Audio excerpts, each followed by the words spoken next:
doesn't matter because Skeeter's already got the exit. Look at that black hole on the side of seemingly just holding them all into place with damage plus the midnight pulse. There's Luna trying, but she cannot stay alive. My parents and my family, they like I showed them like some TI. I think maybe it was the free-to-play movie at the time, and I told them like, you see this game, and I think I can do this, right? I can do what these guys are doing, and they were really supportive.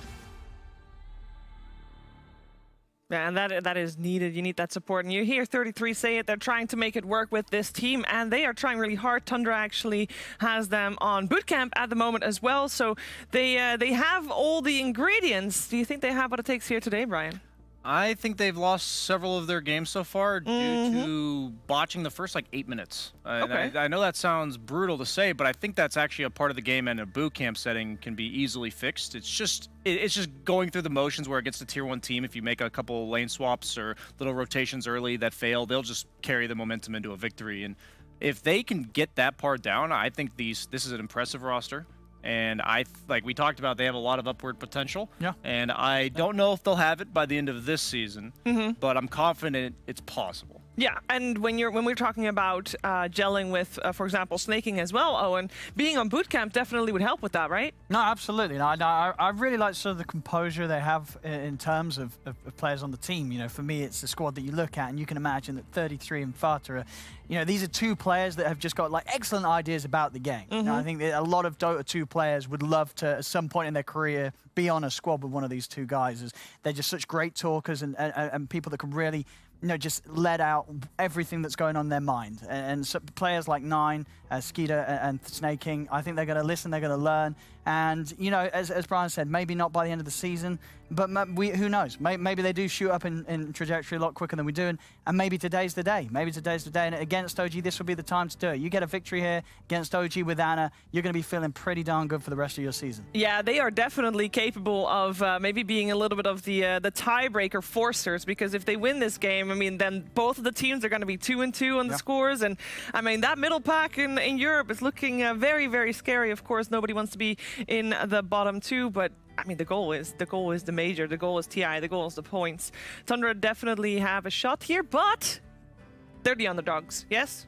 Yes. Oh, for sure. Yeah, I'd say it's, I'd call this one like I'd say a 65-35 for OG. I'd say 75-25. What? Similar, That's very OG favored. But I guess, I mean, yeah, the results speaks for themselves, and the caliber of players for sure as well, and of course the results in the past, winning 2 TIs. I mean, I'm confident Tundra will probably take one game. Exactly. I think Tundra will take a game, and I think Tundra is also a team that I don't know if OG can get away with the fountain diving. If OG starts fountain diving against Tundra, I think Tundra is one of the squads that can, you know, they could punish that, and if you make a mistake or if you overextend, get too aggressive as OG, Tundra are the kind of team that can build and find a comeback. So, with established that Tundra is not going to let OG make too many mistakes, and they are still the underdog coming into this, what lane for them are we looking for? Like, which lane has to overperform for them to have a good step into the game? It's 9. It's 9? I say it in the nicest way that I believe he's just very inconsistent. And I think Thompson is a crazy player. And if you get caught off guard and maybe die one time, I think the game might just be over for unforgiving. The momentum. Yeah, very unforgiving matchup in the mid lane. Yeah, and that's interesting to say, because we've been talking about the mid lane quite a bit here, of course, and we've been saying that this patch with the water runes, it actually seems to be the more forgiving lane now. Right, more forgiving than what it used to. It's right around 5 or 6 minutes where the lane is usually about even, and then since both heroes are so farmed and so powerful, they're getting all the levels they need, that's when a potential outplay happens, or one support rotation happens, or suddenly one mid laner's level 7, the other guy's not even quite level 6 yet, and the whole game just blows up. Wow, okay, there's a lot riding on this series, a lot riding on that mid lane. We're going to find out what these two teams have in store for each other, because the draft is right around the corner. Stay tuned for OG and Tundra. You gotta press the button. After the break.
upper division of the Western European DPC League. We're here, DreamLeague Season 15, powered by Intel, with a best of 3 between OG and Tundra. And the draft is moments away. Will be appearing on your screen very, very shortly. I'm here with OD Pixel and BSJ, and they are gonna try to break that draft down for us. I'm very curious to hear from you guys what you want to see from these two teams, what you want to see banned, because there seems to be a little bit of flexibility in the bans at the moment, Brian. I was going to mention Mag. I wanted to see Mag for OG, so in that case, I'm perfectly fine if Tundra bans it out. I think Mag is an underrepresented hero so far in DPC, and some teams have made it look incredibly strong. OG, a classic team for throwing all their eggs in the Ana basket. You know, we give them a bunch of buffs. We saw the Faceless Void with the Blood Rage and the Alacrity and all that crazy stuff. So, not surprised to see that kind of ban coming out from Tundra. I am surprised by the AA, Owen. First pick. I mean, I think it's exploitable, but I think... What does it sort of do in the draft if you just throw out the AA? It removes a lot of heroes. Okay. You don't want to pick like Wisp Gyro. You don't want to pick like Centaur or Axe, because in lane and in game, these like beefy heroes that previously most lineups don't have enough damage to bring down efficiently will suddenly die. So the thing is that Centaur is probably the least impacted out of all these heroes, just because he's all about getting the jump on you and helps his team actually get to the back lines. But even then, we have to be careful in the mid game of we're not going to see most likely a like Centaur with a Vanguard and a Hood tanking mid tier 1 tower, because the AA does represent enough damage to blow it up. So usually teams are going for something like Oracle against the AA, because one of the only heals that work through the AA ult, because all of the heal comes at the end of False Promise, but it's a save. AA is a combo hero. That's all he is. You get like a Nyx, you get a Wraith King, you get some sort of hero that stuns, and the AA throws out his blast and bursts you full to 0. So the Shadow Demon, great synergy with Centaur, makes sense that OG went this duo. And then we got, I okay. mean, they first pick the AA, they throw out the second pick. I'm going to learn a lot about Brood. Fada is Yeah. a Brood specialist, and we're going to see what 3 bans they ban to protect it. I'm going You to learn say a lot right now. Fada is a Brood specialist, or do you mean 33? Oh, sorry, 33. I meant 33. Yeah. I was going to say, like, What- is this a position 5 Brood No, instead? no. What's Oh, I don't want to see the Fada Brood. What's his name again? 33's name. Neda. Yeah, that's why. Neda That's Fada, why I was yeah, thinking it. I knew it sounded. okay. I was like, okay, why am I? saying Yeah. that? But that's true. I mean, obviously back in the day, Nice. you know, 33 is probably one of the best Brood Mother players in the game. So it's going to be very exciting to see what he pulls out on this hero in its current state, which is pretty good. I mean, we've seen this hero single-handedly just makes it an impossible lane for some safe laners to farm into. So it'll also be intriguing to see what OG think is the best hero that's going to be able to farm against the Troll got Brood banned. test of the We season. saw that own a Brood like 3 or 4 days ago. I would guess like Troll, Sven, and Would you still be worried about the Pango we saw doing so well earlier, or with the Centaur Pango picks, and you're Brame, fine? I guess. it'd have to be like a Pango mid or Pango Yeah. 5 or something. Or like, I guess, I mean, Thompson would play a Pango mid. yeah. Thompson would play a Grimstroke mid. He would, yeah. You know, if he feels it's a good Grim game, I think Grimstroke mid's absolutely on the table. The carry either has to do well in a right-click battle, Troll Warlord being a perfect example where you have the missed chances from Whirling Axes, or you have to be a hero that can CS without right-clicking. Sure, you have some sort of... Yeah, because the way Brood works right now is she uses Insatiable Hunger, hits you with the Silken Boa, so you have a miss chance and you're slowed, and you just can't fight back. So you need either a way to CS and get away from that, or you need a way to out-man fight her when she does that, and that's what the Troll type does. So I'm curious what else. I've started, like, you'd think heroes like Gyro and stuff that clear the spiders would be good, but it's not about the spiders. It's about being able to get past that level 1 through 5, the Insatiable Hunger plus Silken Boa. Yeah. I mean, I do feel this is just quite a statement, though. The confidence to second pick it here against OG. If they get away with this, Tundra are going to have a fantastic start to this series if they're able to win with this sort of aggressive, Ban the Gyro, though. aggressive opening. I've seen it lose to Brood twice in my pubs. Like the Gyro thinks, oh, we're good. I got flak, and then he just gets shoved out of lane at level 5. I mean, for OG, are there any sort of solid like range agi carries that they're looking to gear up with the SD and work with the illusions? Do you think? Terrorblade may be the best, just because you can sunder through AA ult. Would you like But- Spectre against sort of the AA Brood? Or? Spectre could work. You could either rush the Blade Mail or the Vanguard to be okay against it. It kind of depends on what 5 position route they want to go. I really am going to learn a lot this game because we're seeing one team who's very confident in Brood, so they get to ban out what they think will beat it. Yeah. And then another team who has all the information that there's going to be a Brood, so they haven't picked their 5 or their 1 yet. What heroes do they think will help enable? Because sometimes you can pick a 1 that doesn't necessarily deal with the Brood all that well if the 5 position somehow alleviates that problem. But look at the difference in how much thought is put into this banning phase. We have Tundra still sitting on 2 minutes 10 seconds bonus time. Like, that's the full bonus time available. OG, they've been ticking through it. They're like, okay, how are we gonna deal with this 33 Brood coming out? Yeah, Tundra is the one that refined and came in with an idea of exactly, okay, if we're gonna pick second pick Brood, they've probably tried it in scrims a few times. Maybe they got screwed over by something like the Gyro or the Ember, and they're like, okay, against the OG, have to get rid of these. We're already ready ahead of time. OG, on the other hand, caught off guard a bit. Yeah, Grim and Pango both still in the pool, by the way. Let's see what the answer will be for OG. I would imagine that a lot of people have thought about how to deal with the Brood because it has been such a topic of conversation where everybody thinks, yes, this could be a really good hero. They will go for the PL, so we're going to see Anna on that. Wow. I think, honestly, I don't think this is too surprising considering the bans that OG was going for here. You know, taking out these early game mids that are going to be able to hunt the PL, and then, of course, the Tiny and Lesh because of their wave clear and AoE effect. They've I think really taken out sort of most of the heroes that Anna is not going to have fun playing against. So this PL picked in a pretty nice position, and of course into a game where so far 2 heroes, neither with any lockdown at all. So PL is going to be pretty free to jump in and out of the action. I would like to see a Nyx from Tundra. Why? I think he's just the perfect roamer to pair with Broodmother, and it's good against all the heroes we see so far. Shadow Demon save sets up for your Impale. It also works very well on the map with AA. Nyx AA can actually kill almost anybody once they both have their ultimates. And PL surprisingly annoying to play Nyx into. They go for the PA. You want to pick a carry with innate mobility when you're against Shadow Demon, because otherwise you just get purged and you can't move. And so a lot of the stunning combos like Wraith King, Sven, that would otherwise be good, do not look as appetizing. So PA, one of the few carries that not only has good mobility, but matches up pretty decently against the PL. So I like all the picks, honestly, so far from both teams. PL is a little bit weird to me, though. I'm just surprised they picked it this early. Comfort pick as well, of course. Ana PL is a sight to behold. Oh, he got his name changed to from Humble God.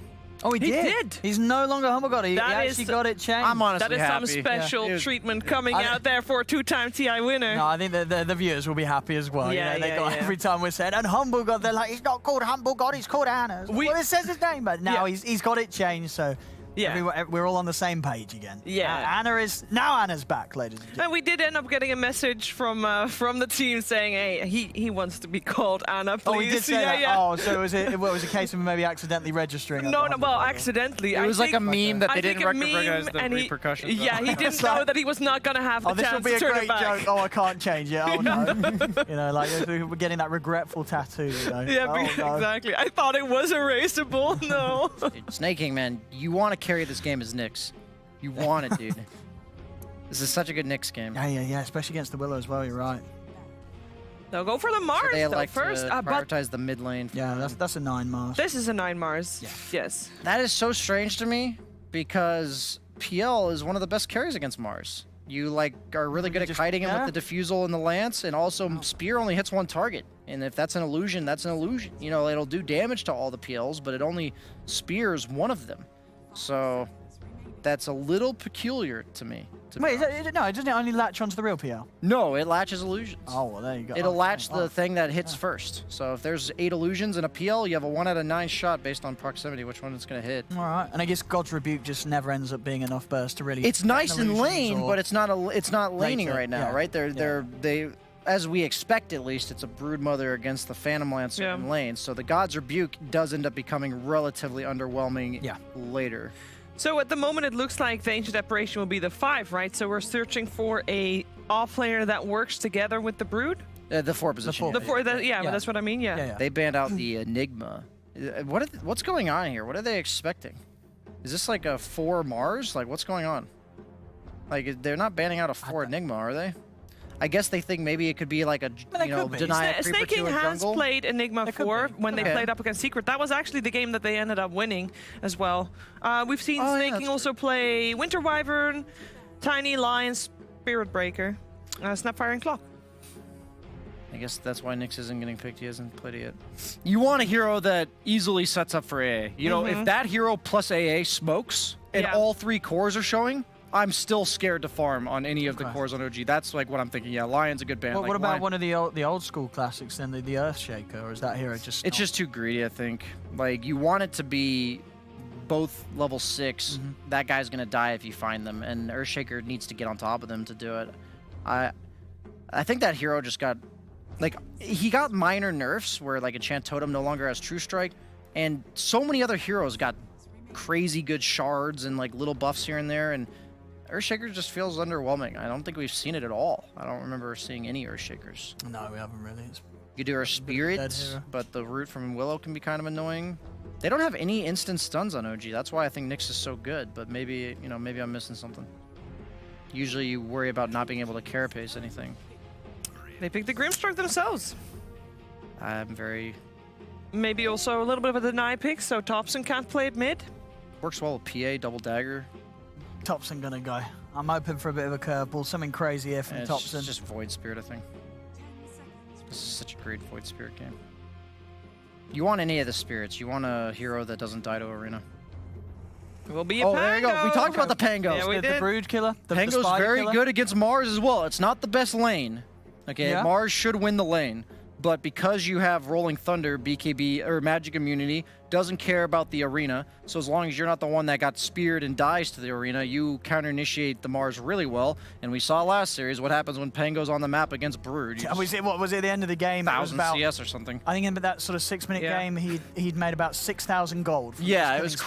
crazy. It was- Yeah. And he was #1 net worth for a large portion of the late game. Yeah, so a very solid answer. But it is 33 Brood. Maybe he's going to be able to magically micro the spider babies and not feed them to Thompson.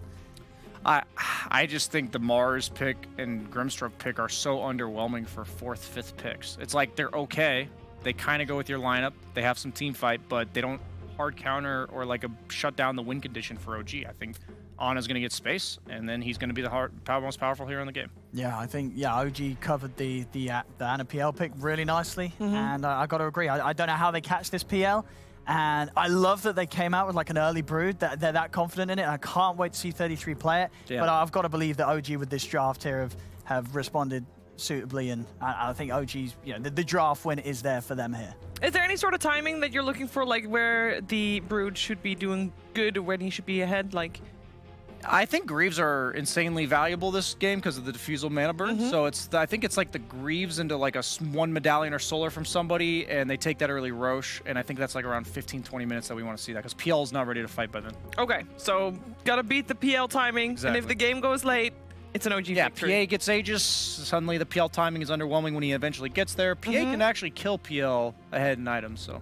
Okay, so there's a little bit of a clock here going on for Tundra, but it is 33 on his Brood. They first phased it for a reason, and we're gonna find out what that reason exactly is. Can they take this first game against OG, or will Ana's PL get out of control? We're gonna find out together with Cap and Kyle. Due to the fact that Tundra did drop a game against Brame, they are now in a position where they desperately need a win. But the schedule does not look favorable for them, Kyle. They are, in their next 4 matches, have to face up against the standing top 4 teams. OG now, Liquid this week, and then Nigma as well as Alliance to wrap up the rest of their schedule. They got to find a win somewhere in here, Kyle. Indeed, they do, and they're still not out of it. 1-2, OG sitting at 2-1. It's a lot of season left to be played, but this is one of those series they've got to come out and look for a W. As you said, first 2 Brood rather. I see this in like Division 2 NA. I don't know how effective it'll be here against the 2-time reigning TI champions. You gotta figure they know a thing about the Broodmother. So you would have liked it more if they saved this pick. Is that what you're saying? If they did a forced surprise pick. Hey, we're broodmothering you. You only have 1 hero to respond now. I think so. Yeah, okay. But you never know. I mean, the hero could just be broken. Oh, Seb. He's trying to sneak and figure out where the ward is, and they almost caught him in the act there. Fortunately, he's a tanky boy with that bracer and being a centaur. They do get the ward, though. True. It's worth. It was. It certainly was. Let's see. I mean, the trouble you have is 3-3 here. Oh, hang on. Okay, well, no, I was like, oh my god, they're going to kill him? A body block? No, he's going to be just fine. You don't have the greatest Brood game here. The panel was discussing it. We saw it earlier today. Pangolier against Brood. You just clear those spiders, no problem, especially when you're a 2 position. But PL is just a hero you can never really pressure. Yeah. The it's already off to a bit of an awkward start, about a 300 net worth lead to start things off for OG, getting the 3 bounties as well as being able to de-ward that 1 ward. So Tundra already looking a little shaky here, but I have faith anyway that they picked up this Broodmother with a plan, right? Like they had to have scrimmed this out and basically said, okay, this is actually a viable hero as long as we take out these 2 or 3 heroes, right? And that's what they did. They banned away, what? Ember. What else did they ban away? I just remember Ember. And then it was 2 side lane heroes that would deal with it. I mean, it's certainly good. It'll be interesting to see what the item build is, because whatever 3-3 does, I'm going to just assume, like, this man is... He tests things. Like, I'm sure he'll have something that's thoroughly min-maxed. I wouldn't be surprised. You know, he was the guy that popularized the Helm of the Dominator pipe build back a couple patches ago. Yeah. I think something like that could be possible. Maybe he'll go for more of a right-click build, like a Diffusal BKB. Could rush an Orchid. You can get a Solar Crest. There's a lot of different options, and I'm going to see a couple of DCs as teams try to fix their ping.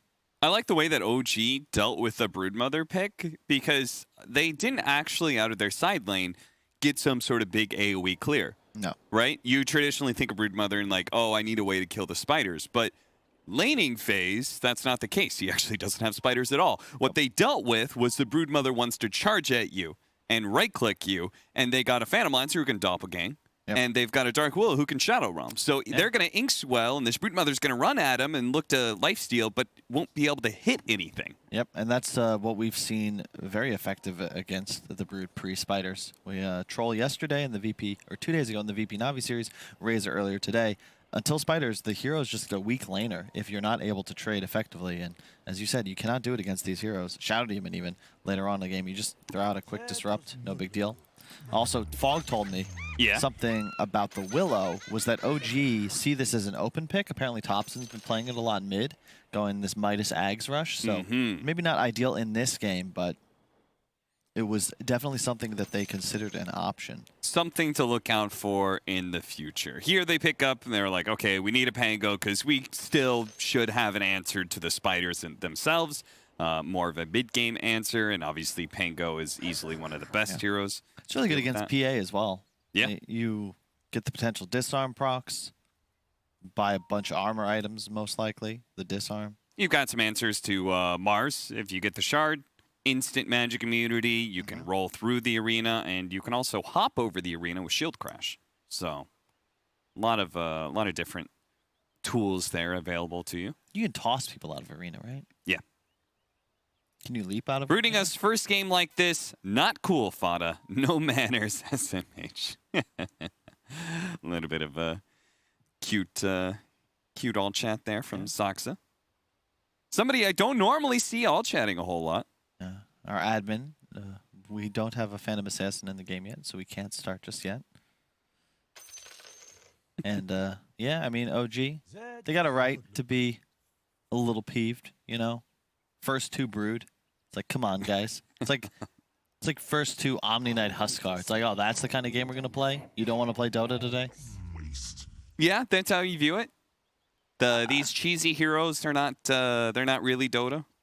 Next thing you're gonna say is Techies games aren't normal Dota games. Those are definitely not. The Brood, I think, after the I played a lot of Dota yesterday, Kyle, and half of them were me playing Techies. And let me just say, they were all Dota games. Yeah. Why? Because I'm convinced that the hero is legit, and I'm going to try and figure out how legit it is. Oh my, you know there's like a lot of other heroes that are legit Yeah. that aren't techies. Yeah, and I haven't played. Why are we upside down? The Techies is not a hero that I have a ton of experience with, so I'm learning. Kyle. Lost a lot of respect. I mean, you know, somebody on this panel has got to be able to talk about certain heroes. The hero is this. Okay, sometimes place mines. There's supposedly a strategy. I'm sure Jackson Pollock would say the same. There's an art form to just splattering paint on the map. Yeah, you trade and immediately suicide for damage. It's very, very entertaining gameplay. I totally agree. Broodmother. It's a bit different now. I don't think it's quite as cheesy. It's more that you just at some point will still have to deal with these spiders cliff walking up and down the map, clearing your jungle. It's gonna be Do you really think it's tedious. less cheesy now that the ultimate is the spiders? I find so anyway. Yeah, it's less cheesy. It's just tedious. It's just annoying to play against. And that is something that they will. That is going to be one of the goals of Tundra's strategy here, right? Is the Broodmother. Hopefully, you win your lane, you take that tower early, you get a bunch of spiders, and you start just taking over the map, right? And you're taking over such a large share of the map that the PA has a way just to be able to sit in her triangle and not be bothered because the enemy team is so occupied with a Broodmother pick. Yep. The concern I have is the support duo of Tundra is really susceptible to just being straight up charged at. No real answer to the illusions. A stampede forward can be real tough as pauses continue. Apparently we're having slight issues.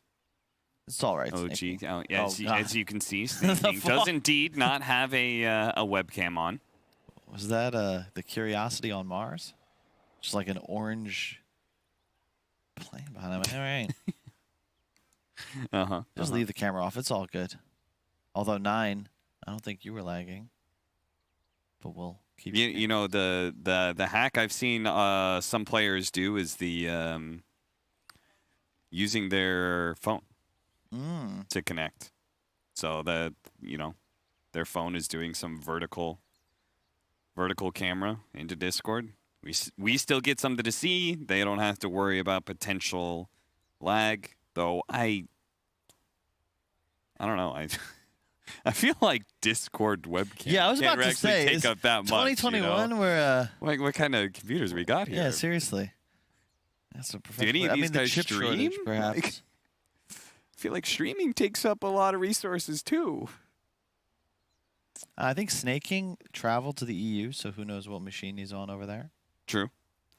I gotta say, Tundra thus far have been a little disappointed in me this season. I really think Snay was wrong choice for them. No, opposite. Okay. Uncut Diamond. You know, okay.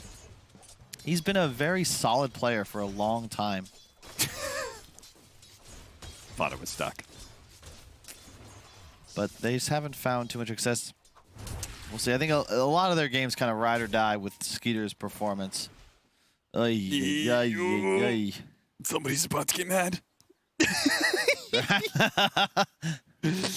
I believe there is a time limit. I believe at least standard rules are usually 5 minutes of total pause time. So this hasn't happened in a while. So. Like, not to jinx anything, man. I remember back in the day when there was that Skype vulnerability. Oh, we were God. playing Han. We had a separate internet connection, and we made fake Skype names so that we only ever used on our alternate tournament internet. Yeah. Because God forbid somebody finds your IP and you can't change it. Yeah. You just no longer get to play. Remember there was like a year Navi just couldn't play at LAN?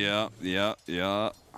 That was The old days. frustrating times to be a commentator. We take it you for did granted. not look forward to casting any Navi games because somebody out there had a grudge. All right, well, it looks like we're back into the swing of things here as Snaking tries to... I'm very surprised that they didn't block the pull. Maybe they did, and it's already been dewarded. But I feel like that's the go-to play right now is instead of buying boots, buying Sentry and making sure that camps are blocked if you feel like it's disruptive to your lane.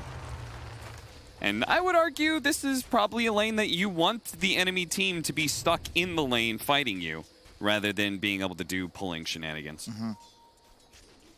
Interesting. Notel drops a sentry in the camp. I think that Snake King saw that. And yeah, he's going to grab it, but does block the 2 o'clock spawn. Nuts are doing a little pressure to 3-3, but man, this is a rough lane. Notel did not go Shadow Realm. He went Curse Crown, and as a result, 33 takes advantage and chomps on him a little bit. Fortunately, Notel did have a way to cut down that tree, but I felt like that was an unnecessary amount of damage he just took as a result. 2 levels of Shield Crash out from Thompson here. We've seen more and more people going Shield Crash level 1 because the mana cost got so buffed. cheap now, it went from 80 to 60, so it's incredibly cheap to spam in lane.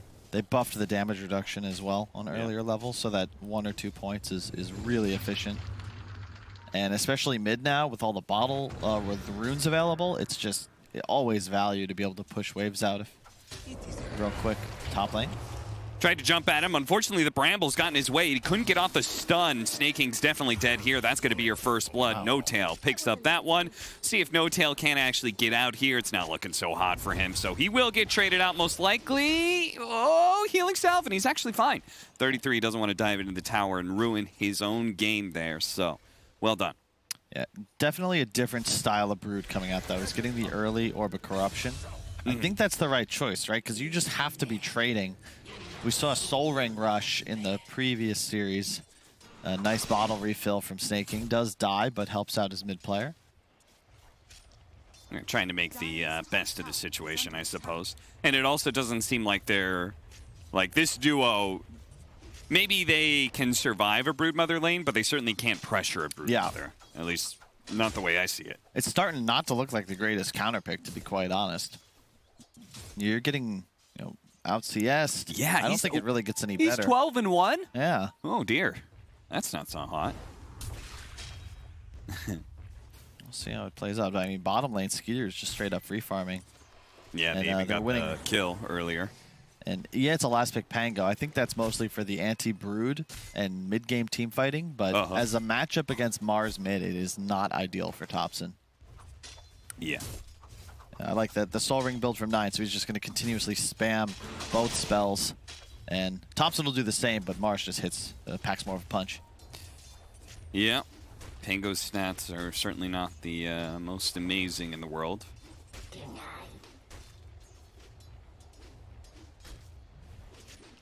Yeah, very slow-paced game. I mean, off to a nice start in the lanes, though. Tundra is looking solid here. There's the Orb of Corruption.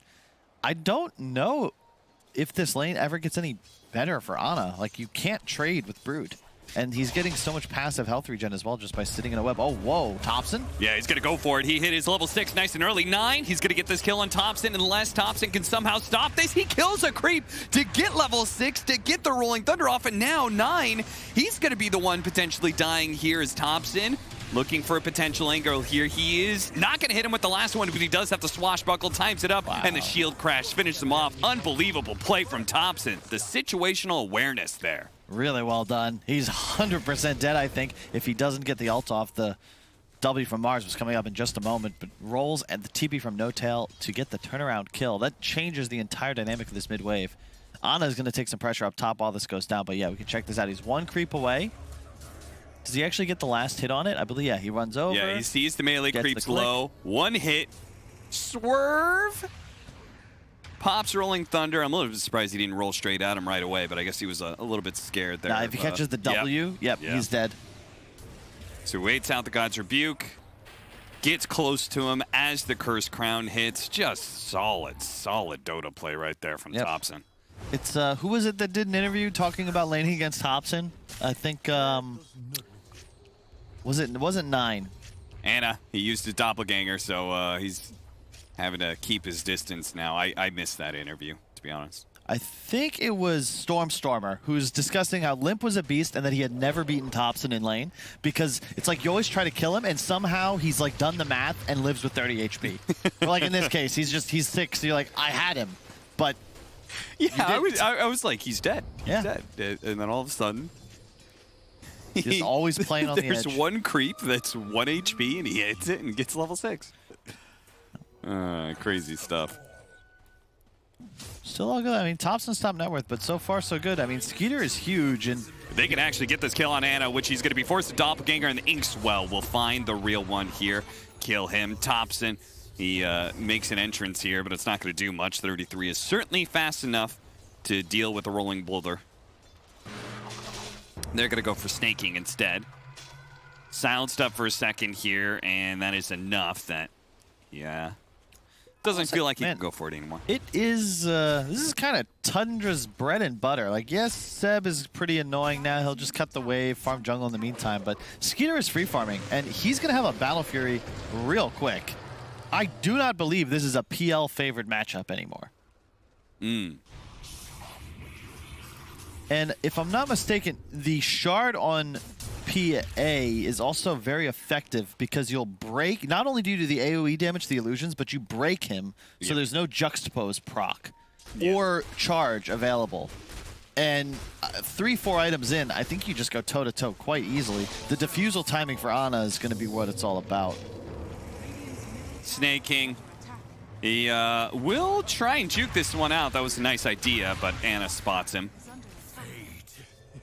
So he dies. Tundra's still up by 2K, despite being down a kill here.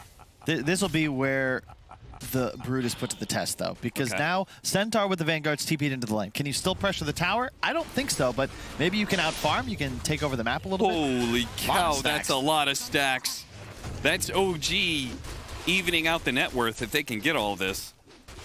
Shout out to No-Tail, doing his part. Can't really do much to the Brood, but he can help his allies. A little bit extra bonus gold going his way, of course, because he was the one who did the stacking. Thompson shows up back the lane, missing a little bit of health, but otherwise not too much worse for wear, acting like nothing ever happened. They have abandoned the bottom lane, though, and Skeeter, you know, maybe gets criticized, and rightfully so, for having a smaller hero pool, but when you give him one of his best heroes and total free farm, that is when he certainly looks the best. Runs into Thompson here. They're trying to chase him down. They're going to turn around instead, go for the Dark Willow. Nice use of the Shadow Realm just before the spear, but he is still very dead. Just the nuking power of Tundra is going to kill this 5-position Dark Willow. Yeah. 3-3. He went for the arcane boots too. Huh.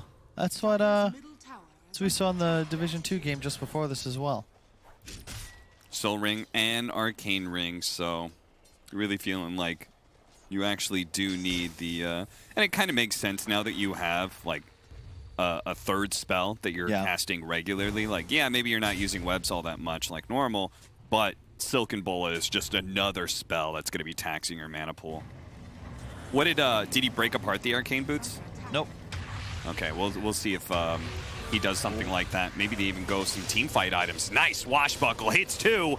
Thompson, though, can't actually finish him off. Fada is turning around and getting a little damage in. The Centaur Stampede will allow Thompson not only to get that kill, but dodge. Shield crashes back in for the damage reduction here, so he is a tanky boy. It's going to be hard to bring him down, but they can keep chasing him. He's got one more Swashbuckle. Over the side he goes, but surely they've got him this time. Another shield crash coming up, but it's too much. 9 claims the kill and takes the killing spree away. Yeah, space created, though. But so far, it's the 3 cores of Tundra, all top net worth. You got to be feeling pretty comfortable in this position. And it's going to be the Ana diffusal timing that they're waiting for, but he's going to have that about the same time PA finishes Battle Fury at this rate. And that just doesn't seem like a great trade. Tundra out to a great start. Have the AA ult prepared. And it'll be a Crimson Gold rush on Seb. So there's your anti-Brood. I believe that reduces all damage from spiders. Yeah, it will help the tower survive against these pushes as well, which is something that he can only do so much about, right? Like, he can stand around the tower, but 33 can't ignore him. What can't be ignored here is this smoke move from Tundra. They set this up. 33 was hitting top, and Tundra said, I bet they're going to make a move to try and stop 33 from taking this tower, and they read OG like a book. Really well done. Thompson almost getting the Rolling Thunder off in time, but not quite, so he will die once again. You know, just doesn't feel like OG have the tools to really get anything going here. For Tundra, it's super simple. Just Mars, Arena, Spear, okay, that's a kill. OG, your setup doesn't really exist. Seb's going for the pure defensive build, which makes sense, but they have no Blink Initiator. They have no support that can really set up properly. It's not as if a disruption is going to be an easy task. And something you mentioned earlier, which is that OG can't just be purely on the defensive mode because you like Tundra's setup against the Phantom Lancer later on into this game. Yeah, Skeeter is just straight up free farming. He will have a Battle Fury quite possibly before the defusal on Ana is done, which is kind of crazy. 700 gold away is Ana, and only 800 for the Claymore that Skeeter needs to complete his BF. But yeah, this is looking good. Tundra, I think, do best in these slower paced games. I don't know about the first 2 Brood, but 3-3 certainly looks comfortable.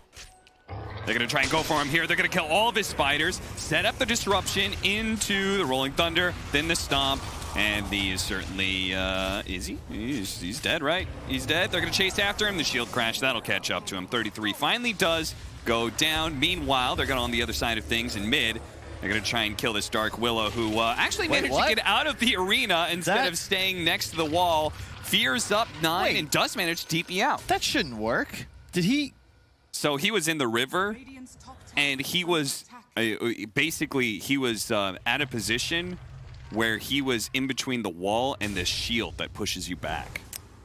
That's basically because the cliff was like right there, so it kind of like ended up pushing him outside of the arena rather than keeping him in. All intended, I'm sure. Just one of those awkward. If he'd put it a little bit farther down, right, then he'd just be stuck getting hit by the shield over and over again. But no, that shouldn't. He glitches through it. It's gonna pop him out because he's on a cliff. Cliff is gonna kick him out one way or another. And it's probably I guess he slid underneath it. That makes sense because it's like it's positioned on the high ground, right? So he dug a hole. Exactly. Right. So you can hop over it, but in this case, he just goes right. So when you were saying that couldn't work, you were saying not Dota mechanics wise, but like real world mechanics. Yeah, I mean it's got to make sense with the lore. Yeah, so far so good. It's an even game, but the map control Tundra's exerting right now is kind of nuts. They've just owned this OG top jungle. 9, kind of sitting here waiting to go. Doesn't pull the trigger though, and since they spotted the Ancient Apparition, may still not be able to find an opportunity to pull that trigger, but they are taking a tier 2 while all this is happening. So Tundra is basically repeating the same thing they did last time, which is they smoked to the Broodmother to protect his game. OG is aware of this though, and they do have a little bit of counterplay. 9 is going to be slowed down quite heavily here. They might be able to burst him down. He's going to use the arena to protect himself for here. Here comes the Rolling Thunder, though. It's going to nail him a couple times, especially with the Stampede. The Dark Willow comes in to try and finish off the job. He gets speared away. Thompson in pursuit. The Swashbuckle. And one more hit. That'll do the job. They get that kill. Can they get a little bit more? Snaking here. The TP out is successful. OG, you cannot pull the same trick twice against them. This time they learned and adapted. Really nice play from Soxa there. Jukes out all the spells with the defensive disrupt. Then the team TP's in, pops the ulti to ensure the Mars kill. Really awkward dive, though, from Tundra. I understand you want to pressure tier 2, but Skeeter's not even there. He's farming an ancient stack. You can chill. That's a huge dive, and let's say you even land that kill. Don't think you're getting the tier 2 out of it once Thompson shows up. And in addition, it's a Soxa Shadow Demon. It's not as if it's a high priority kill. It was definitely one of those smokes where it was like, oh, we want something out of this. Yeah. And all we're seeing in the Shadow Demon. Last time, the smoke that they did, it was natural and effective. They were able to move behind a tower and catch a core. Yep. No way that OG is able to fight once they lose Thompson at the very start of an engagement. But you fail to kill a support, yeah, that fight's going to look a whole lot different. I mean, the X factor here for OG, check out the net worth chart. Seb is on top. He is just flash farming, spamming double edge. He is level 13 and a quarter, highest in game, and he just finished a blink. So you're coming online with these OG cores. Do you think Centaur can make a difference here? Oh, for sure. Okay. What is the impact of the Centaur that we're looking for? Just the initiation. Okay. You have so much damage potential with an early soul catcher into the Centaur. He's not really killable by any of these Tundra heroes. Just going to absorb the physical damage. It's the Deso timing on the PA where things start to get a little spooky. And it looks like Seb's actually queued up Ags and Halberd. Curious to see what he goes for first. Thompson's hunting spiders. Oh, and he nailed them. You can tell, yeah, like they lagged a bit. yeah. 576 gold off of spiders so far. So actually not quite as much as I expected, given how many spiders he's killed so far, but... And there's your impact. The blink on Seb means suddenly OG have the ability to actually get kills. For the entire first 17 minutes of the game, it's just been the Tundra show. Whereas now, you got the easy setups. This is a little awkward for 33. Feel like he's likely okay here, but still pressured a bit by Thompson, who will kill some more spiders. Can we see a CS real quickly? I just want to see a number. 229. As the DD, be cautious fighting into this if you're Tundra. OG is looking to connect, and they have a pretty solid timing here. They've taken control of the gold lead once again, but it's more about the item timings, you know. Everything is online. They have the Diffusal, they have the Hood on the PL, so he's quite tanky, and then Crimson Guard Blink on the Centaur, so you can't really win a fight if OG are the ones instigating. You need to open with the Mars ulti. Yeah, and that's something that you could see. He's queued up a Blink Dagger and has BKB still up there as well. Tries to go for the spear, misses. Anna is able to doppelganger away in time. Rotations are coming from OG. Just in case Anna wasn't able to escape that initiation, they could potentially get a punish here as Nine's going to be spotted. Spear thrown up, misses. Thompson swashbuckles right past him there and is going to start slowing down Nine. First with the slow and now the Rolling Thunder. And you could see the impact of the Shadow Demon here, making Nine much squishier. Turns around, throws out a God's Rebuke, but eventually he's going to be burned out. Tundra not able to do much when their Mars is dead, and the mid's being pressured as well now. OG really feeling like they are, as you said, completely turning this game around. Just now, Skeeter's going to be gone on. They're going to go after him. They're going to stampede, and he's going to be stomped up. They've got a lot of magic damage to throw at him. Another easy kill. Tundra beginning to fall apart now against OG. I'm just starting to question the Broodmother pick, to be quite honest. He's going to get the tier 2 top. That's quite nice, but it's the same as the lower division series. A mech, a hood, I assume a pipe, he'll have Greaves. But, you know, 3-3, he TPs to that fight. He's a Broodmother with no spiders once he does that. So what's the key? Like, how does this hero actually win you the game as Tundra? Well, I guess the answer would be like most split pushing cores in the past, right? You have to be able to force the enemy team apart, and then you get a numbers advantage against them, right? Yeah. But it doesn't feel like Tundra is actually executing that super well. Because OG, the thing is they have two heroes that can just stop the Brood in his tracks. The Pango and the Centaur. 3-3 is powerless to stop either one of them. That Ags on Pango is going to be devastating too. The damage output from the swashbuckles. Well, what would you call them? The swashbuckles on shield crash? The shield crash buckles? No clue. Either way, it's going to be effective potentially here as Nine is going to be using his first BKB. The Ice Blast is coming in. It's going to be able to hit No Tail on the side. They're still trying to finish up Sox, and eventually he does die. The BKB wears out, and now Thompson is a little effective. Brings the Mars kind of low. No Tail is just a sliver of HP. 33 is able to go up the cliff there to be able to dodge some of the damage coming in from Anna as well as Thompson. They're trying to chase down the rest, though. Seb, he just comes in and starts swinging immediately. They're managing to kill Nine. Skeeter, he's going to be chased after. Nice little juke by him, jumping over to Fana as fast as possible. Anna's quite low, and they could potentially kill him. The Crimson Guard's going to go out. 33 chasing after him underneath the webs, tries to be able to catch the real one, and doppelgangers, can he find the real one now? He actually does, and 33 kills him. He sniffs him out, finds the real Phantom Lancer, and brings him down. Skeeter still playing the edge of the team fight here. As 33, not sure if he's going to be chased down or not, and he is. He's got another web coming up in a second. The Ice Blast coming in hot, though. They could potentially turn this even at 33. The disruption to dodge the nuke onto the Centaur, and I don't think he's going to tick out here. Oh, he's going to be perfectly fine. Some Matrix Neo level saves coming out from Soxa just as the dagger was about to land. I think almost certainly securing the kill.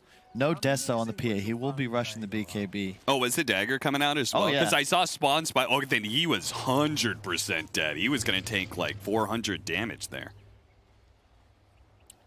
Yeah, this is How Solid much game. damage OG. does Spawn Spiderlings level 2 do? 450.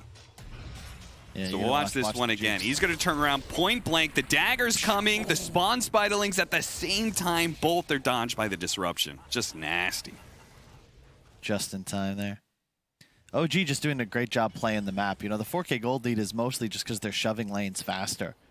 Mars has been the guy constantly hunting, but you know, both Centaur and Pangolier above Ana on the PL because they're just shoving waves so fast.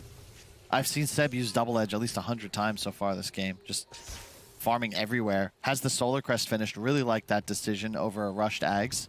I think Solar, even after the slight nerf, is still just the best item to buy on any offlaner. And I again go back to this Brood build. Yeah, he's queued it up now, but you know, Greaves, Hood before Solar Crest. I think Solar with your PA, isn't that just an insane combination? Yeah. Because the damage output of Tundra is what I feel like is lacking thus far. Yeah, it does feel like, you know, Ana got kind of low in that fight, and they weren't able to just, like, immediately kill him. Centaur is just surviving for so long in these engagements. I definitely agree. They are hitting a timing, though, now. They do have the double BKB for Tundra. They're down 5K, but this could easily swing if they just win one engagement. The Soul Bind, that is perfect. They managed to catch Thompson there. See if they can actually finish him off. The disruption is going to buy him a little bit of time, but he's going to get speared back. He didn't actually go into the wall, and so he's still alive. He's going to be able to get off the Rolling Thunder, and all of a sudden it's disaster for Tundra as Ana is right in the midst of them. Mana burning them all down. 2 already dead. 33 will barely make it out with a TP away. But Tundra, I thought they had that. That was the ideal initiation in many ways. But once again, Soxa proves to be the difference maker here. And he is just absolutely owning this game. Remember that dive up top he set up? That was a kill on 9. Again, the disruption to save an ally, turning the fight, giving them Roche. Love Ana. Ana, he has the SNY now. Shard will be the next item. I've heard BSJ gush about this backstage for days. How it's so good. Even again, nerfed slightly, but still just what makes PL good on this patch. Yeah. Ags, oh my god, as soon as he has Ags, that'll just be nuts. He's gonna break the PA. Skeeter won't be able to do a damn thing. No crit, no evasion. Good luck.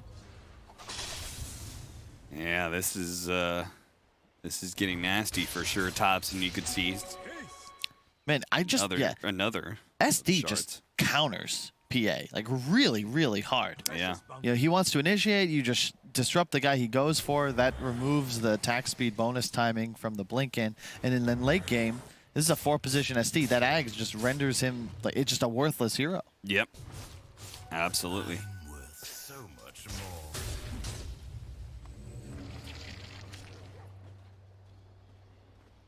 So 5K now becomes 7 as we approach 25 minutes. Yeah, actually, it makes the BKB of the PA just seem you're gonna get purged. You're gonna get broken through the BKB. Like what do you do with no crit? Yeah. 3 charges too. It used to just be 2, I swore, but now 3 charges of your ultimate. I mean, he's gonna be able to blink strike onto somebody, but then if he doesn't kill that person immediately, he's just kited out entirely, and very likely he won't if he's purged up. So the one benefit is that after you can't dispel insatiable hunger, even though it's now a normal ability, so he can't just do it on all 3 cores and giggle. But the move speed would certainly be affected. It instantly purge out Inkswell as well. Yeah. Right. So that is just yet another factor that oof. Yeah. Man, it's so interesting that OG. And in fact, I'm sure you could talk about this, Kyle. The stress of in-game, of losing a game and trying to figure out what you need to do. The fact they were able to come up with like a very simple, straightforward answer, I always find impressive about any team who's able to do this. Oh, hang on. Thompson, they're going to try and blow him up as quick as possible. The initiation, the terrorize is going to be too late. It hits Mars and it hits the PA, and they're still going to go for a 3-man stomp. And it's in there. They've already taken out the support. The BKB is going to be popped by 9. Turns around, God's Rebuke looking for an opportunity here with the BKB wearing out to hit his spear. He does. He managed to get Soxa with the Broodmother behind him. They should be able to gobble him up. Soxa, he turns around. He's living with just a sliver of HP, and he dies, but it doesn't matter. He executed all of his spells onto the Broodmother, so Brood dies. 33's out for 60 seconds, and Tundra locked inside of their base now against OG, even though it's 3-on-3. Anna is still the big bad Phantom Lancer knocking at their door that they are afraid to answer. The Shard also paying huge dividends. He's getting so many illusions off the start of the fight just with one lance. Those also doing bonus damage. It's just like you have an army at all times. Doppelgangering forward, finding Fada. 9 still hiding in the trees here, but they can't do anything unless, okay, spear thrown out, but the tier 3 is already dead, and now 9 is in some trouble here. He's going to try and walk his way out of this one. Curse Crown is going to make this a lot harder for him, especially with all those illusions. He's going to try and scoot on through, but instead they go for Snake King. Anna's just going to keep on going for the supports. Whenever they show themselves outside of the fountain, Kyle. It's a Phantom Lancer and it's OG. I feel like there's some fountain farming coming soon. Yeah, this is just, it's insane. The game's just suddenly out of control. And OG just straight up dominating. There's no way you see that dive coming if you're Fada. They go straight behind tier 2 mid. They had vision of them with the ward. You can actually just see it pinged off there. And that starts the whole fight. They get 1 kill and then they just continue for more. It's 5-on-4. Why not keep going? They lost Thompson, but I mean, again, Seb is just always seems to be the unsung hero of his squad. He's 0-0-15, and not just the way he's played, but the itemization. First off, he's farming all game to ensure his net worth stays not just in pace, but ahead of everybody else for some time. Solar Crest Vlad, so these illusions are even stronger. And he's just finding, that was a triple stun to open there. That was insane, especially since Thompson was already dead, but they recognize, okay, Anna is now the real damage dealer. Yep. And we've got a great initiation here, an opportunity to be able to catch him. Tundra finally back up as 5. They're going to go for a 4-man smoke. See if they can catch the backline. Soulbite does manage to latch in. Thompson, though, already gone magic immune. And Seb going to be saved by Soxer with the disruption. Once again, the initiation, it's all gone away. Tundra, they thought they had an opening, and it's completely out. Anna's demolishing the backline here. Snake King to die so fast. He turns back, finishes up the Mars. Nice and easy. No Tail hasn't even used his Terrorize until just now to be able to control up the Broodmother for a little bit longer. And Tundra, yeah, you need to get out of the game now, because Anna is certainly going to be running at your throne now. Just clinical, and of course, what would an OG game be without that man in the fountain, and of course a big smile from Thompson. Just a clinical game. It looked a little shaky at the start, and I was like, oh man, this Broodmother, like, something's gonna happen, Cap. I can feel it. Like, this is first dude, but just ultimately underwhelming. It just didn't think OG didn't even seem uncomfortable. They're just farming. They get their items. Like, all right, let's start killing them now. And within 5 minutes, they closed out the whole game. Yeah, pretty crazy. OG definitely taking a step back, kind of resetting the game, and waiting until they were a bit stronger. And once they could fight, once they could take a team fight against Tundra, they just walloped them over and over and over again. Some pretty crazy stuff. Tundra, just looking at the graphs, I mean, win probability was pretty even until about 18 minutes, and then all of a sudden it just plummets. That's just OG for you. So Tundra, they're gonna have to find a different kind of cheese to be able to bring down OG. The Broodmother not working out for them in game 1.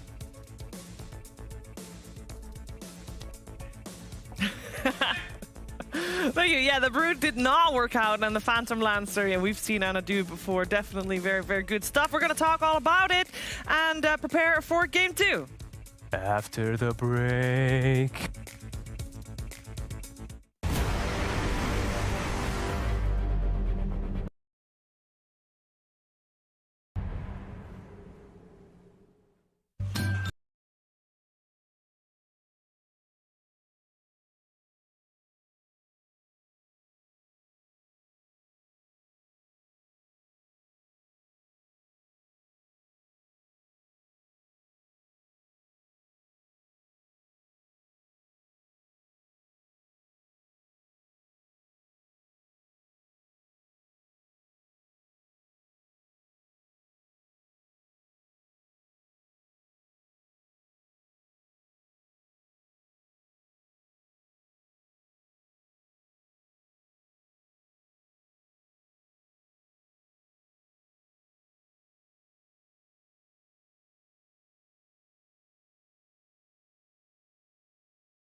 The first game of this best of 3 goes the way of OG here versus Tundra. You're watching DreamLeague Season 15, powered by Intel. It's the upper division of the Western European DPC League, and yeah, Brood first phase didn't really work out for Tundra. I think that's where I want to start, because it looked like they came in with a plan, and we know that 33 is one of the best Brood players in the world, I'd say, Brian, right? Or it was, but it didn't show it here.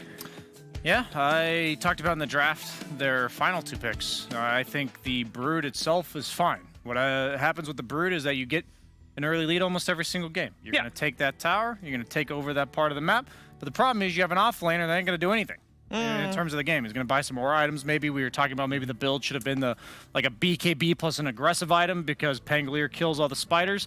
I'm just going to tell you, I love playing PL, and I will gladly pick that hero into Grimstroke Mars. And we third pick PL on the side of OG, and Tundra lets it be the strongest hero 30 minutes into the game after having 3 picks to deal with it. PA's fine, but you got to pick some active guy that runs at him. I think Snake King had to be a support that scouts out. Like, it has to be either Nyx or Tusk or Earth Spirit, something that's going to go hunt this PL, because Ana was able to recover after having a rough lane, and your Broodmother's not going to do that for you, so I think they have to build around it a bit better. Yeah, and they didn't do that, Owen. No, I mean, exactly as Brian said, it's just the fact that when you have Snake King playing on that more reserve support, sitting at the back, trying to, you know, set up his teammates, you know, where is the setup? You've already got that, though. You have an AA. Well, I'm saying you already have a hero that does that, right? No, I'm agreeing with you. Yeah. No, I'm saying, like, because everything, the only person going in is the Mars, right? Everything is on this Mars to get the arena, get the catch, but he's doing it against heroes that are not easy to catch. You know, Thompson, he's rolling out of there. You know, he's steaming out of there, rolling, thundering away. And, of course, Pierre's just jumping all around the place. You know, so a lot of pressures on 9 to perform on a hero that I don't know if you can against all these sort of very elusive cores that are jumping, rolling around the map. It's a really hard game for him. And then, you know, poor old Skeeter, he's sort of just dragged into these occasions where he's like, well, I need to fight, I need to do something, because, you know, the Mars and the Brood, they're not able to do it alone in the mid game. And then, of course, he's just not ready to go by then. And then the 26 or so minute hits, and Ana turns up, Diffusal at S&Y Hood, and you know the game's lost. You know, OG, the team play comes in, they just clean it all up. So I really do feel, the draft was just a bit of a miss here from Tundra in game 1. Yeah, it did seem like that was the case. We're also going to hear from Purge and hear what he has to say about this first game of the series. Thanks, Trevor. OG as a team typically doesn't pick their heroes so that they have really, really good laning stages. They usually aim for this like mid-game strength as a team hero matchup counter solution. I want to take a look at Thompson here. He started this little engagement at about 4,400 gold, already got 200 gold from killing spiders.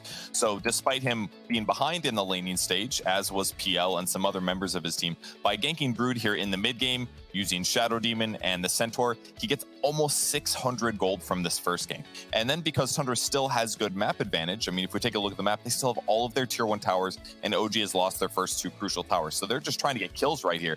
But what OG's doing is they're playing very, very safe. Sox is double farming these double camps here from the low ground, far in safety range. 3-3 is trying to pressure the top tower, but it's not easy to do so. And on the same time, OG ends up taking a tier 1 tower, and eventually they do go for Soxa, but Soxa wisely uses Disruption as soon as he sees 9 running. 9 did not go Blink Dagger early, by the way. He thought that BKB was way more important, which is a really fair thing. And then, but as a result of that great counter initiation, 9 ends up dying on the back line, and this gives OG even more time to regain map control, which is a great advantage for them. And then later on, 9 looking for Ana, throws an ulti down, Ana doppelgangs outside of the arena, and he says, well, that sucks, missed that one, but on the bright side, I'm not dead. Unfortunately, though, Thompson sneaks in with a haste rune running in, Soxa catches up as well, giving a bunch of damage to them. 9 gets picked off, and at the same time, they're actually pressuring the mid-tier 2, or the mid-tier 1 with the Centaur and the Dark Willow. Look at this. Skeeter ends up TPing into the tower. He tries to pull the creep wave to the side to buy some time for this dying. But unfortunately, OG instantly reacts, knowing that there's no Mars ultimate. They end up catching Skeeter as well. So pretty big mistake from Skeeter here to die immediately after the Mars, which then gives them the tier 1. And at this point, the game's pretty much fully unlocked. And then I could show you some other team fights too, but safe to say that OG has strong heroes for this time period. They continue winning fights, and then they just run completely away with the game, despite things looking a little hairy in the first 10 minutes. Yeah, thank you very much. I think, I hope that Tundra goes back to the drawing board and comes up with something a little bit more spectacular for the second game round. And that's where we are headed, because we do have the draft ready for you for game 2. After the break.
The second game of this best of 3 series coming your way right now. We got OG 1 game up at the moment against Tundra, and this is a series that, especially for Tundra, is very, very important. OG, they are hoping to stay in the upper echelon of the group of the Western European DPC League. Of course, for Tundra, they have to stay out of the bottom. That's what is at stake here. I'm joined by OD Pixel and BSJ, and we are ready for the draft of game 2. And I think it's pretty safe to say that we won't see a Brood in the first 2. I hope not, at least, Brian.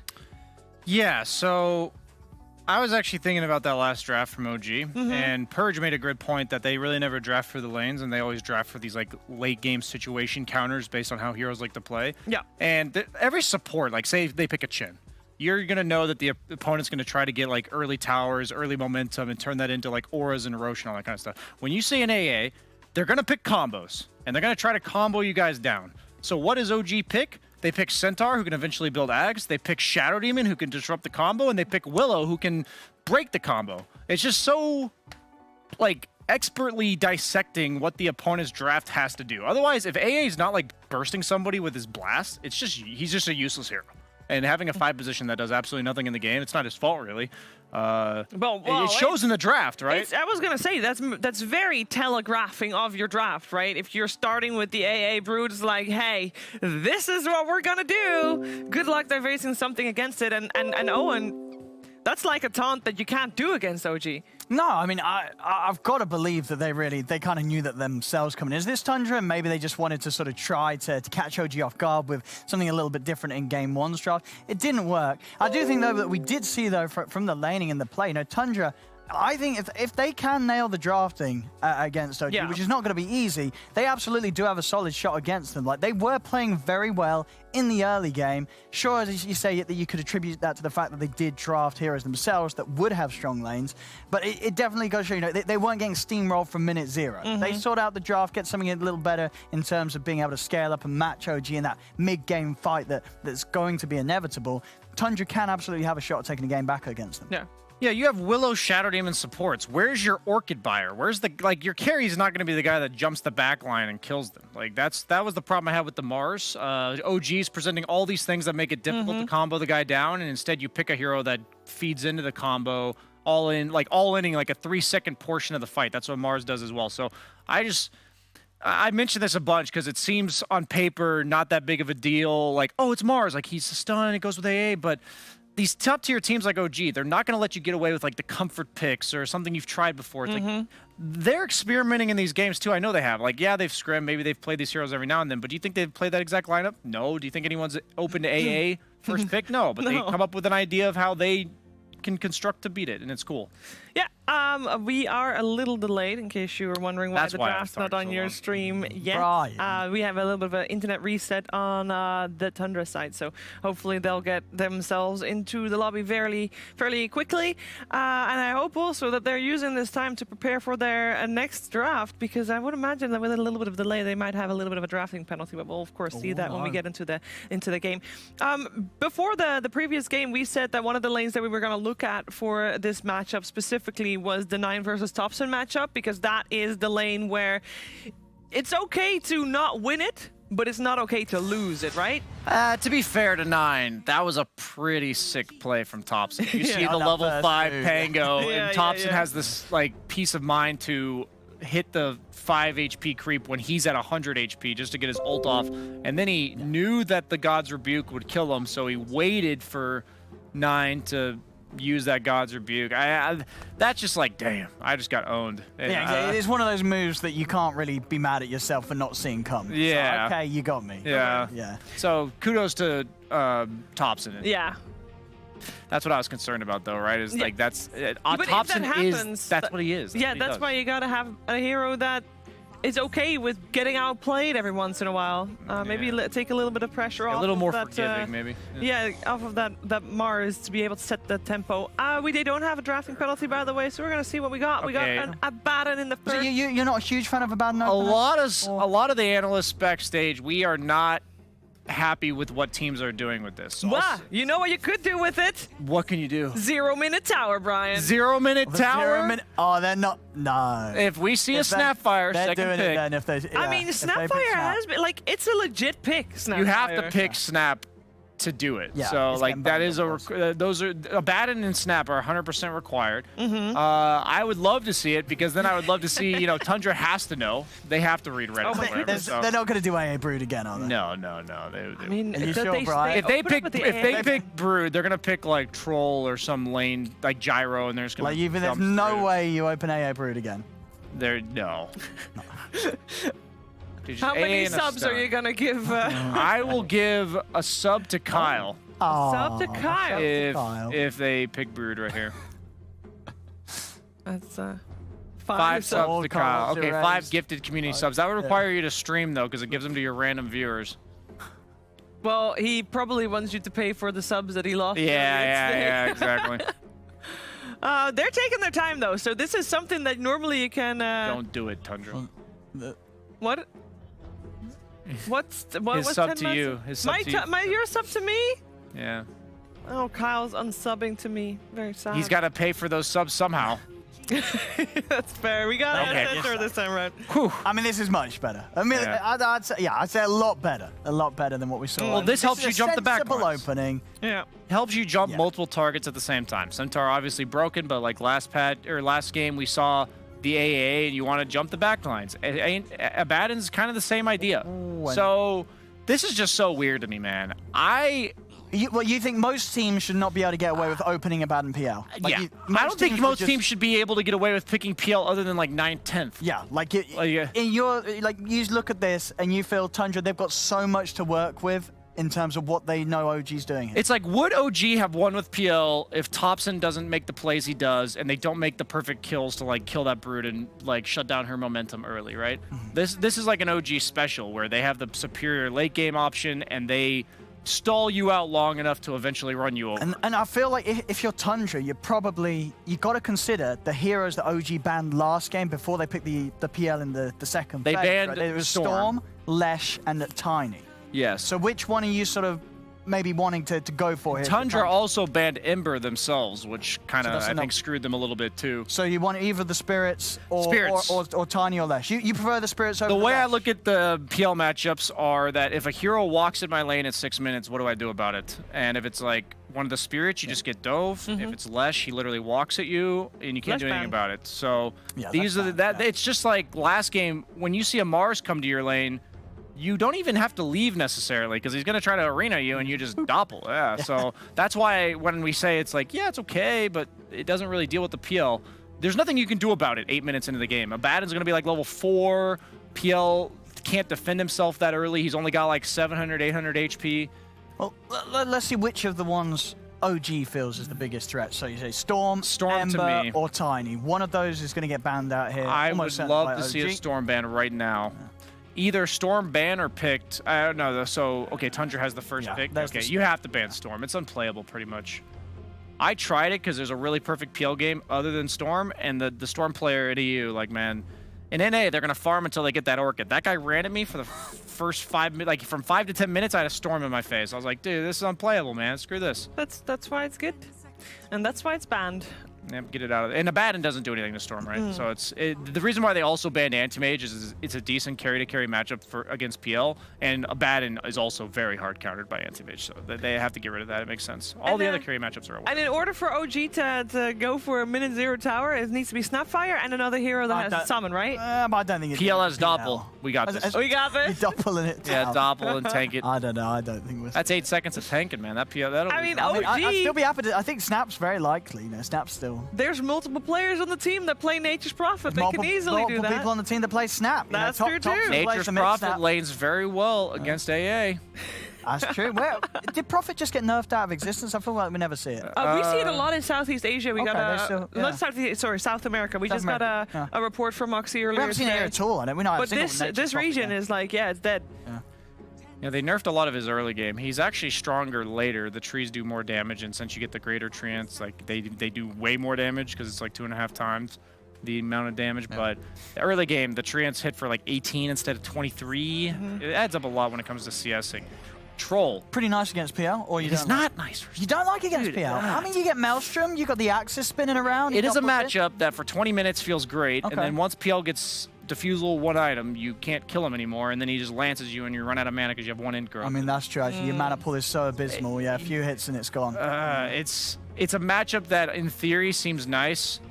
You have to win the game, meaning like you have to take over the entire map by 20 minutes. Otherwise, it's not a good matchup. I feel like if I guess Center and A would still maybe blow you up, but I feel like when you're playing against OG, you know, and you're picking Troll, one of the threats could always be the Thompson Pugna as well. It's one of those heroes that really I want to messes see with Peel. Troll. So you said Pugna. I'm okay with something like that. The problem is Decrep's not amazing against the AA Blast, but like, Ooh. Oh, oh, that's who's playing this?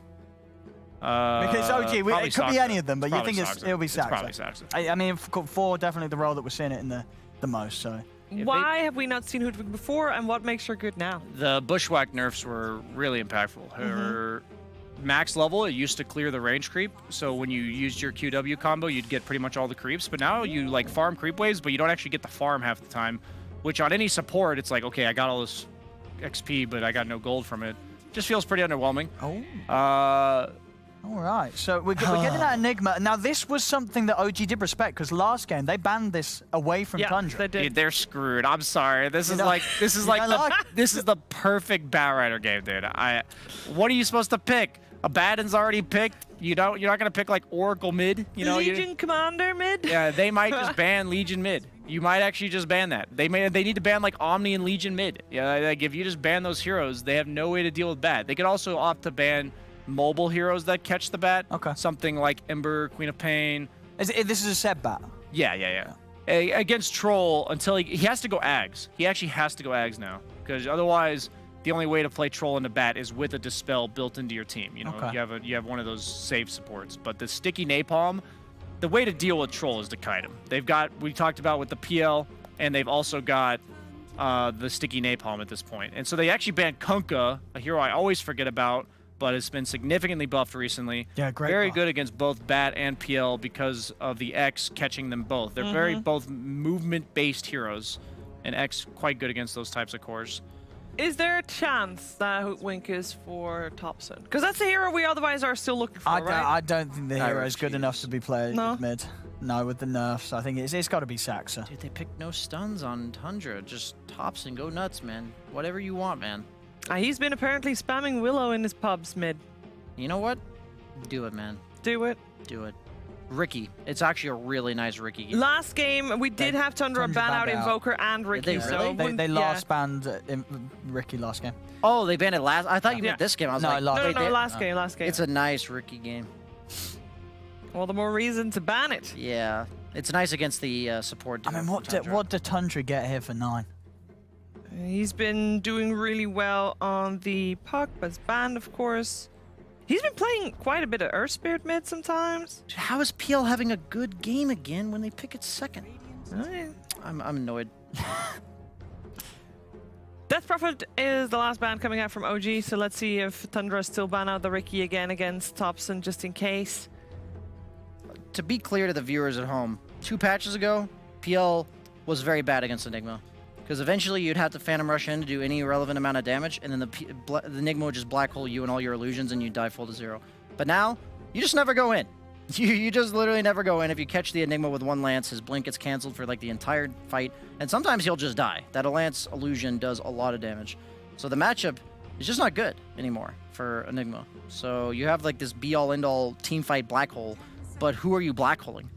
Like, Well, you're gonna try yeah, to black Void Spirit, hole just the another guy Void. that jumps the back. That's I mean, all you need. I think that's what Tundra were probably after with their last pick. Yeah. I think they would have really liked to get 9 the Void Spirit. So, yeah, just taking that away from them as well there with that finisher here from OG. So what lanes well against Void Spirit? That's still in the pool. You can't pick stuff like Monkey King because it just gets destroyed by Bat. You have to pick a mobile hero of your own. I know I say Quap, but Owen knows why I'm hesitant here.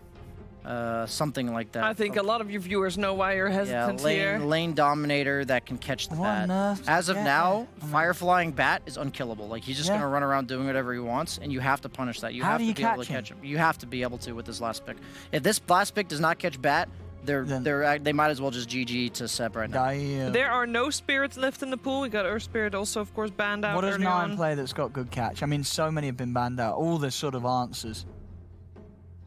It makes you realize it's even better when you see like the Storm ban second round and all that kind Yeah. of stuff, because that's a situation where you don't have 3 bans. You know, you only have 2 bans left.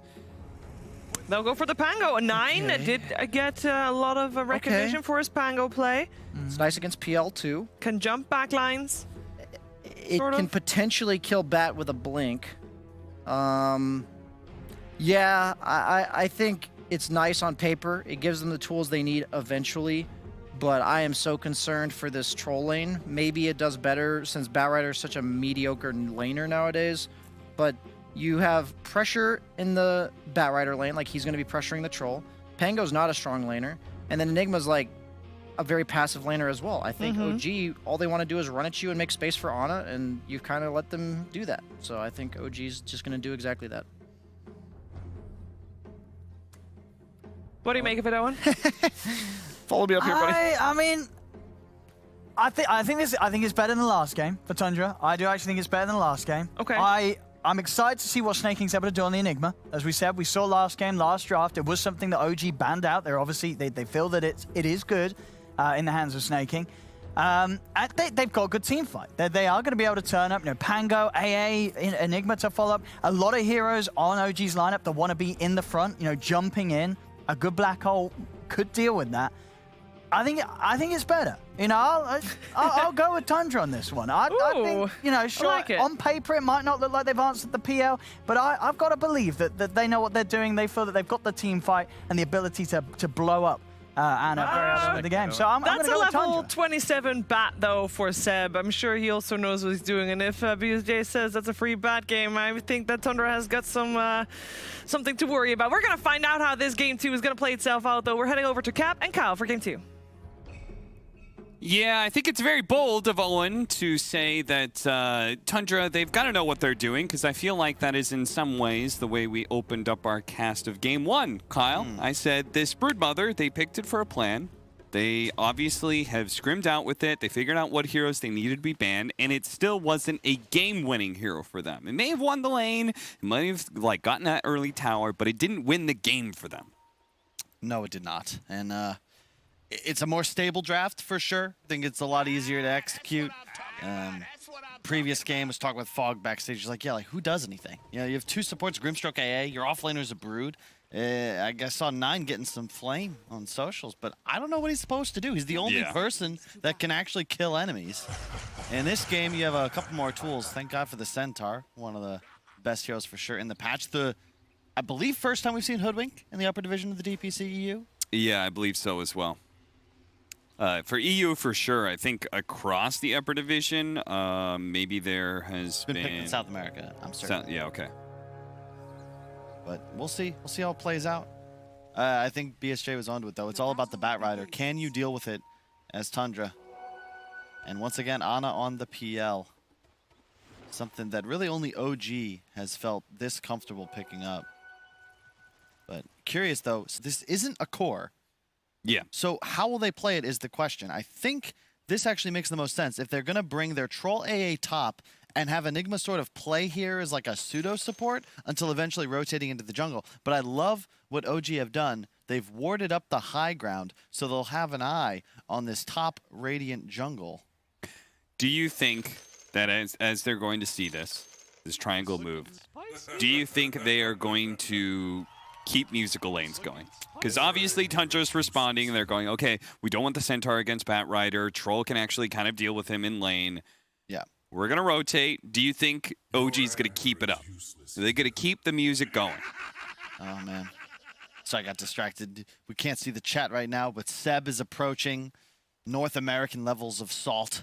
The pausing starting to get him a little anxious, which is kind of ironic because I feel like OG thrive on the abuse of psychological warfare. So, I mean, it was something that gave them a lot of fuel going into TI8. And hell, I feel like a lot of OG haters, a lot of OG doubters, every single time they said OG was a fluke, I feel like that just made OG better for TI9.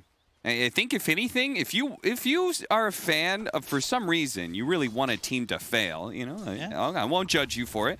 If you feel that way, for OG specifically, you should just not say anything. Yeah, tell me about it. I mean, I'm just impressed, honestly. Like, fluking to one TI win is impressive. The fact that they were able to do it twice in a row blows my mind. Yeah, back Absolutely to back as well.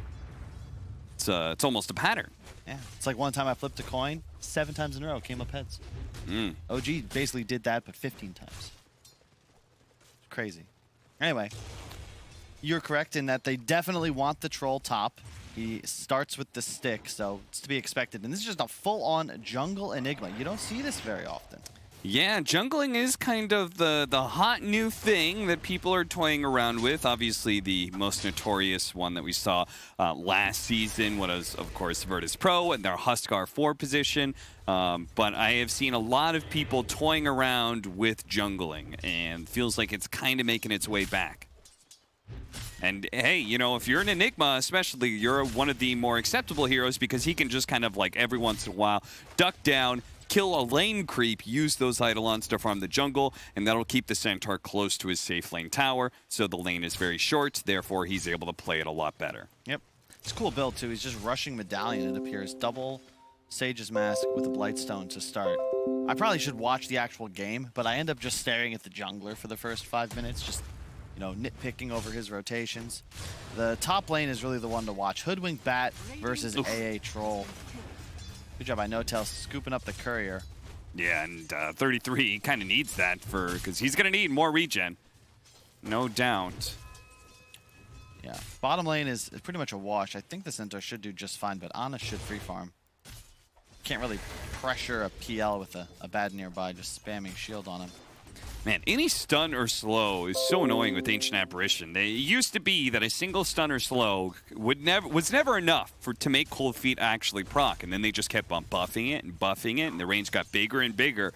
And now it feels like any stun or any slow will actually make it so the Cold Feet does, in fact, finish up and root you to the ground. And we're seeing that now with just the Troll slow. It's working against a Bat Rider.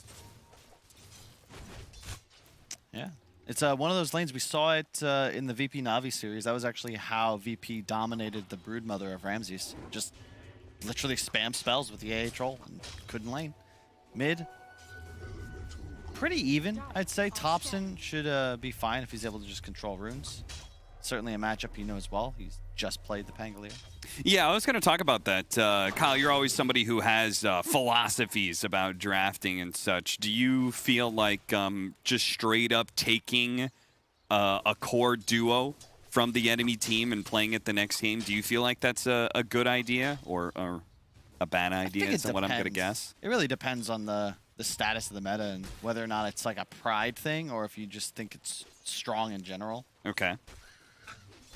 So in this case, is Pango Centaur, do you think that's strong enough to warrant, like, okay, we're just going to straight up take that from OG and try it out for ourselves? Pangolier is the only real question mark, but the panel was, you know, discussing it. Like, there really wasn't much left for 9 in his hero pool. Yeah. And for what they needed in the game, this does seem like the best fit, and it's got to be fresh, too. It's proximity, right? It's like, okay, OG just played this. They obviously have faith in it. I can play it. I know this is something I like, and I can win the mid matchup, Exactly. which is what he's currently doing against Thompson's Void Spirit. It may not be the best answer to Bat Rider that the panel was looking for, but it is an incredibly good answer to the Phantom Lancer. Yeah. Right? And it is nice in the sense that you can always fight in the mid game. OG's lineup is very single target focused at the moment, whereas Tundra, your team fight's actually just absurd.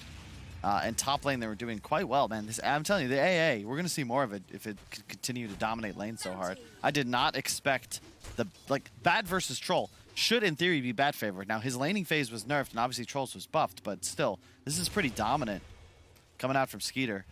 Yeah, the European servers were having some problems yesterday, so while I was waiting, I did watch a BSJ game, and he did indeed play Ancient Apparition. Yeah. It's, he didn't want us to tell anybody, but a big part of why BSJ is continuing to grind up the MMR is because he's just supporting, in his own words, his superior European players. That's true. A lot of Warlock, a lot of spam healing, but with the right cores, it can work. Oh, there's our first blood. Saxa looks like he got found There you go. somewhere in the trees over here, and the Troll Ancient Apparition duo once again finds a kill. So you're saying he just like cranks up the European anthem and Yeah. instead of commanding his teammates like he normally does, he bows to their will. And you can't be a leader all the time. It gets exhausting. Ana is absolutely crushing it. I did not realize how many denies he had. 24. 24 denies. Yeah. Yeah, this It's is a 2-on-1, but he's keeping level with the Centaur's XP because of that deny. Yeah. Oh, rolling up. Oh, he just hit 6 Simulate. again. Thompson, are you kidding me? Well, okay, he's just going to be able to jump away. 2 games in a row. What died this time? A creep in the mid lane. Really? He's He was just an close XP enough reader. for the experience for that. Yeah. That's crazy. He's going to go in, maybe clear these creeps. No? Well, they do scout out a ward because of that. It's a cool move from Snaking, though. Catapult wave, he might look to pressure mid here.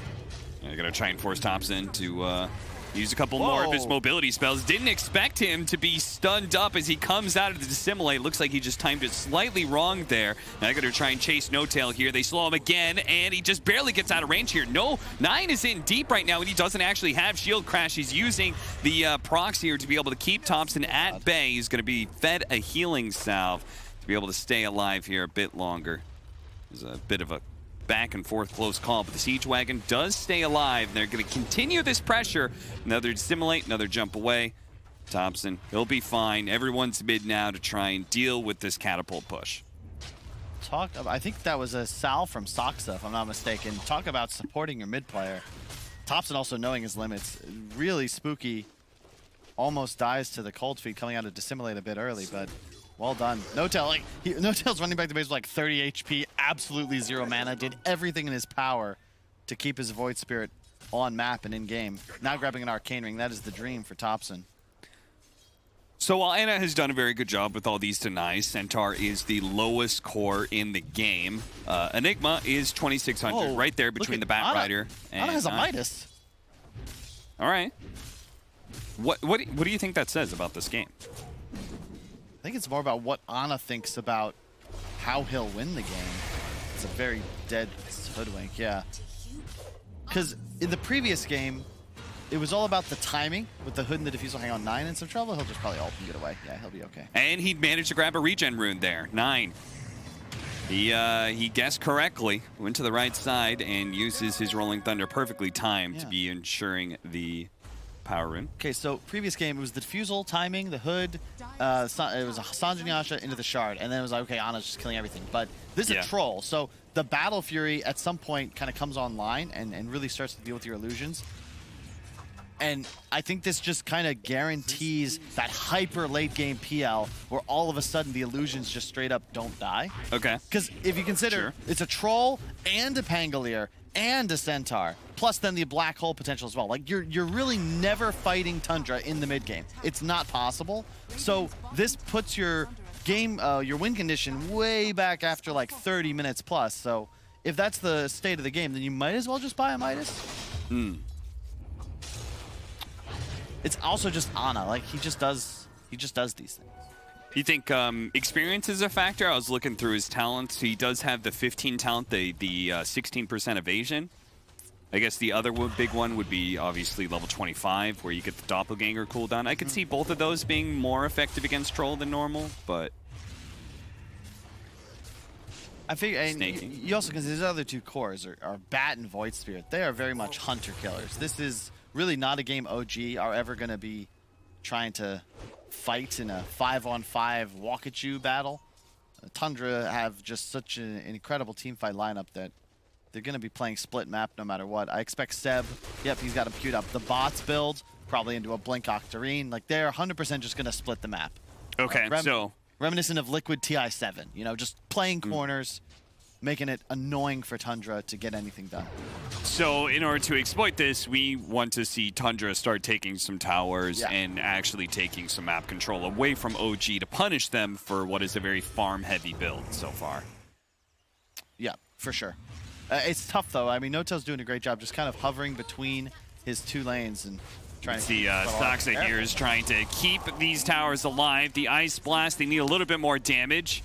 Is he actually going to take out? I think he might. It's going to be a little bit close. Snake King, they're going to give him the Stampede to be able to run away. The shot from long distance snipes out Snake King. He's slowed down to a point where he will die to Seb. Nice moves.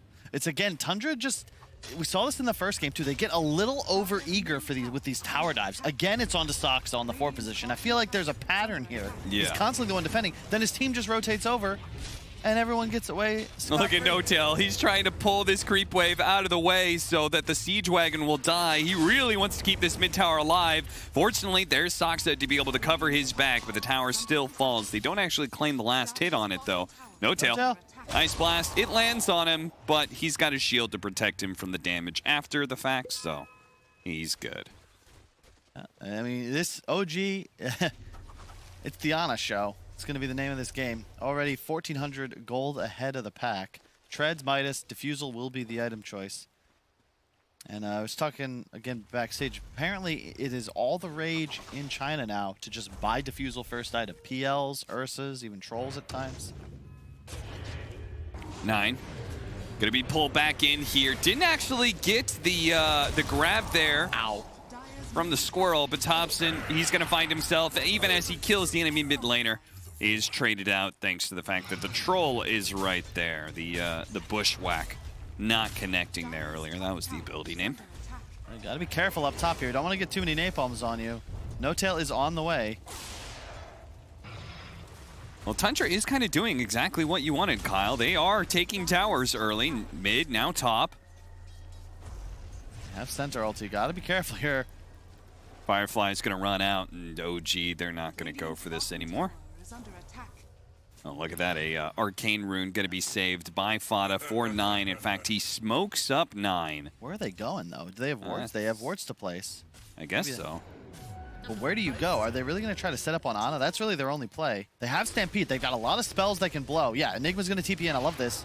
You're going to need to blow a lot of CDs. But you could just walk out and catch him with the black hole right away. He actually cuts a tree and may have actually spotted something here. Ana, black hole going to be faked out for a second. Snake King catches him now after the fact. And now it is still going to be stopped here. And Ana does manage to get into the trees. Doppelganger up in 1 second, but he's going to be rolled over quite literally by 9. The shot there is going to be going out to finish up Fada, but they're going to be chased down here. Fortunately for Seb, he doesn't get slowed down there by the swashbuckle, and now 9. He's extended a little bit too deep. This is looking like Tundra all over again as Thompson finished him off. 33. The Centaur going to be saved for last here as the sticky napalm is being added up onto him. They know there's no black hole, so eventually they can go for this kill with no rebuttal from Tundra. Really well played. OG just on the outskirts. I think they're going to get snaking too. Looks like it. The Ice Blast is going to come in, and Saksa is going to die here, but they might be able to get 2. Nah, Fada. They've already used lasso and stuff. Seb doesn't want to push it much further. It was still a big victory for OG, that bottom lane fight. Yeah, they lose Ana, but he's still so far ahead of the game, and so many spells are forced to be used on the PL. Like, they set it up, but to your point, if Snaking maybe can force that engagement under the tier 1 instead of allowing so much space to be like, look how much distance Ana gets. Look how far away his team is. See a couple of teleports coming in. Sox is there for the immediate interrupt, but that's only because he's so far forwards. And I guess in one hand, though, Tundra, did they really have to pursue? They blew Black Hole, Stampede, Pangolier roll-up, and now you're pushing forwards. You've lost Fata only. That was their hard support for a carry, and now they think that they're a lot stronger than they are. And OG, with the spell spam, just comes through, cleans up. Seems like one of those situations where you're kind of baited by your own power rune. You're like, I've got Arcane Rune, we can keep fighting, I'm really strong, and then all of a sudden, he goes too far. Thompson catches him, and his nukes are, at this point, more than enough to threaten the Pango. Yeah. Especially, that'll continue to be the case if he can get level 15 and Ags at a good timing, which is what he's currently building for. 33. Spotting Seb here, just being chased out of the jungle. That's all this really is. I love No-Tail's positioning. He's just playing around. Like, Seb is so fast, it's near impossible to kill him unless they're able to, you know, stampede forward, maybe land a stun into a cold feet. But a shield removes all of that disable, and Seb 100% is going to be able to escape with Firefly up, moving at, just no Firefly, 420 move speed. He's blazing. Blazing indeed. Maybe we'll see them smoke up here in a bit. Could be a good Yule's build for Saksa, as he's just been kind of hanging out. We haven't seen, like, he got that bushwhack to be able to stop the black hole, which kind of helped, and then he's hit 2 sharpshooters so far. But other than that, it feels like he has just been kind of an annoying presence in the side lanes. That has sort of been his job. And Troll has Battle Fury at the same time as Ana on the PL getting his defusal. But this time, there's a Midas as well. And Seb, nice blink away. Just enough jukes to be able to get his blink dagger off there, and he even thinks about getting a little bit more information. A lot of Tundra are occupying this top space. As we saw, 20 seconds faster than the patch average, and that, of course, is with a Midas beforehand. So, yep, 2K ahead of the Troll. I like this move, though. Tundra, you've got to apply some pressure here. You know, you want fights. That's the whole draft, is you're engineered to take fights now. And OG have no interest in really giving them to you, so just go for it. They're going to go for Fada here. The bushwhack, it's going to catch him. Immediately, Thompson pounces. That's... If they know that they're in Roche, they might look to contest this now. Yeah, they're going to get up into the triangle here, see if they can potentially catch another support somewhere out here. They definitely know they're inside Roshan at this point. 33, clearly protecting it. They're looking for Snaking right now. Snaking does manage to get a little bit of distance thanks to the Stampede. 9 is being pursued out here as well. He does have a swashbuckle. They're going to bounce back Snaking, put him in an awkward position, tries to go for the TP wave, but of course the lasso is there to stop him. See, so you get Roche, but you lose 2. But more than that, it's the map control. By the time you're able to actually start using this Aegis, you're going to only have 3 minutes or so, maybe even 2, just because of the way these lanes are going to get pressured. The benefit, though, look at the towers. Tundra, you still have your mid-tier 1 up, so not too much OG's going to be able to do. No lasso on Seb, so this isn't going anywhere. He's just being annoying. Yeah, I mean, boxing him in. He's constantly trying to force them out of areas of the map. It's really interesting. You could do a cool study on this game, though, because you'll watch as OG play this map, Ana is always mirroring their movements. He was looking to connect in that last fight, but when he realized nothing was doing, he just stole the jungle and then went up top. So the rest of his team just goes to play bottom, and if they chase after him, he's already going to have the lane shoved. Probably look to be a little safe now. They actually have a ward that's going to see this movement. Snaking is going to run straight through it. Yeah, But they have one on Ana too, so. Yeah, he's got a TP scroll back up, so Ana. Uh-oh. Oh, he doppelgangers into them here, but nobody is here actually to back up 9. It's just the map pressure. Bottom lane shoved into the tier 2. Seb just cut the mid wave. Ana. A lot of item pickups now. Skeeter. He's going to be kited out a little bit. They got to be a bit scared of the Enigma. We saw the Yule's complete for Saksa. Blink dagger for Seb. Radiant's bottom tower is under attack. And he's going to go Aeon Disc after that. So Saksa really not trying to build any sort of damage. Is again, looks like he's just entirely about kind of being annoying. Doesn't even go the Bushwhack cooldown. Goes survivability here. Is nice combo. 33 catches a big kill on Thompson. Other side of the map, Snaking's going to turn around. He does have Black Hole. Is he thinking about it? He's going to go for it here. Skeeter will certainly have the damage to wipe him out. And with that extra movement speed, he may catch up to more. No Tail immediately gets ensnared on a ranged hit. Do lose Fada in the meantime, though. Ana does find an opening here. His Fada is always going to have to be careful with that. Ancient Apparition is easy food for a Phantom Lancer. Yeah, I think that's really why OGs just feel comfortable picking this even as early as they did. They see the AA once again. There's just nothing you can do to a Phantom Lancer. Yeah. Cold Feet dispelled by the Doppel, but more importantly, the illusions just kill you. You get diffuseled, you are dead. But I like that decision from Tundra to commit the ults. You have to kill the bat. If he lives there and OG have time to connect, the lasso is almost certainly going to find a kill on you first. So just blow the spells. But man, Ana's net worth advantage continues to grow. It was 1,000 when he got the Midas, 2,000 recently, and now up to 3. Yeah, if it wasn't for his net worth, like, Tundra would actually be pretty far ahead. Yeah. I mean, look at all their other cores. They're super far up. Can they catch him? Saksa away into the trees, but no.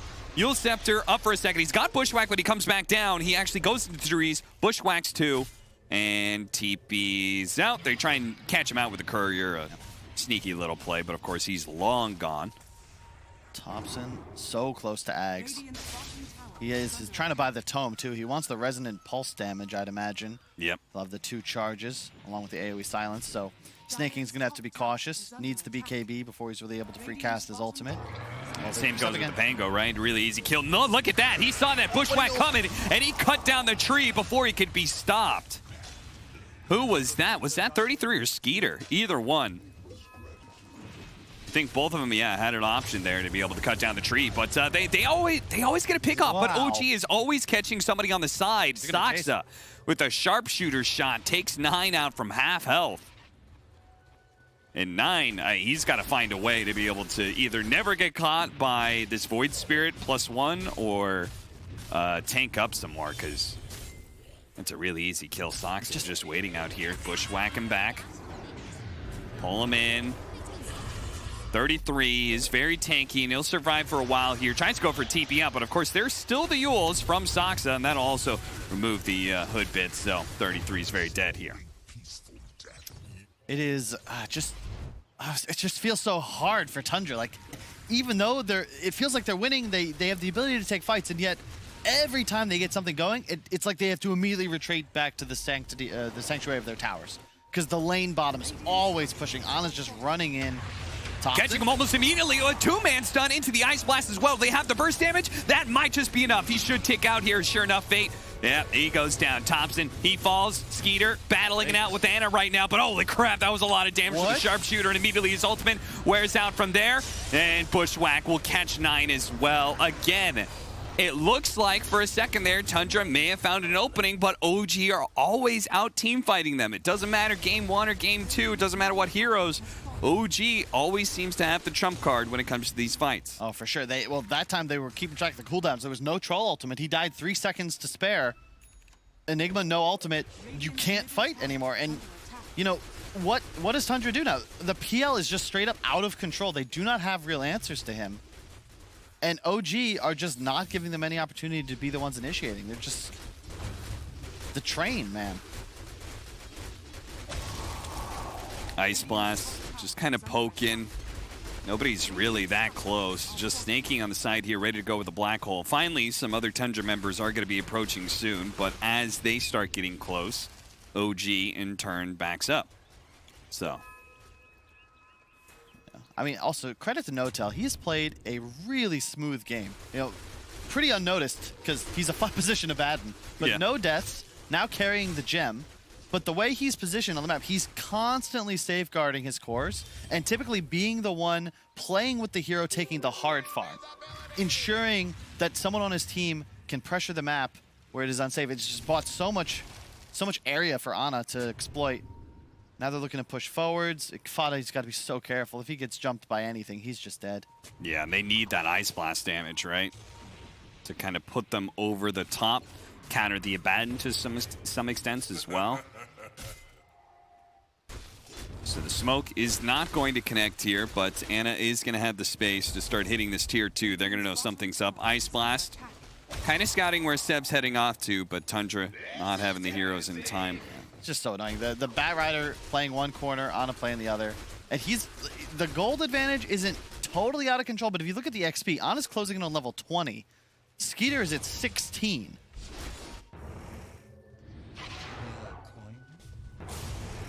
Jumping forward, managed to find Soxa here. They're going to blow at least the Rolling Thunder to catch him, and maybe No Tail as well, actually. No Tail, he's going to bounce back and catch him a second time. They're going to leave him to die. The gem will be going to Tundra. So that's a pretty important pickup, and they might be able to find a little bit more here. There's a courier coming in. Maybe they can kill some wards as well. They just de-warded a whole bunch of the area, too. AA also really effectively able to check those high grounds. I hope they get the wards that were placed. He's got them now on a high ground and that cool lane ward middle. They're a little bit deeper than maybe they're expected to look for. They're going to smoke up here and see if they can catch up to Thompson. Thompson, he's going to be caught. Malefice is just a second stun that allows 33 to be able to get in there and hit the stomp. Really well played. Look at OG still positioning. They're saying like they want... I noticed that about OG. They always position where it's like, oh, they got a pick off or they got, you know, maybe they want to fight or something. But if they get sloppy on positioning, we can still get something here. Yep. It is very tough to walk away with free kills against OG. They're always going to look to punish somewhere. You know, Tundra, very much still in the game, but you certainly have PL problems. Like I'm looking at Ana, he's got a heart completed in a moment, then it's going to be the shard, and then things start to get really out of control. Because then all of a sudden, Fada, you can't even be in Lance range. And you just die to like this super illusion doing 40% bonus damage. Yeah, and long drawn out fights will start playing against you, right? Where he's just constantly throwing lance after lance, you're getting burned out of all your mana. Oh, Seb. Hey, Fada, speaking of him, he's saying he needs to find the right positioning. Well, Seb found the back line, so that clearly wasn't the right positioning.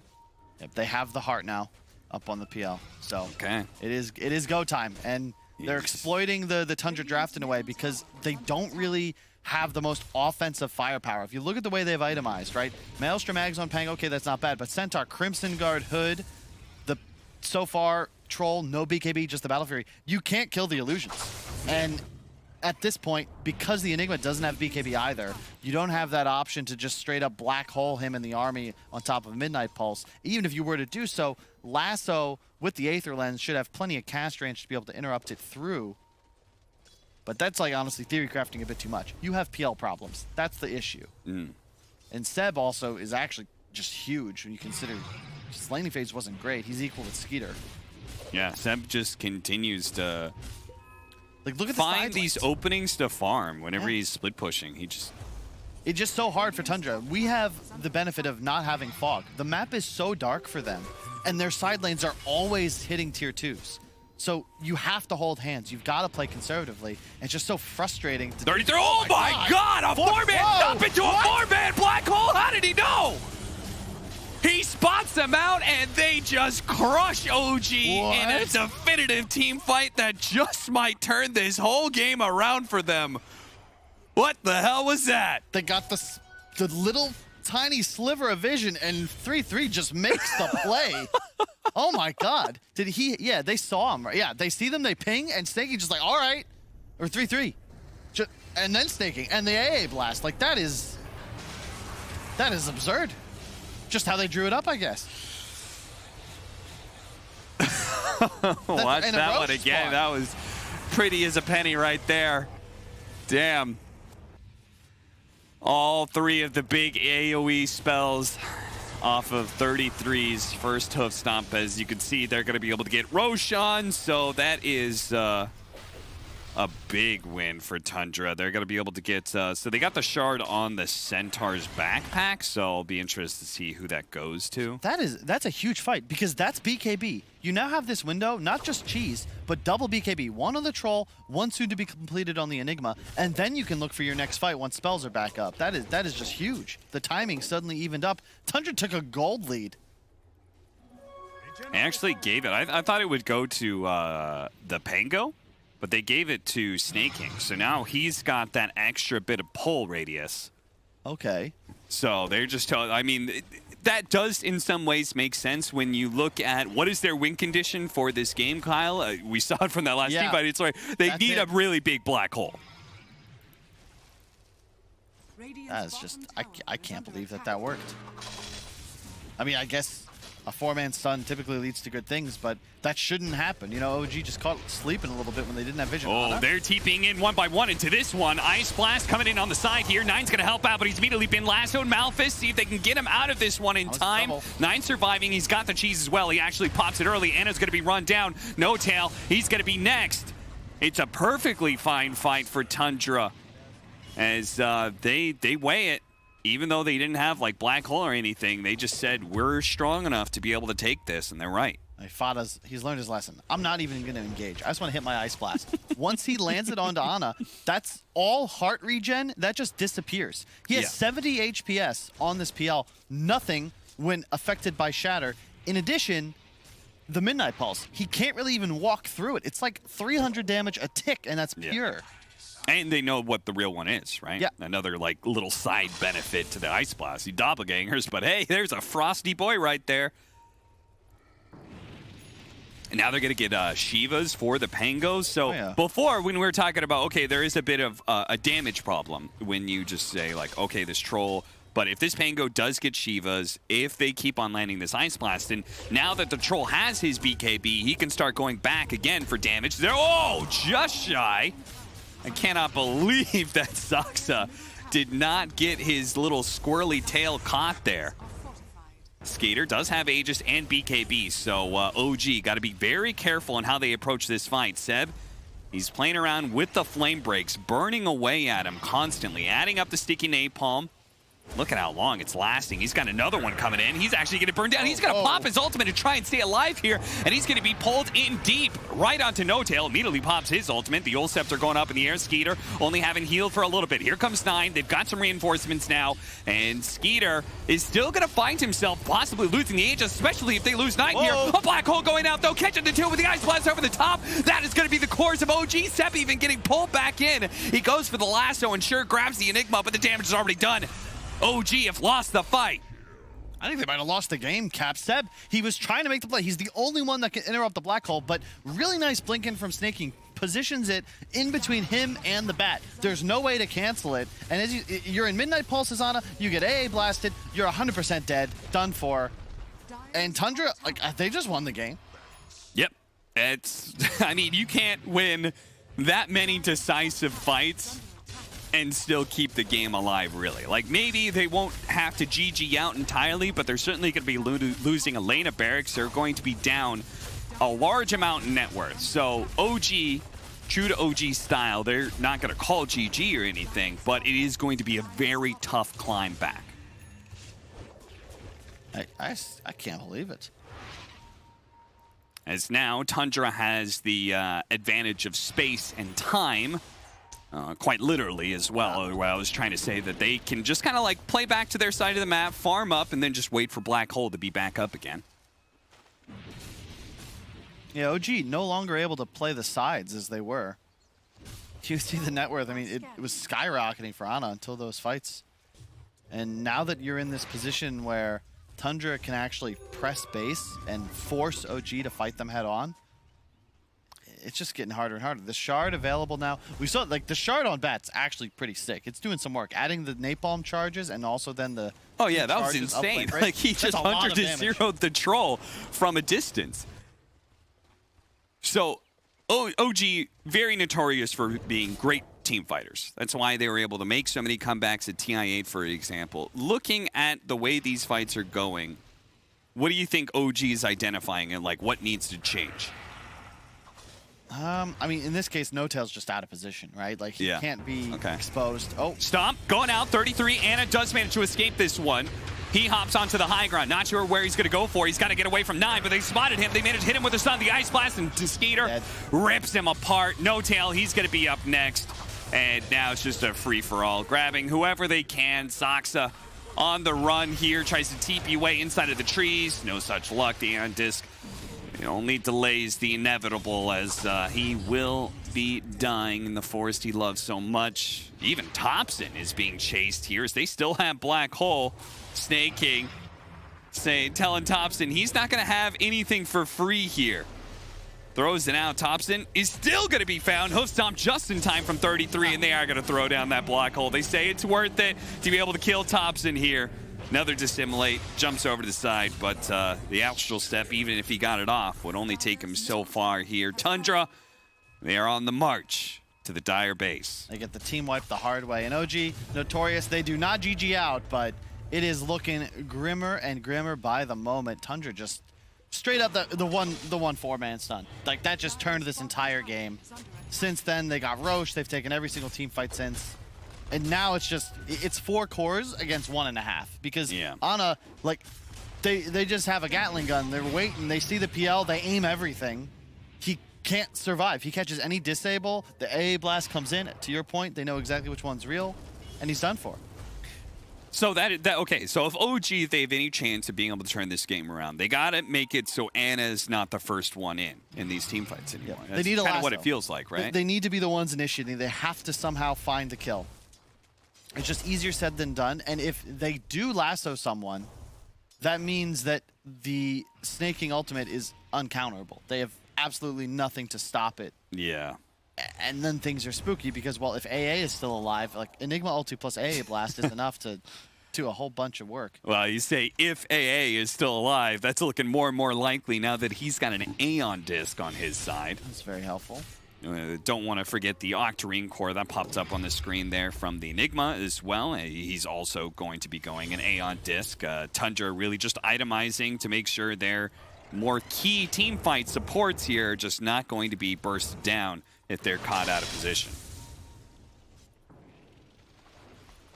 Yeah, you can see the line drawn. They know Sox is up in the trees. I'm trying to find him. See if Sox's squirrel powers will keep him safe. What I don't like about this hero? That right there. What, casting and farming? From casting 2 spells and not being able to kill a creep wave. It's unfair. It's super. Yeah, it's super creep. So I'm just telling you that is a constant problem for that hero. You max out both of those abilities and you're left getting 2 creeps out of every creep wave or something. You know, it's just. That's no fun. It feels a little rough. Under attack. Radiant structures. See, Roche ends up in 3 seconds. That'll be Tundra's next move. Look at OG. Just plan it out here. Someone's going to defend, right? We certainly hope so, but no, Tundra are going to play it safe. They say, oh, you can have the tier 2. We don't really give a crap because there's Roshan up. That's an Aghanim Scepter for free, plus Aegis Cheese. Yeah. Ags for the Troll, I would imagine. Maybe the Centaur. Maybe the Enigma. I mean, a lot of good ones, actually. Radiant's bottom tower is under Yeah, they give it to Troll. Yeah, okay. He'll have the Dispel, both offensive and defensive now. Really value. You saw how much work the Bat Rider Shard was doing to him. That'll no longer be a factor. Oh, 33, just shy. Fada does get caught here. He's got the Aeon Disc to try and get him away, but he's immediately going to be Yule Sceptered up. They're going to try and poke at him like they did before. The Illusion's rolling through. Speaking of rolling, 33, they somehow found Thompson a little bit farther below. Fada does die, but the fact they got Thompson forgives that entirely. Yep. You can see that's how you're going to have to win a fight if you're OG. You know, deal with the AA. Even if there's no lasso there, the Aeon Disc is certainly a problem, but the PL illusions just make short work of him. It's just tough. Like Tundra, they're just running in.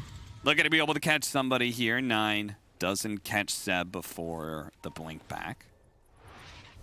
Dire's middle tower is under So we'll watch how Thompson got caught here. It's the smoked TP back that Snake King had earlier leads the charge to help them find Thompson as he was 0.1 second away from completing that TP. That's gotta sting. Got the net just in time. And now it's time to push. You still have Aegis on Skeeter. Yeah, and once he doesn't have that Aegis anymore, he can pick up a Satanic and he'll still have kind of that extra life. Skeeter, if they can kill him with zero commitment here, it would be super nice, but unfortunately, for them anyway, he survives, and they're going to back up, farm a little bit more. Get some tier 4 items that are still left. Anyway, he's just taken over the net worth.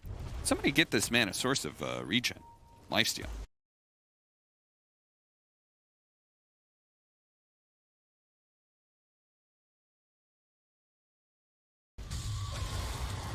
I was thinking about a Vlad's on 9, but he's so farmed. I don't know if you really want to go back for that. 3-3 is fully stacked. Doesn't even have a slot for boots. Yeah, seriously. But you're looking to chase. Look at Seb. You see the line drawn. He wants to backstab, find a pick off. Yeah, they certainly, like, they sense they have an advantage when they're able to kind of like poke and poke and poke with the Bat Rider, start getting some people low, then they can start closing in a bit. Look at this nice defensive ward from Fada, though.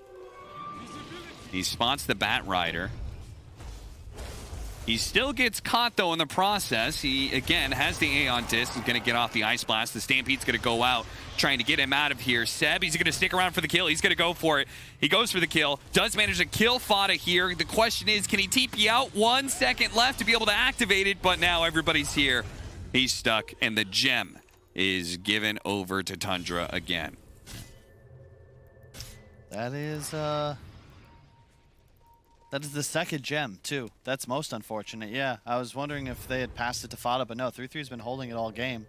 So, OG, you know, the early gem has been something that's a hallmark of their squad for some time. It's why they love bats so much, but without gem, you just don't have the ability to obtain map control like they need to.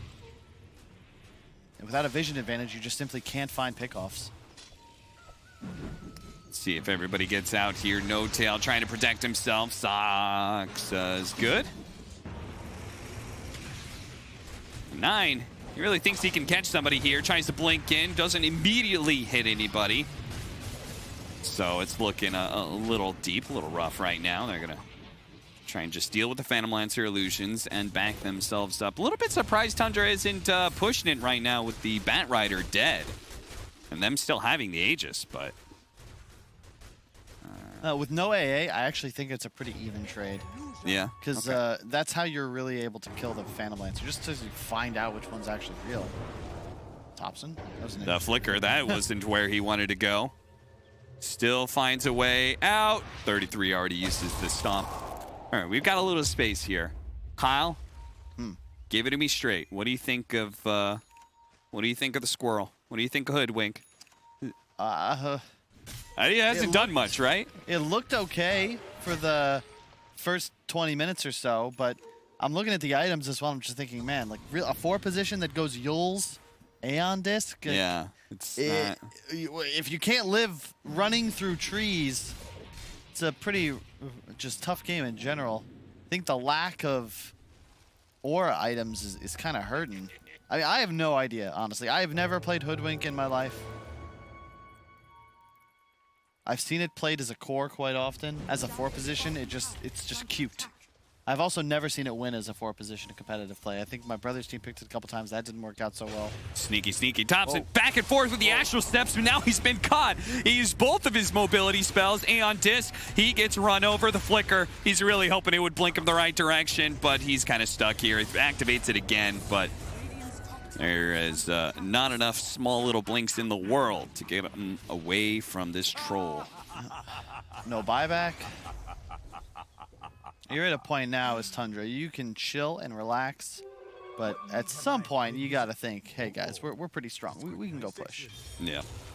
Like they have everything you could possibly need on their Enigma, with the exception of maybe a BOTs, which is what he's queued up next. Seb with the smoke here. Maybe trying to cut a creep wave. That's about it. All he can really do here. Anna can deal with the incoming creep wave thanks to the Spirit Lance and the Shard.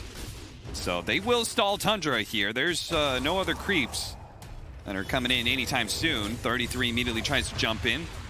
Do manage to get the break on the troll here, but Soxa is probably still found. Whoa. Rolling Thunder doesn't actually quite land. Aeon Disc is going to go off the Aphotic Shield, trying to get him into the trees as best they can. They spot him, though. The Stomp is going to land. The Abaddon and the Hoodwink are both dead. Both supports down on the side of OG. They're both going to buy back, but Thompson still needs another 20 seconds. They start their initiation on to Snake King. They got to get him out of here.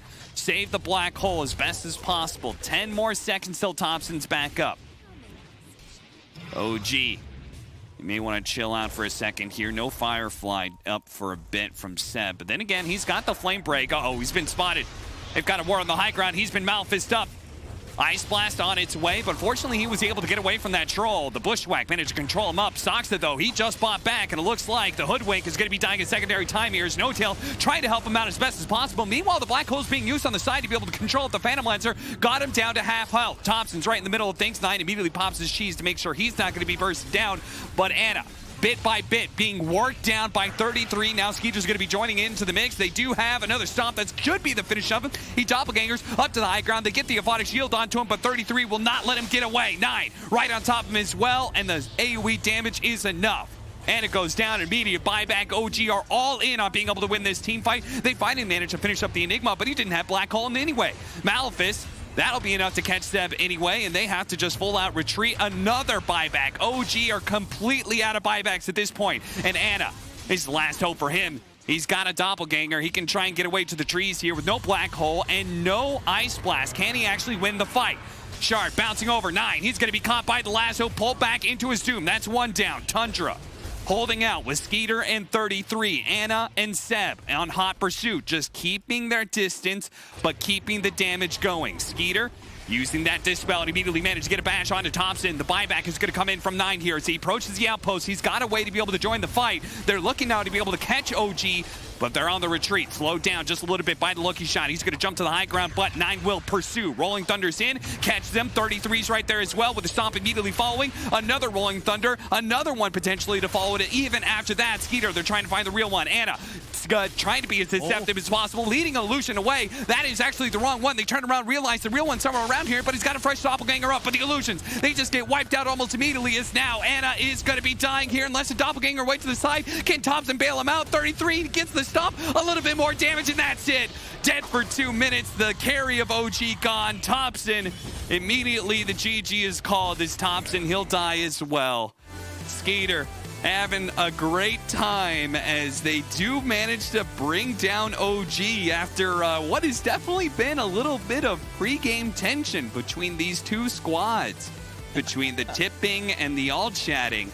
I think Tundra, they're real happy to get a victory here.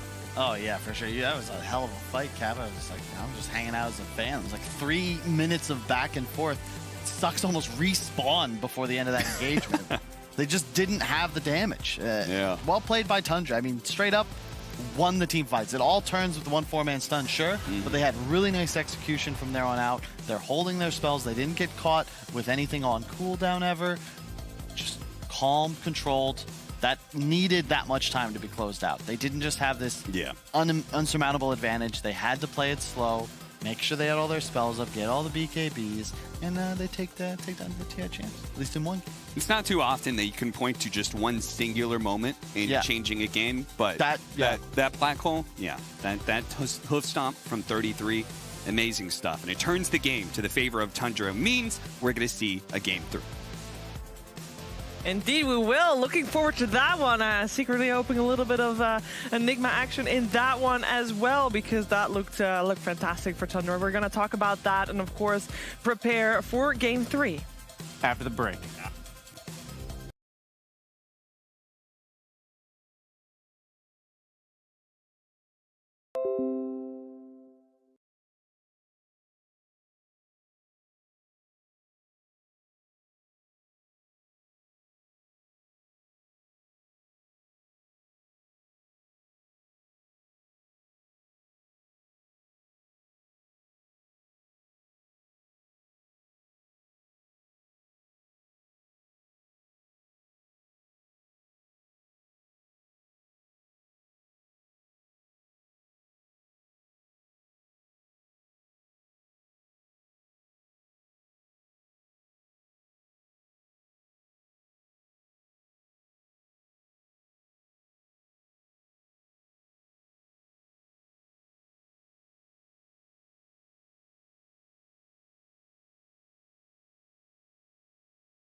What a game, and this moment right here, can't get enough of that. That was everything coming together for Tundra, and that made their game because they were able to take game 2, forcing out a game 3 against OG. You're watching DreamLeague Season 15, powered by Intel, the upper division of the Western European DPC League. And this game, there was only one person on the panel that believed in Tundra and their capability to win this game based on draft, but we should have all been aware of the black hole threat potential. And before we talk more about that, we are first going to Purge to see how that black hole came to be. Thanks, guys. OG did a really good job getting PL farmed. The fast Midas worked out really well. In the off lane, he basically got this huge net worth advantage, clearing the creep wave, clearing large camp, and then running into the river, now killing the new large camp that's pretty close by. Before, he'd have to run all the way up here past the Ancients to get this farm efficiency, and then he cycles back towards the creep wave. This is the reason that his net worth was able to be so high. And with that advantage, they played around the map. This is a great initiation onto OG. Thompson ends up dying right at the start, which is the advantage that AA gives you. But after his death, he pings his ward spot on the high ground, which ended up being really crucial. Later on, Seb ends up coming over here with the Sentry Ward to get the D Ward, but what happens afterwards is pretty significant towards OG's impact in the later stages of the game. What happened was Fado moved over here with A. I think actually I have a better clip for it. Fado moves over here. He dewards the Observer with the Sentry on the low ground. But what he did afterwards was he put another Observer Ward there. So what OG should have done was recheck to make sure with their Sentry still there, whether there was a new ward place. They didn't want to because the AA Vortex was down. The Hoodwink, for example, could have done it with his first skill where he plants a tree. But if he did that, it would have revealed that he was in the area. So what No-Tail did was put the gem on the ground briefly, and it gave him a little bit of vision, but it didn't actually spot the ward that was right there. And because of this, it gave a vision advantage for the Tundra side when they wanted to invade. And as a result, OG stands too close together. Soxa gets initiated on. He ends up dying, and No-Tail, who just bought a gem, ends up losing this as well, which kind of just cascaded because afterwards, we see Thompson got picked off in the mid lane, and then we had that beautiful moment a little bit later, 2 minutes later here, where Tundra re-invades their side of the jungle. They spot the enemy lineup, and the center is able to get an insane 4, not 3-man stun into the black hole. So this tempo advantage was completely lost by OG due to this ward being taken out, and as a result of this huge fight, they take Roshan, and Tundra finally gets massive advantage in the game.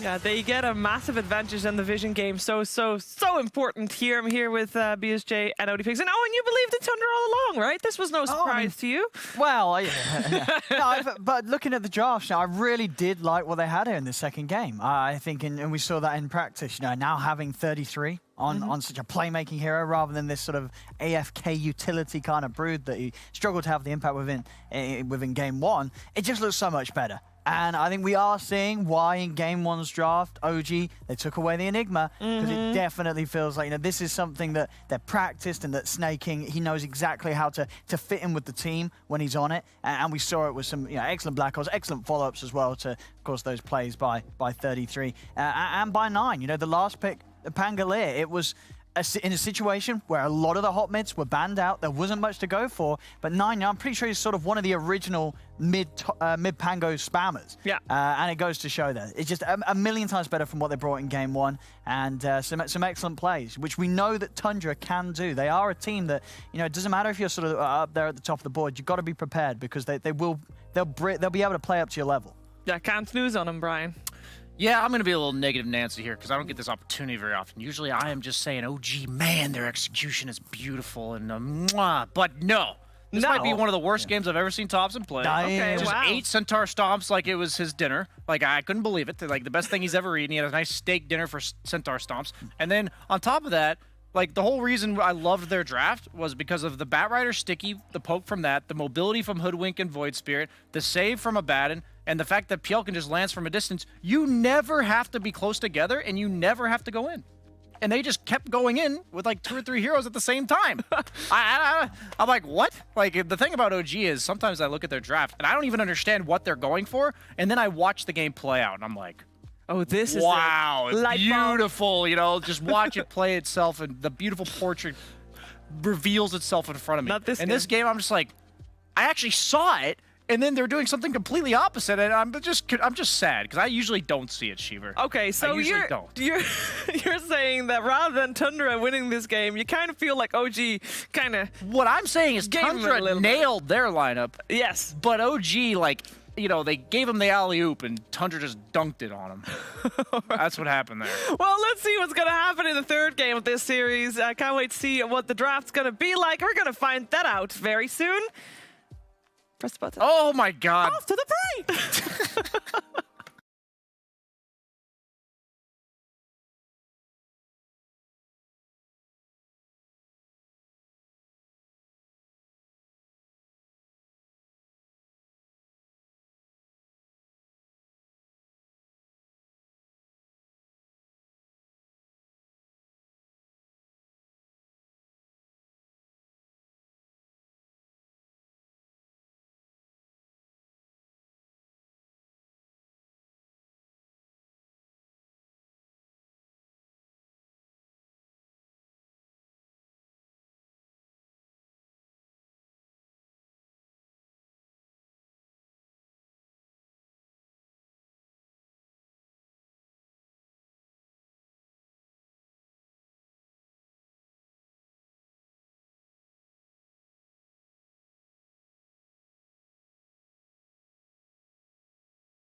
We have seen both teams take a game off of each other, and we are about to find out who will take the series. It's Game 3 for OG and Tundra. You're watching DreamLeague Season 15, powered by Intel. It's the upper division of the Western European DPC League, and I'm hoping that Game 3 is gonna have a little bit of the Game 2 flair, because I did really like having a little bit of team fights upon team fights. We're in the draft already here with ODPixel and BSJ, and we got OG going for the Centaur Willow. Want to point out again that we did say earlier that Thompson has been spamming Willow in the mid lane in his pubs recently, so that is a possibility. Also curious, Brian, to hear your thoughts on, again, for the third time in a row, AA first pick. What are they seeing that we are not? I mean, I think Well, I was going to say I'll let Brian say it, but I think Brian said it in game 1. I think he's right. They're stopping the Eye and the Morph and that sort of stuff, right? Yeah, it's just meant to be it covers so many bases. There's like a lot of heroes that can win the draft for you, and by picking AA, you're just not going to pick any of these heroes. So it's maybe simplicity. Maybe they found themselves losing to like 4 or 5 different heroes that are all countered by AA and strategy. So for themselves, it helps their comfort level during the draft. And it doesn't seem like they're all inning the AA that hard. Like I talk about like Nyxes and stuff that pair really well with it. It's more so if you were to draft these heroes that are countered by AA, we'll all in the AA's concept. Otherwise, we kind of just have this deny pick 5. And, you know, OG does the same thing they did in game 1. Shadow Demon was their pickup rather than the Willow, but this time around it's been first round banned. Yep. And the whole idea of these 2 heroes is that Centaur can counter initiate and potentially even save with the Ag Scepter later on. And Willow also breaks combos, and that's all AA is about. So in case anyone just showed up or probably had me muted the first time around, that is what they're doing here. All right, fair enough. We're going quite fast here. We got the Nigma ban coming out also for OG. We saw why. That's a respect ban right there. Yep. Another respect ban. Phantom Lancer, second phase ban. Of course, OG doesn't want to pick it first phase again because it didn't really work out in the game before. So ban that out too. Juggernaut removed. And I'm going to say that I think there's going to be probably a lot more cores banned out in the next couple of bans. Would imagine so. Yeah, these drafts are very open. It's like, yeah, we see 4 heroes, but there's no clear-cut game plan by either team just yet. There's no win condition. Good team fight. That's all there is so far. So what are we going to pair with these? I think there's a lot of mind games that can go on in this second round. You don't have any core you're trying to protect with these bans. You're just banning out what they have used in previous games, or just generally what may be like a really powerful 7th pick for OG, like a Jug. You know, it's just a very nice, safe pick, because OG has to make sure they don't lose the draft here, and then Tundra has to claim enough of a lead in the draft that OG can't claim it back in that 10th pick. It's the dynamic we always see. Getting rid of the Void with AA, love it. It's a very hard combo to play against. All the bubbles. Very much bubbles, circles. Are there any circles still left? I mean, I don't really want to see Tundra go for the Mars again.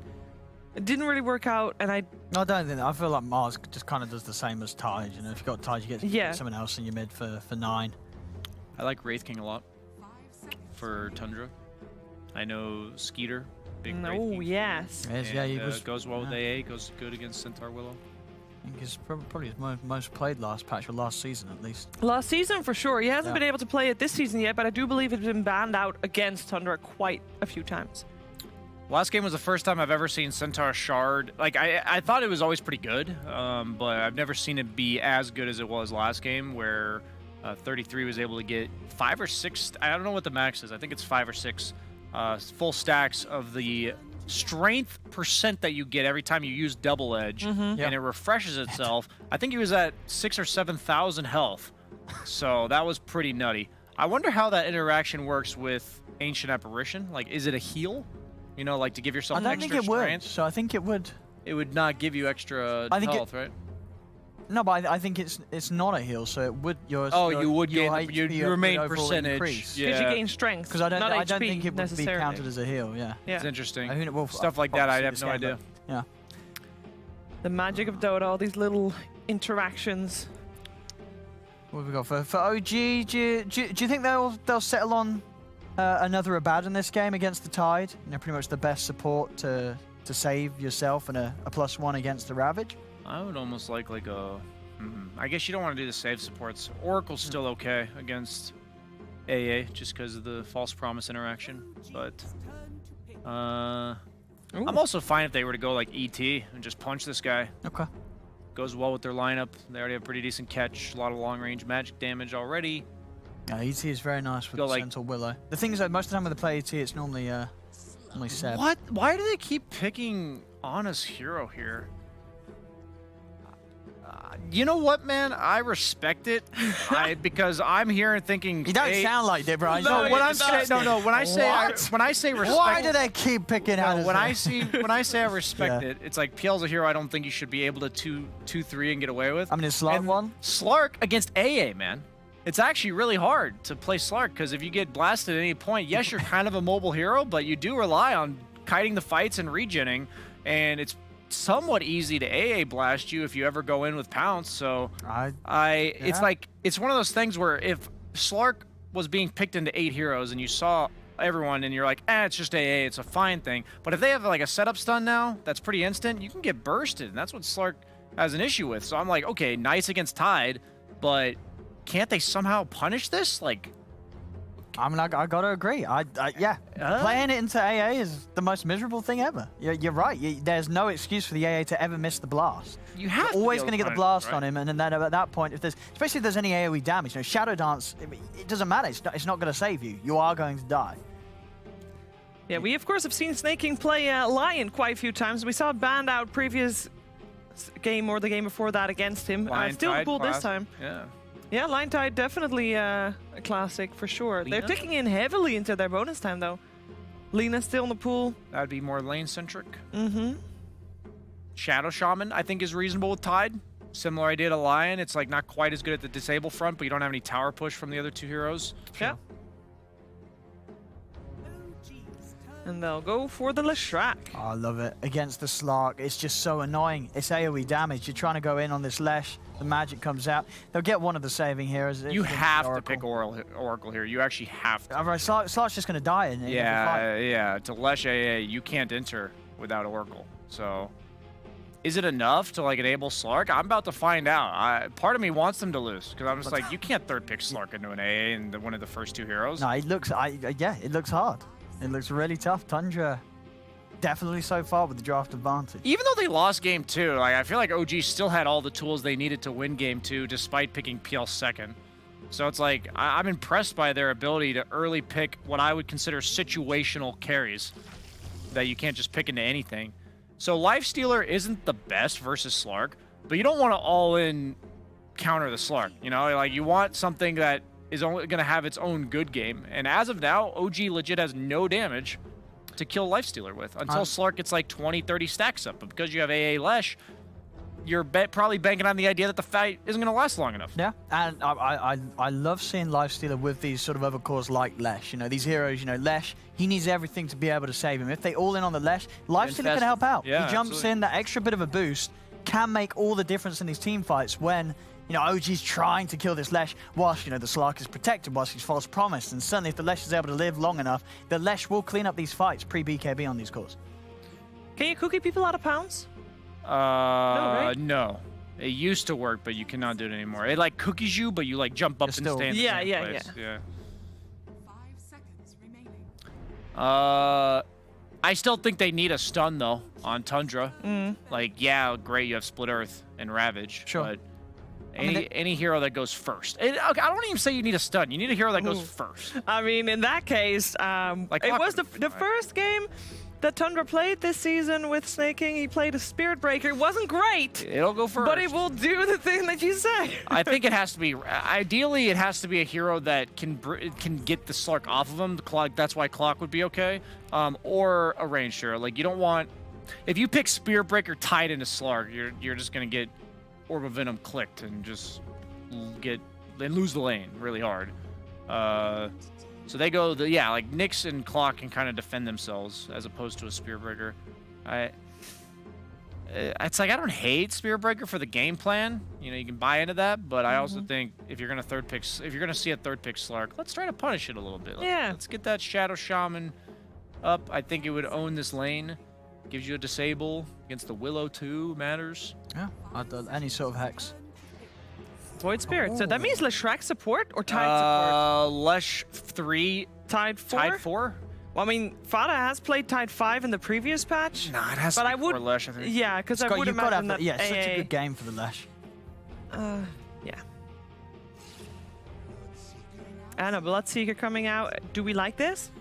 Is it mid Bloodseeker? Looks like it is. Top some Bloodseeker.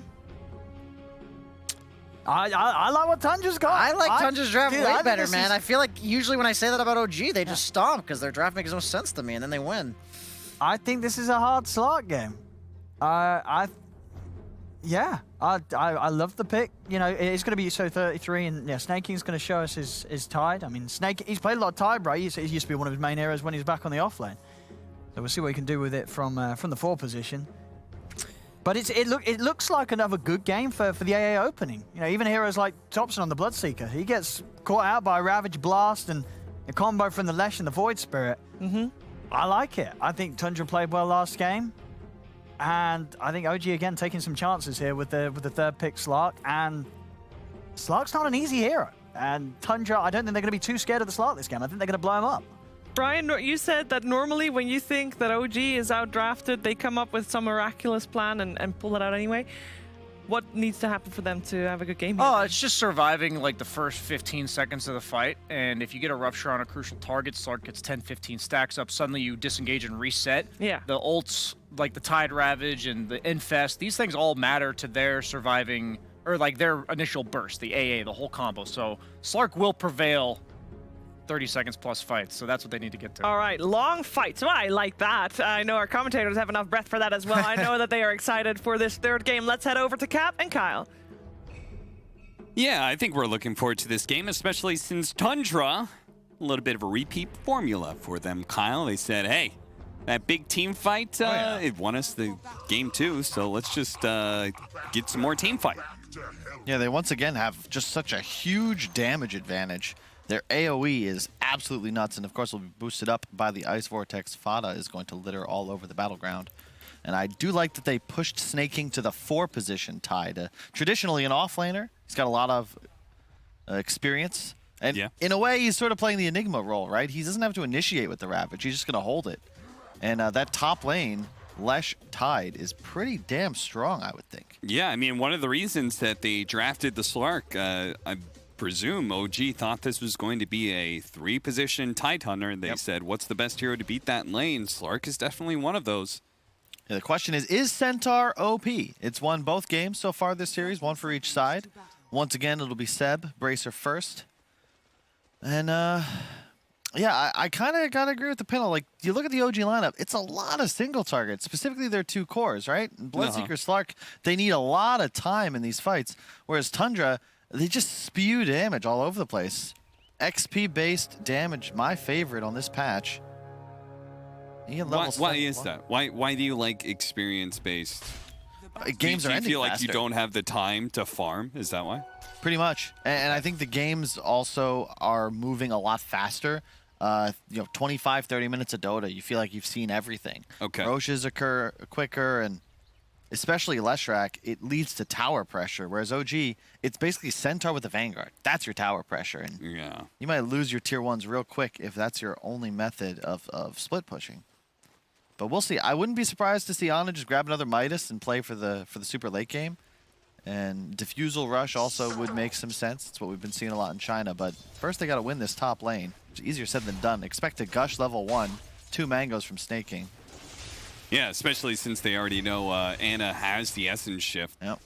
Leveled up early, so they might be able to get a lot of... Okay, that wasn't quite the time I expected that to be used. All right.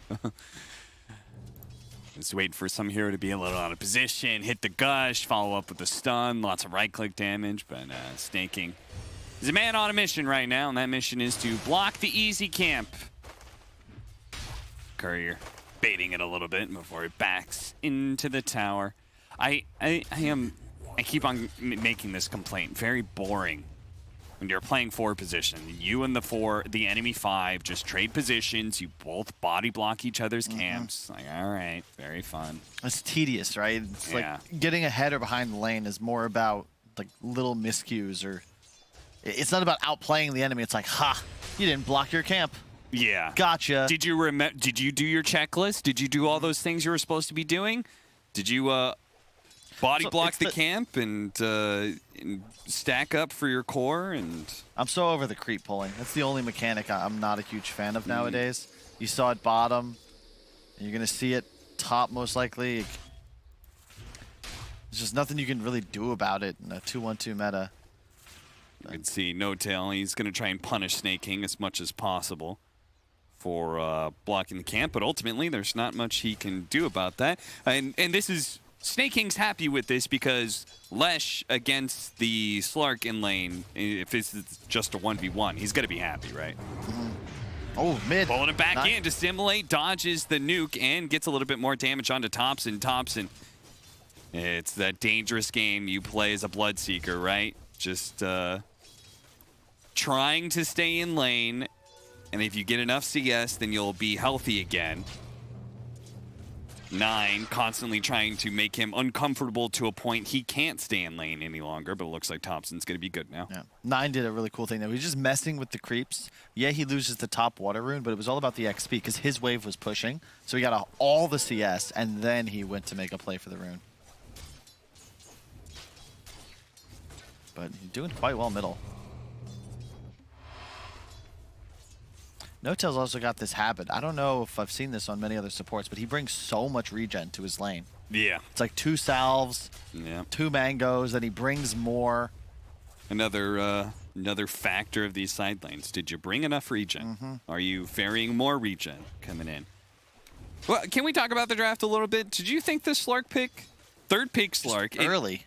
Yeah, it's against Ancient Apparition, which, you know, that matchup can kind of be a little bit awkward. And then it's up against a Tidehunter that turns out it's not a core. I think the hero matchups are less impactful than the position it was picked. And oh my, what? Thompson. That shouldn't happen. Yeah, getting the outplay in the mid lane. Hopefully we'll be able to get a glimpse into what happened there. And it looks like, oh, Snake King, you missed one of those pulls. You didn't block it every time. The new OG, they're all focused on Ana. And to pick his hero when you then give Tundra 3 follow-ups, that's a bit awkward to me. Yeah. Like, his landing phase is not going very well, only 14-2. And do you feel like this Bloodseeker last pick isn't such a gotcha pick that it'll kind of rectify the draft? Not really. Not really? It's all right, yeah. But I traditionally love playing Lifestealer against Bloodseeker. You just infest if you get ruptured, no big deal. Rage to safety. Same thing, yeah, somebody else gets ruptured, right? You could just jump inside them, they'll stand still and be tanky as a result. Another hero that doesn't really love playing against AA either. We'll see how it plays out. I like the double null as well onto the Leshrac. Super value, especially side lane. A little bit extra stat. Increased spell amp, always value. Mid lane, Rupture on a 9. He's in trouble. Yeah, he doesn't have Dissimulate, so he's done. Thompson's going to claim a second kill here. Maybe it's individual performance that'll let this Bloodseeker look really nice. 2 kills up already over 9. Yeah. Thompson's feeling himself. He picked Void Spirit into Bloodseeker, right? Yes. I'll be honest, I was thinking about the ramifications of this game. I wasn't paying attention to the end of the draft. Just wild. Like, I did not expect that matchup to be so one-sided. I mean, you know, this is where Thompson, the Thompson effect. This guy's 33. Good. He's been the one who's been having a pretty good lane right here, but they're going to try and burst him down. But Ana, he got him. 33 with the Fairy Fire pump. He's able to stay alive just long enough to get the kill, gets the experience before he dies. They lost Seb down bottom, too. It's like, come on. Thompson's like, guys, what more do you need? I'm free farming here, doing what I can. Yeah, chill out, guys. The Blade I've Mill got a Rupture up. I can gank soon. Speaking of, do you think he's gonna? Would you use this Rupture? Do you want to try and pressure 9 more, or do you want to help the side lanes? You know, I always find it one of those interesting philosophies. You know, do you continue to keep someone out of the game, or do you try and help your allies and make their game better? I think you deal with the Void Spirit as much as possible. You can't really go for the Lifestealer. If he hits 6 before you get there, that's just a wasted gank. Top lane, sure, you might be able to stop the Lesh, but I'd actually be concerned that 3-3, he hits 6 and then turns it around on you. You need the Blade Mail before you can really get to active 9. 9 rotates over. They do manage to hit the Stomp first. That'll slow down the damage a little bit. No Tails here. This thing's really awkward, especially now that Thompson, he throws out the Rupture. 9 will manage to get out of the Blood Right, but 9 is going to be left behind here as Skeeter runs and runs and runs away. And now OG, they're feeling themselves a little bit. Seb, definitely still a little salty over the pause spam, ensuring he tips offensively, a little bit of all chat to boot. Yeah, I mean, he was the one getting tipped last game during those pregame pauses, and he said, do it more. I'm beginning to like it. And, yeah, you know, now he's doling it out himself. Now it's the Vanguard, feeling good. Thompson is just owning this game. If he wasn't crushing mid so hard, this would be a lot more Tundra favored. But as it stands, looking okay, and he's running top. They're gonna have to back off here. They see him on the ward. No rupture. No rupture, and they've already retreated back enough. So Thompson will just spend a little bit of time hitting neutral creeps, giving Saksa the mid lane experience, so you can get 6 a little bit sooner, which obviously is value for Thompson anyway, because then they can do the rupture into terrorize combo. Look at that. What is even happening here? I don't really know, but Skeeter seems intent on trying to punish Seb, and Seb's like, I don't know what you're doing, but I'm definitely not dying right now. So annoying to play against the center. He's just constantly pulling creep waves. Lifestealer, you know, you win this lane, but you can't really stop Seb. Yeah, I mean, this is all without a Vanguard. He's making these kind of moves without the biggest upgrade that he gets in his arsenal, and yeah. You got a Arcane Rune on 9, though. Could be useful. Maybe he'll just farm with it. Does have the maxed out Dissimulate, so going the farming build for sure. Looking to stack camps, it appears. Snaking gonna arrive to do the same. Unless they want to. Are they gonna smoke gank? That's a bit awkward. Level 4 Tide. Okay, 9 was there, and it didn't really seem to serve a purpose. It's a weird game for 9, though, to be fair.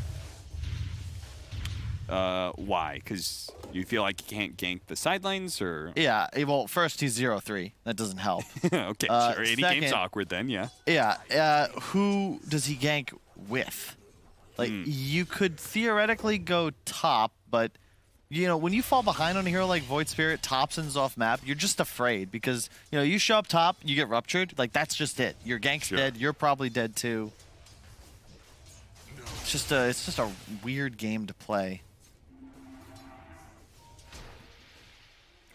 Saksa just shy getting level 6. Snake King, they're trying to give him a little space to do something similar here at top, but +1 doesn't happen. Well, the rupture's down for a bit, so 9 can feel confident doing something here. 33. He's going to start pressuring the tower. They're going to catch Saksa here. The Cursed Crown, though, is kind of awkward, and 9 got to make sure he dodges that placement. He's going to pop the Dissimulate to make sure his Arcane Rune doesn't get purged away. Last hit on the tower is available to OG, though, so. Wow, that was just one edict, wasn't it? Yeah. That was crazy. Leshrac, man, this hero is so good. I actually don't think there's ever a bad game to first to it.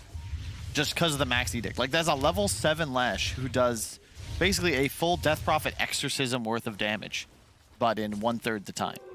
And is part of your reasoning on that just because it also has draft versatility? Oh, yeah. Where it could be mid and off lane? 1, 2, 3, 4, 5. It can be literally anywhere. And it's always good. You got stun, you got tower push, decent laner. What's not to love? Ana moving. This cast does not endorse 5 Leshrac, please. Blocking out Ana. Try to get away with the Shadow Dance, and with no more jumps from the Void Spirit, he's certainly not going to be able to get that top lane. They're going to go for Snake King. Snake King does have the Ravage if he wants to pop it, but I think he's accepting his death here and holding on to his cooldown. He's saying there's 4 heroes up here, guys. It's not that big of a deal. Thompson Dota, strutting his stuff, 6K net worth, and a Blade Mail. That is so annoying to deal with, specifically his 3-3 on the Leshrac, because he can just run in on top of you. Typically, you'd be able to stand still. Oh, they're going to catch him, the Brambles. It's on point. Now they're going to hit him with the Rupture, and just a Blade Mail is going to ensure his death here. They threw out the Terrorize just in case, because Skeeter was actually getting quite close there to be able to get in range of the Infest. Now they're going to help and try and bring down Thompson, but I'm pretty sure Thompson is going to be okay here. Really nice job. The way Oracle healing works is it's all calculated, and then the sum occurs at the end. So as long as AA ult fades, then you will still heal. No problems. So no, it's just gonna have to watch the timing. This is the Vanguard Centaur. and you could see a big difference. Everybody else's damage looks kind of meh, but Skeeter, thanks to him having that armlet, he was actually kind of chunking at the Centaur pretty decently. Oh yeah, maxed out Ghoul Frenzy too. Just a bunch of attack speed, only level 2 Feast, but still nearly 1% of max health percent damage. Zox, the cold feet is going to stun him, but Fada may have bit off a bit more than you can chew. And OG, they're really taunting Tundra now. They say, don't get too cocky just because you beat us in one game.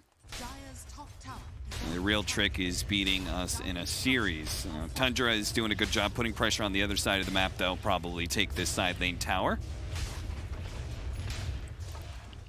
Tundra also successfully took a game off of Secret. Yeah. If I'm not mistaken. So this is a position they've been in before, but it's closing out the series that they found difficult. Took a game off Secret last season too. Yeah, ultimately this team is just looking like an upgraded version of Hellbear Smashers, you know, where they're taking a game off of everybody. Tundra has actually won a series and have also taken a game off of the best teams. Here's the play though. You got the Fairy Trinket. Nine's got a Passenger. They have Ravage. They'd love to kill Ana here. Yeah, love to kill Ana. They need to be able to go through No Tail first, and that makes this a little bit hard to execute. They're going to jump onto Ana now. Ana immediately start jumping away. No Tail, they're not going to give the opportunity to catch up to Ana. He's already dead, caught by the Ravage, and now No Tail slowed down enough that 33, he'll eventually catch up to this Oracle. There's no real out for him. Look, he popped the ultimate on himself to try and kill the Courier. That was cute, No Tail, but sadly, your damage was just one short. Yeah, 3-3 though. Think about, oh, hang on, 9. Oh, he's got to dissimulate to be able to dodge this. He does. So Soxa. Oh, the rune fades. The haste rune fades as fresh runes are spawning. Terrorize is not going to land. Surprised he even tried to throw that one out there. So the thing about the build though, 3-3 went for a mech again. So this is reminiscent of his Broodmother. A lot of tower pressure, a lot of team fight. Oh wait, Ana, careful, buddy. Is he just tread swapped? He's going to go for it here, but the stun, it does manage to land, and 33 is just barely going to land. Thompson's the one to fall. Meanwhile, bottom lane, they actually get the kill on Ana as well. OG, oh, those tips are coming back now. They're going to give him to Fada for the sick outplay on Ana. What happened there? He tread swapped. Well, first off, he didn't have ultimate used fast enough. He got he just tanked damage, tanked tower, tanked AA blast. And then tread swap, lost 100 health on it, and just dies. That's...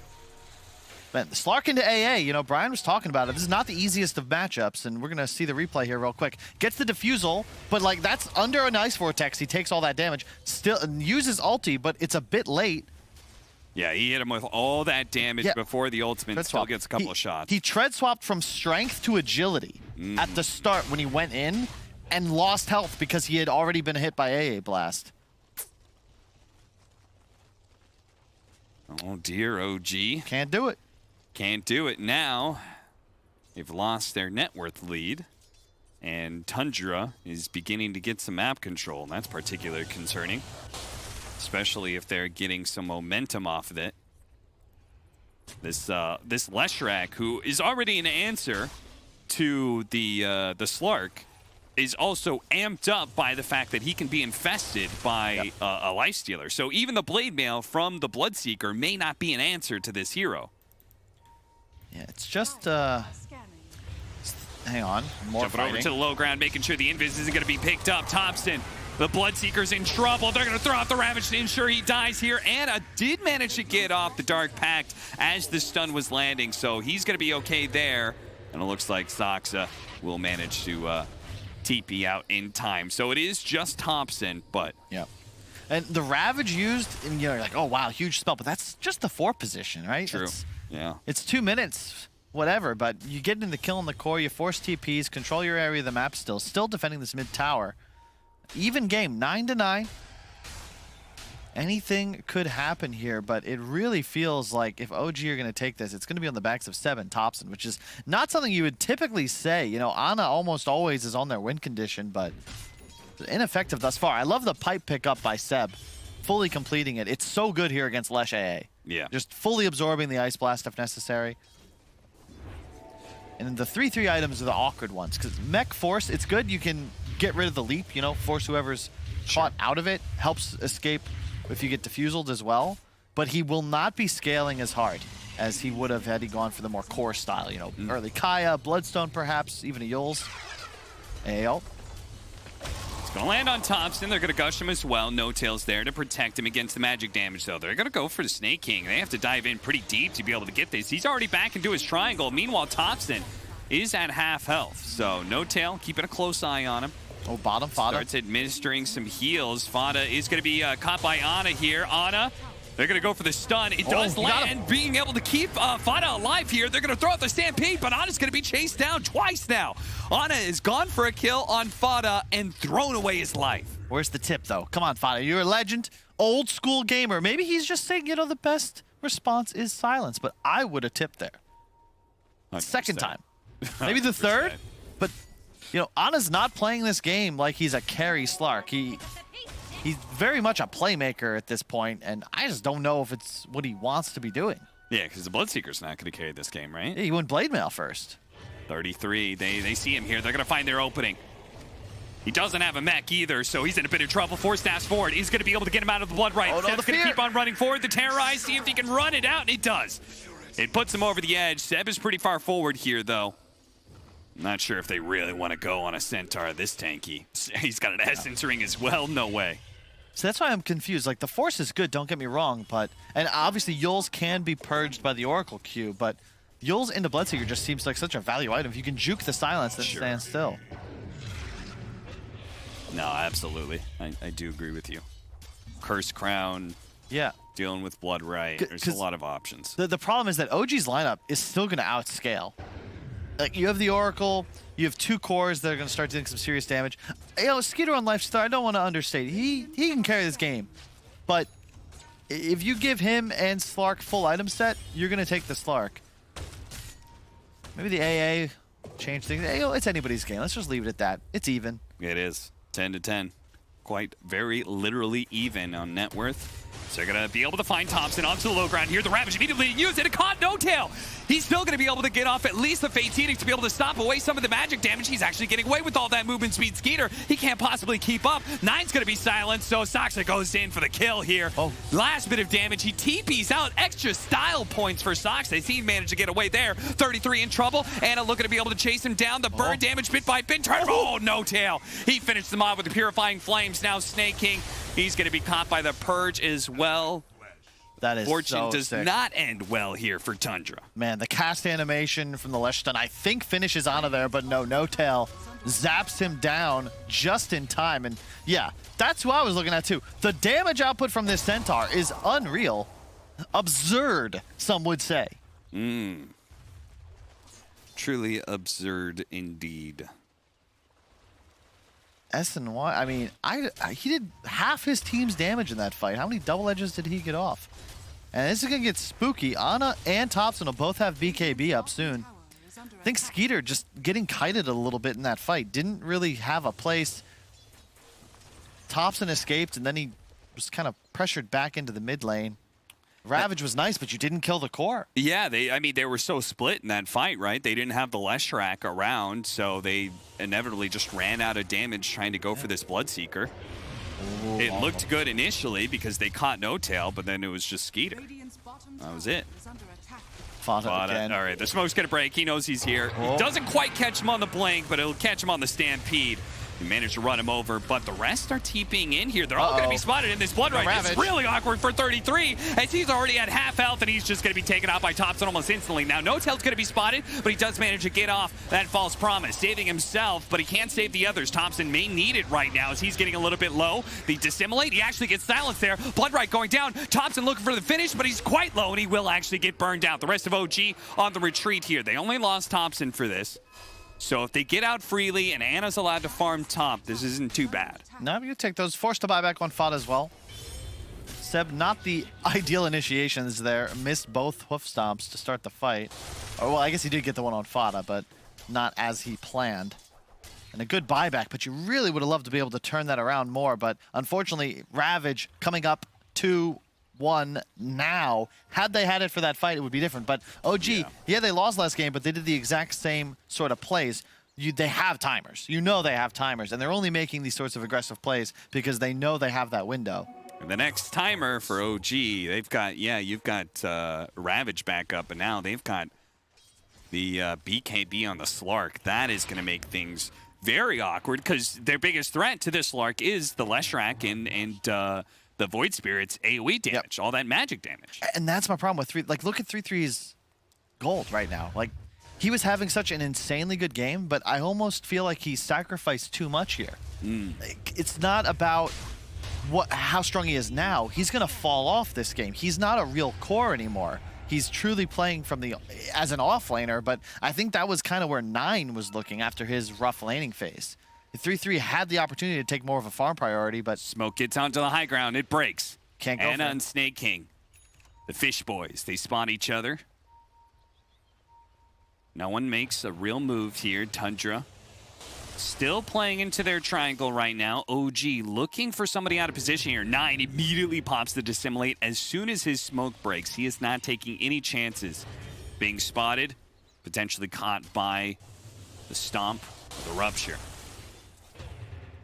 And 9 thinking about it, but immediately the Fate's Edict's going out, so they know No Tail's right behind them. It's not worth trying to go for Anna here. The chance that them blowing him up, whether it's Dark Pack, BKB, or False Promise, it's so unlikely to 100-0 him. His team fight is actually very hard for Tundra, I feel like. Oh, yeah. They need to play near perfectly, and they have to get No Tail. And that's why they're re-smoking. They're going to find this initiation. No Tail, he's going to be silenced up almost immediately here. The Fate's Edict is going out. The Stampede trying to get him away. Now, OG, are they going to try and fight this for No Tail's life? It looks like they will. No Infest up. Skeeter stuck by this Rupture, and it's going to start beating on him. They do have the Rage. Terrorize being forced out time and time again. Skeeter trying to get out of the blood right now. He's going to be okay. The Centaur, they're going to start focusing on him. The Ice Blast does bring him down. OG playing the edges here. Anna now commits to the team fight. The Ravage are going down, but doesn't actually stop Anna, but it does kill No Tail. The Terrorize beautifully placed.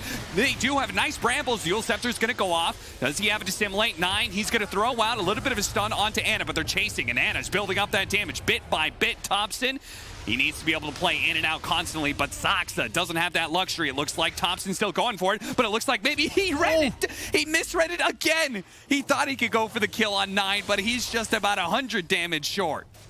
And they just can't, they cannot touch Skeeter. The Deso armlet build, he was chunking Seb on the Centaur. The pipe we liked. The trouble is he has no armor. The Vanguard is not effective once you start getting chunked by a max Feast Lifestealer with Deso. He's hitting for like 250 a pop. Good initiation. They force the ulti on No Tail. That's a kill if 9 lands his Q there, but I actually think it works out better for Tundra because it puts OG in a position where they feel confident taking a team fight. And Skeeter, you just can't go. He still has Rage, so, oh, you want to come click me? All right. The Fear play doesn't work, and now we've traded Rupture and Oracle ulti for effectively nothing. Snake King still holding the Ravage. I believe it's squandered. You see him pop it here. Look at that BKB timing. It's perfect, but Ana just doesn't do enough damage yet, and neither does Thompson. They're fast, they're quick, they can go in and out, but you can't trade with Skeeter. Another buyback used by Tundra, and that to be ensuring that they do win the fight. And while they do win this one, it is slightly concerning when you say those words. Anna doesn't do enough yet. Yeah. But it is inevitable that he is going to start doing damage eventually. So I feel like Tundra in some ways does need to, like, I want them to start winning fights on OG's side of the map, you know? We'll see. Or do you disagree? You think they're good?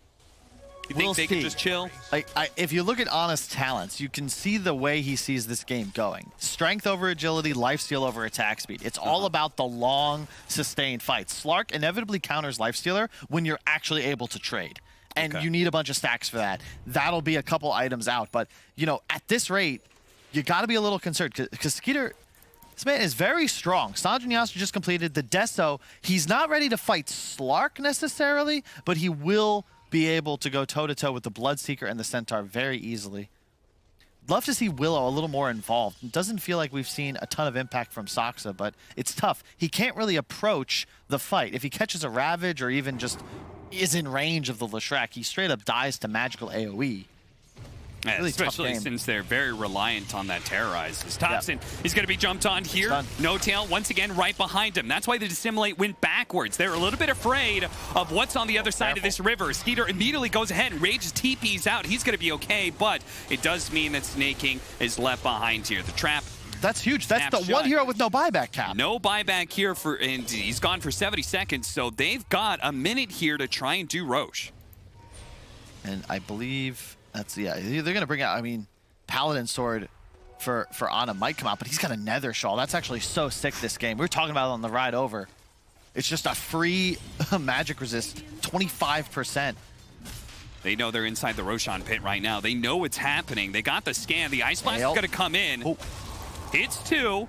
That'll get him out of the pit, but they still have 40 seconds left, and now a Cursed Crown actually landing. Terrorize going to go out. He Yule Scepters just in time. Can he dissimulate as well? He does. He managed to Astral Step himself back up to the high ground and fest up as well. 33, 4 staff away from Ana for now, as the False Promise is going to be put onto Ana, but a nice stomp from Sev is going to be able to stall their retreat out. 9 dissimulates just before the leap, and he Astral Steps over to the tier 2. God. Just before the Cursed Crown lands, he gets away. OG, they're not going to have this Roshan for free. Tundra's going to fight for it.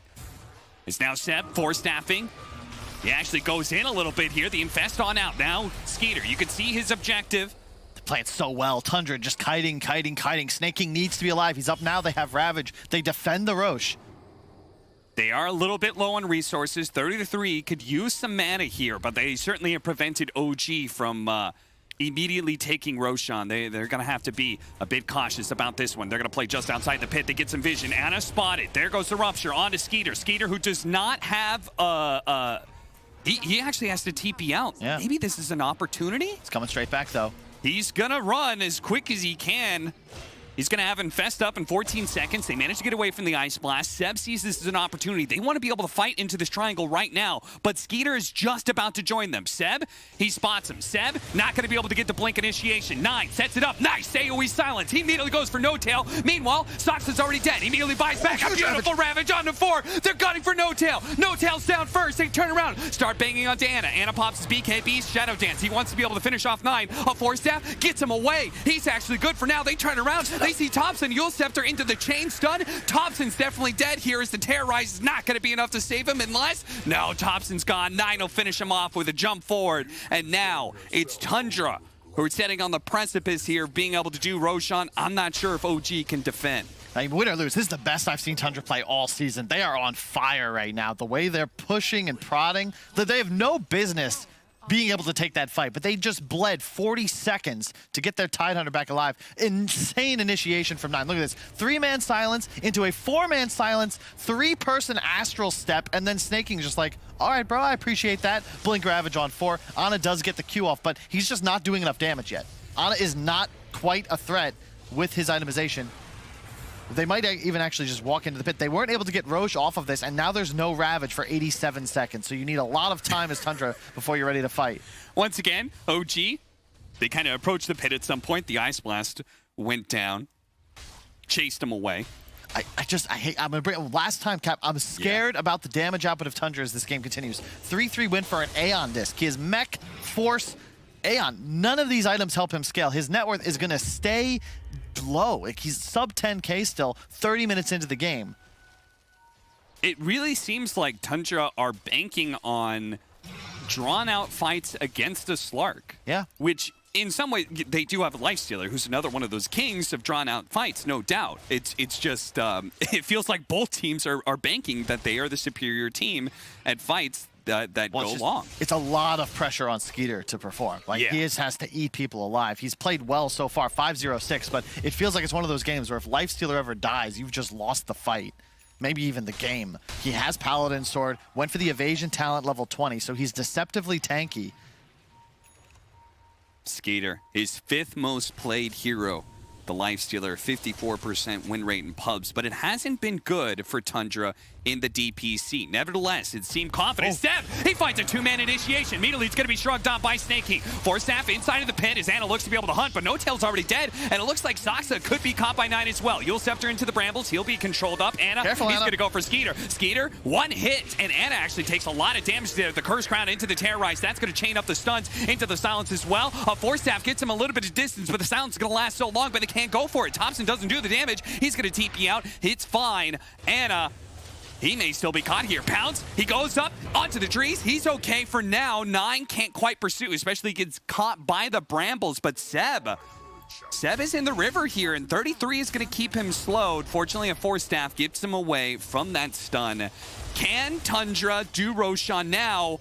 Or are they going to try and catch Anna? The Ice Blast. 9. He's hunting right now. Immediately gets one silence up. Oh, but he got in front of him. You're not going anywhere. A blocked pounce by Snake King means Anna dies, and Roshan is free for the taking for Tundra. That is so huge. Yeah, the Ravage is completely shrugged off, but it's the damage output. Sick AA blast from Fada. This is proof. This is why you have to be careful picking Slark into AA. The magical damage is just nuts. No regen potential. They just got Roche. That's crazy. That gives them the time now to wait for Ravage, relax a little bit, and look to take another fight. Gold advantage still slightly in OG's favor. Yet. They've got vision up here, Seb, and you, my friend, are farming way too close to the Roshan pit. Man, this is huge. Like, I can't. Like, there's a lot on the line here. OG 2-1 this season. Tundra 1-2. But they both have pretty rough schedules ahead, and consider OG, what, they get 50 points last season? If they don't go to the major with at least, like, you know, a 3rd place, 2nd place finish, that means they have to go through like wild card group and probably win, or at top 2, have to be grand finals at the major. Otherwise, they're playing a TI qualifier, which they're probably comfortable with. But still, this EU's region, yeah, it's some big names. They're probably comfortable with it, but that was something that Seb talked about when he said, you know, when Anna was coming back in an interview, he said that he is very confident that by TI, they will be back in form.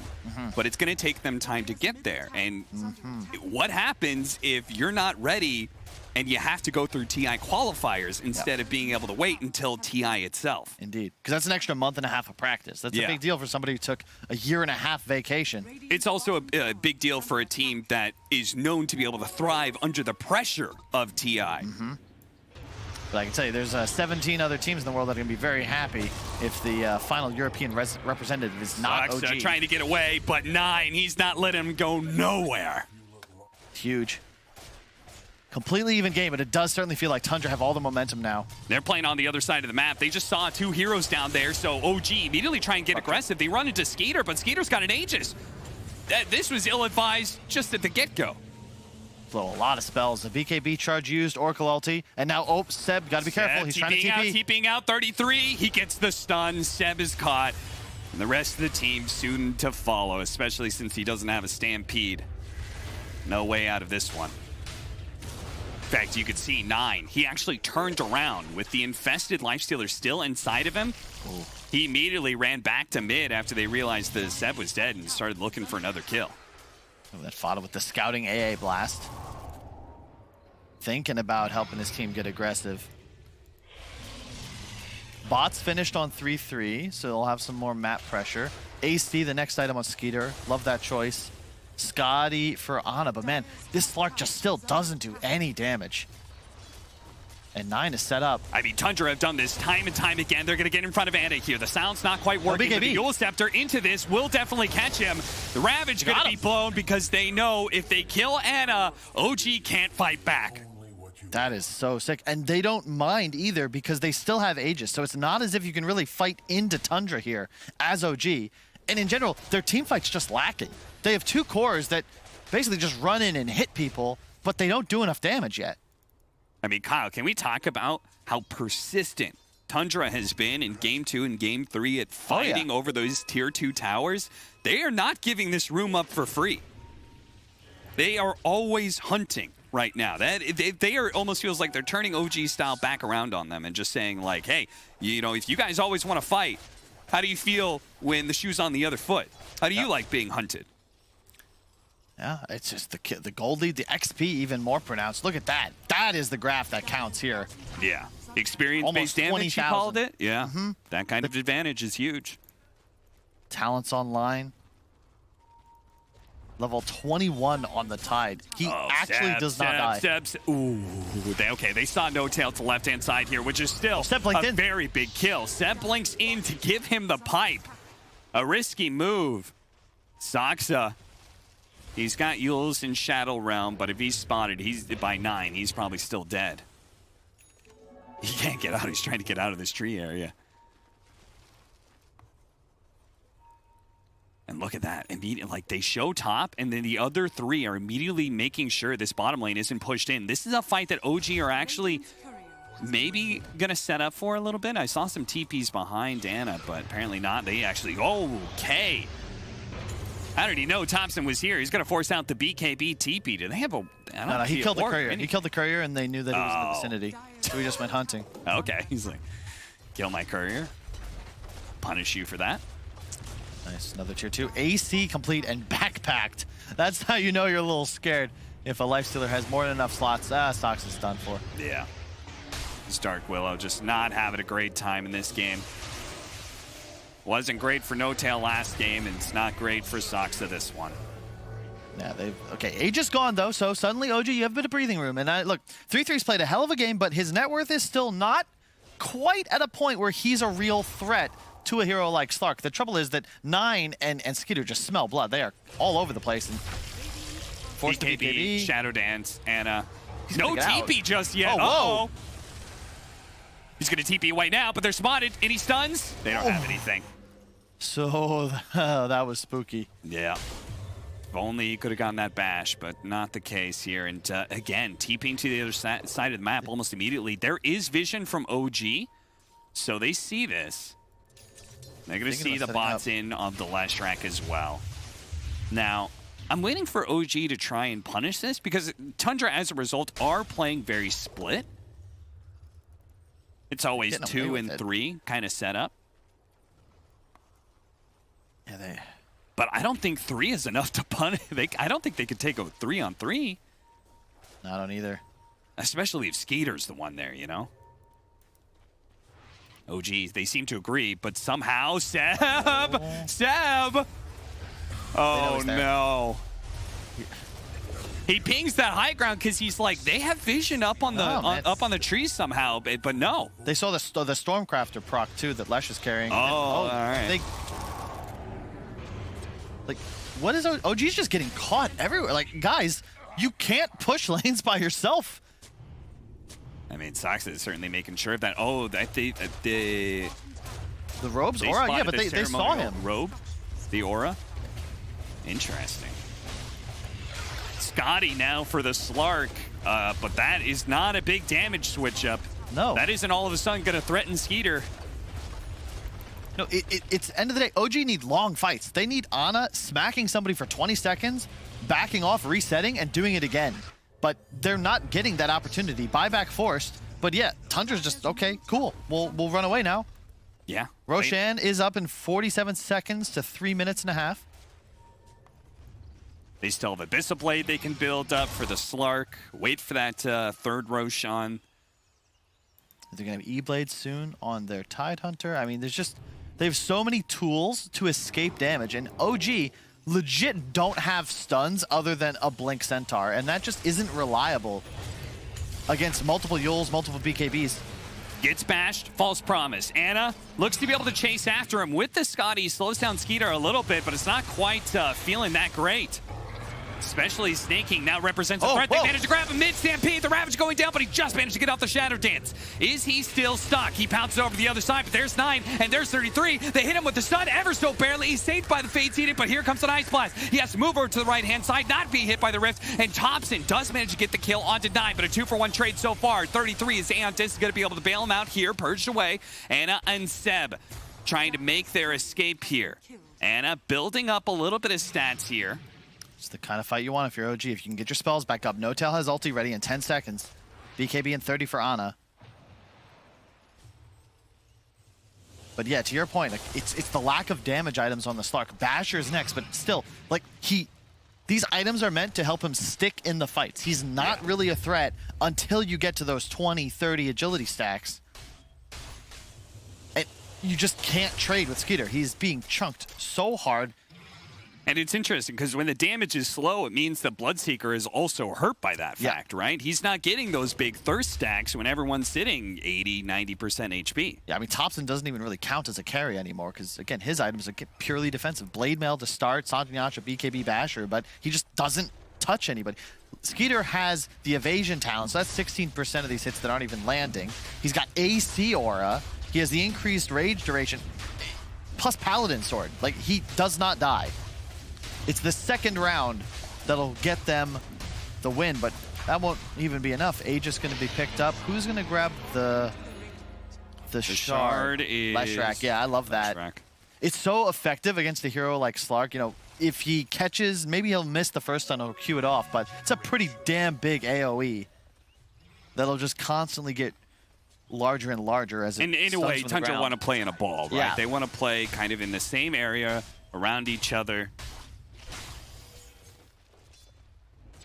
This Ice Blast headed up to top lane. So many of these Ice Blasts have been used to either scout or push in waves, so Tundra can remain hunting. They don't have to worry about the side lane so much. Spell Prism into a Scythe of Ice for Seb. So a lot of a big add in disables there. It's necessary, right? They realize, like, we don't actually have lockdown to kill these heroes. Lifestealer and Void just have way too many escapes. We're going to back into comes. a smoke. Make sure they're out of vision of these wards. Smoke is going to break most likely on Seb here. They're going to jump forward, immediately trying to go for Seb. Skeeter, he certainly outputs a lot of damage onto Seb. Now he is able to get the Stampede and away. Anna, they managed to get the Rupture onto 9. They might just be able to kill him again here. They start off last team fight. 4 staffs are trying to get him out of here, but the Rupture is also still dealing damage, and Anna's looking good. He's got a false promise. He's going to back up and reset a little bit. With the buyback coming out from 9, they say the damage is done. If we can get everybody else out, we're looking pretty good. No Tail looks like he's kind of stuck, though. 33, running forward very aggressively here, and Anna, he'll turn around and try and punish. Immediately, the E-Blade goes out onto him, though. Soxer turning around with the Terrorize. He's going to be okay as he scares back both Snake King and Skeeter. Oh, whoa, look at Thompson 9. Thompson, 9? What was Thompson doing here? It looks like maybe he was chasing 33, but 9 on the buyback is able to catch Thompson through this to simulate the nuke will finish him. Meanwhile, Ice Blast onto Anna. Anna leaps away just in the nick of time. Bouncing back in, Seb. He sees the 2-man stomp. Managed to land that one with the magic damage flowing in. They're going to go for Snake King first. Snake King would already use Ravage. Not that much of a threat, but they got to deal with Skeeter. Bashed once. They got to get him out of here. He doesn't have enough mana to be able to blow anything. He's going to be losing his first life for this. If they can actually catch him, they just need another bash. All right, first life down. Can they catch him a second time? Into the back line. Almost immediately. He's going to be gunning for no tail, but he has to be able to jump away. Sit immediately. Scythe of Ice up. Down to half health. He's low. Skeeter, can he actually get away? But he actually gets the infest. Inside snaking ever so barely. Now, it's going to be 33. An Ice Blast on 3. Really well set up. Well, 9. He's beating into no tail, trying to finish him off, forcing the false promise on himself. So it's not there to be able to save the Bloodseeker right now, who's going to be chased down. He's finished off by the Ancient Apparition. Anna right in the middle of 4 is going to turn around, but Aeontis, they're also tanky. He's not doing the damage fast enough. He needs to be able to jump down to the river, but Snake King's there. Gets in front of him, denies him an exit. Now Seb, he's going to fall as well. No buybacks on the side of OG, and Tundra clearing through hero after hero. Seek and destroy is their mission. They're going to hunt down every single one of OG's members. And it's looking like, Kyle, game 3, it may not be Tundra's immediately, but they are looking damn good to finish this series up. That was absolutely insane. Skeeter just that perfect infest when by the time 3-3 dies, he's full HP again and can look to trade. Ana had 50 stacks and it still wasn't enough. The fight was as long as you could possibly hope for OG.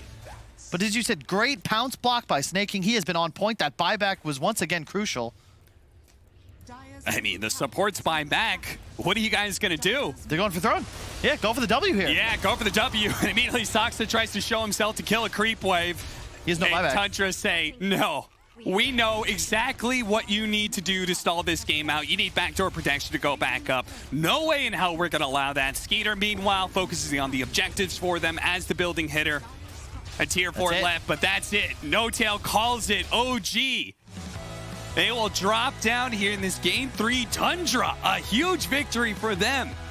They are now 2-2 in their second season here of the DPC. Man, some smiles coming out, well deserved. That is huge from Tundra. That is the team I expected to see coming into the start of the season. Week 1, they get 2-0'd by Brame. Like, come on, there's no way this is that squad playing to its potential. This was sick. It's not as if OG were slouching. That was an incredible game of Dota 2.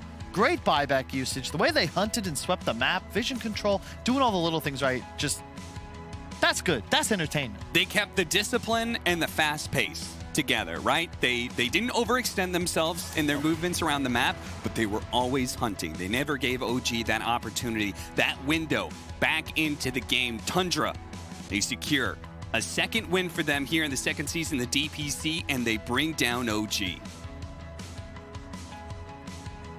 Thank you very much. Both teams actually at the moment sitting at a 2-2 on the scoreboard. Very exciting stuff for the whole region, of course. And we're going to talk about that third game and talk to one of the winners after the break.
A great finish to a great series. A victory for Tundra here in a best of 3 against OG. I mean, this was, first of all, that clip right there was great. We missed the tipping, but there was a little bit of tipping meta going on between Fada and Saxa and Ana as well. I want to talk about Ana's weak spot, which definitely is the tier 2 tower on the bottom lane. We saw him die there quite a few times, but I know that BSJ and Owen would really like to talk about picking Slark into Ancient Apparition, Brian. That's my #1 played hero. It pissed me off a little bit. I'm not gonna sugarcoat it. I was back there. Everyone here knows she gives me that grin. I was not letting that slide. I was like, guys, I'm watching this game, and Ana just can't play Dota. You can't go into fights as Slark without the ability to regen. And yeah, they gave it the Oracle. They tried to give it a little bit of a boost, but it's just not enough. And you only saw 2 heroes in the draft. It was a confidence issue for me. It's a pride issue. It's like, dude, I would never be able to win picking Slark into AA when there's only 2 heroes picked. He better not be able to win. And they even swapped up, put the Leshrac off lane, which is another great matchup against the Slark. It's just a really hard game for Ana to carry, and I'm a little upset that they made it that difficult. I don't know if that's like a pride issue or what, but yeah. Yeah, no, I think, yeah, sort of the overconfidence from OG in the drafting the last 2 games hurt them. We saw in game 1, it was Tundra coming in and being like, hey, we're going to try Brood first phase opening. Didn't work out. And then in the second and third game, OG's like, well, we're going to throw our carry, second pick PL. And then third game, here's a Slark. And it really, it hurt them. This last game, it really did seem sort of impossible. The play as well was kind of all over the place from OG. It didn't feel like the OG we've come used to see from some of the other series that they played this season. But absolutely hats off to Tundra. As I said before the series, this is a team, a squad that you can't underrate. We don't know sort of what the skill ceiling is with this team with Snaking. And game 2 and game 3 looked pretty phenomenal. Snaking absolutely gelling with the team perfectly. Just incredible team fights and plays, and they had a synergy that the OG just couldn't rival today. They could not. This was a very, very crazy back and forth game, though. I can't wait to talk more about that game, but this time with 33. Hey, congratulations, Nana, on the series. Hi. Thank you. I mean, that was a great series from a viewer's perspective. I have to ask you about your Brood game, because obviously, even though it wasn't successful this time around, I am very curious because we keep talking about the hero here on panel because we expect to see it more, and we haven't really seen it more yet. Why not? Maybe you haven't been watching the right games. Because from what we've seen, this hero is being first picked in China. Okay. By a lot of teams. Like pretty much all of the best Chinese teams right now are playing this hero in first phase, so it's definitely there. And unfortunately, it didn't work for us, but we will try again. I believe it, and I can't wait to see it as well. I'm also I'm curious because you guys are now on bootcamp for a week now, right? You've been together at least for a week there.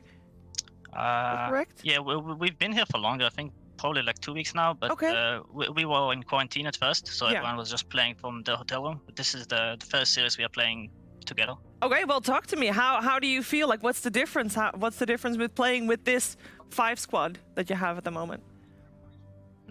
Well, actually, we're only 4 right now. 9. He got here a bit late, so he's still in quarantine. Okay. He's gonna be released tomorrow. But it's just a lot more enjoyable, first of all, to play together. It's a lot easier to communicate after the games. It's a lot easier to talk about what happened. Yeah, I mean, and it's a lot more fun to be together, to finally, get to meet the people you've been playing with for so long. Oh yeah, that I can definitely imagine that. Final question for me is regarding the Slark pick on the side of OG into you guys' first pick, Ancient Apparition. Were you surprised about that? I mean, actually, we were talking for like a minute or a minute and a half in the draft on our last ban if we should ban Slark or not. And yeah, I was saying, guys, there's no fucking way they're gonna pick Slark. There's no fucking way. And then they did it, but we said that we are happy playing against it. So yeah, very well prepared. Also with the Lesh, of course. Yeah. My question would be that, you talked about the benefits of being in the same house together and being able to communicate after a game what went wrong and stuff. Do you think how do you think the game 2 and 3 would have gone this series in comparison if this was like 2 weeks ago? Like, how big of a difference in this individual series did that make?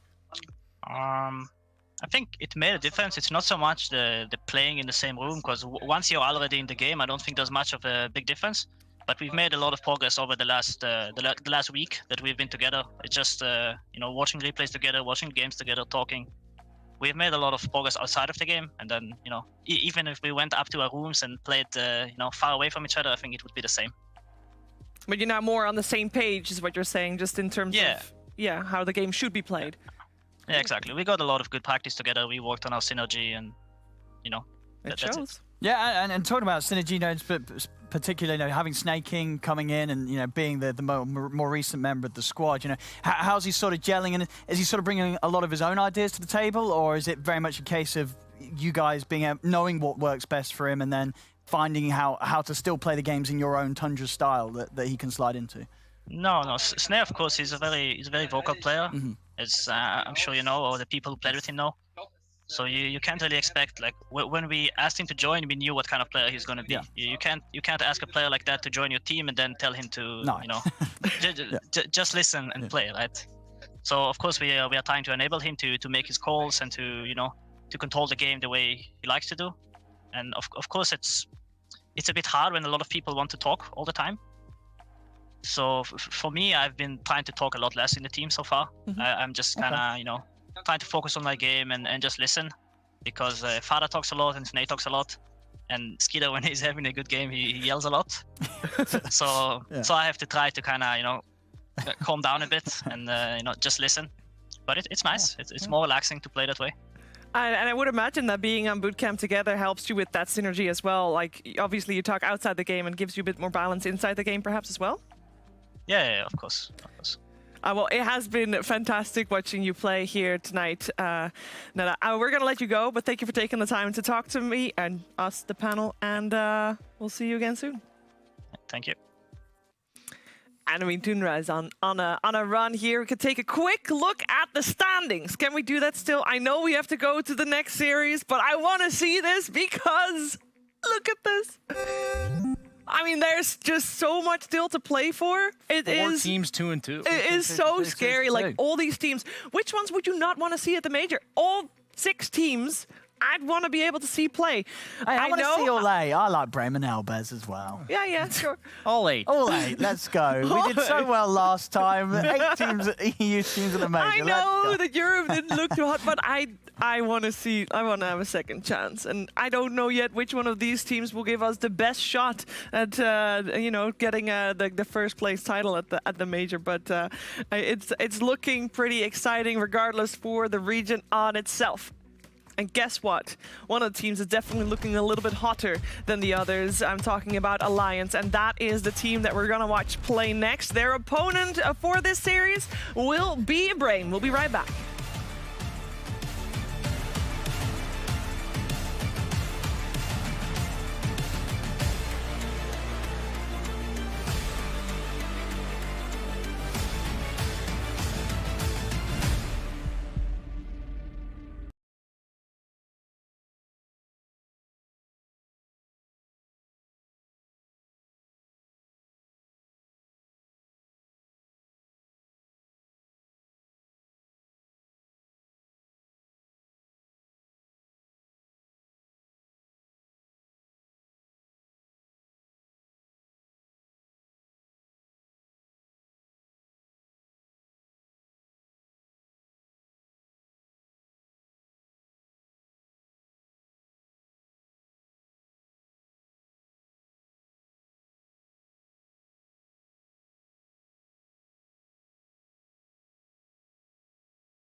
Our final series of the day here in the upper division of the Western European DPC League. We have Alliance facing Brame. You're watching DreamLeague Season 15 powered by Intel. And on this series, we have Alliance who is 4-0 at the moment facing Brame, who have only won one series so far. So we hope to see a little bit of a better showing from them today. But we also know that the odds are stacked against them. I'm here with BSJ and with Cap. And before anything, I want to hear from Stomanen, because I did just say that Brame is the underdog coming in, and he has something to say about being the underdog. Taking it down, but Stomanen's able to get it off. There's super rare situations for me that I'm the favorite in a tournament. Maybe in some small Bulgarian tournaments, let's say, then we're favorites, but it's still not that much pressure. So most of the times when I'm playing, I'm like the underdog. Charging up the Sven, they throw him up with the Yules. Wish and Skylight just continuing to control him. He breaks down, but the damage has already been done. RTW falls, focus into the river, finds. I would always take this position, but the thing is that, for example, with Liquid, I think like these guys, like heads down, like they were prepared for us. Like they knew kind of what we're gonna do but if you go back before that, I don't think Tundra were that ready for us. And like people are kind of like looking at us with let's go, we're gonna beat them, let's say. And I think like from now on, since we took a couple of games, we took Tundra 2-1, we took game from Liquid. I think we played well enough against 4G. People who are going to like put us a little bit higher. Focus, he's able to turn. They bring down RTW, they bring down Miracle. No buybacks left available for Nigma as GG is called. They're gonna be more prepared. I think this is like the best side of like underdog. So people are not prepared for you, but from now on, I think like they're gonna be more prepared for us. So we have to invent new stuff. New strats need to be invented by Brame because I think that, well, they are still the underdog, but they're maybe a little bit figured out, Cap. Hey, I'm glad he said it, so that when I come in and say it too, it doesn't sound inflammatory. Look, True. It's one thing to be able to surprise a team and be able to upset somebody, especially since I think Tundra, in my opinion, just looked pretty weak in that series. It's another thing to be actually study and be like, oh, these guys are legit. We actually do need to do our homework and then still be able to take this series. So they've done a great job. Don't get me wrong. They beat Team Liquid as well as Nigma in these one-game situations. Like, that's, you know, props to you. But you got to start winning series, and you've got tough opponents ahead. Yeah. This is Alliance Online. They are unstoppable. So I expect Brame to have the toughest test yet, and they put up probably the two weakest drafts I've seen all of DPC against Nigma, and I think this team, if given the right tools, is quite capable of executing. But I think they also kind of bait themselves into picking in a pub-style manner of focusing more on the 1v1 matchups rather than the whole picture of what their lineup's going to do. They had 2 no-stun lineups in a row last week, and that's just a classic blunder that we can't afford to make in a series against a team like Alliance. You can't afford to make that mistake, indeed. And Alliance is one of those teams that thrives when they have the time to prepare for their opponents, and that's why they're sitting on a 4-0 record.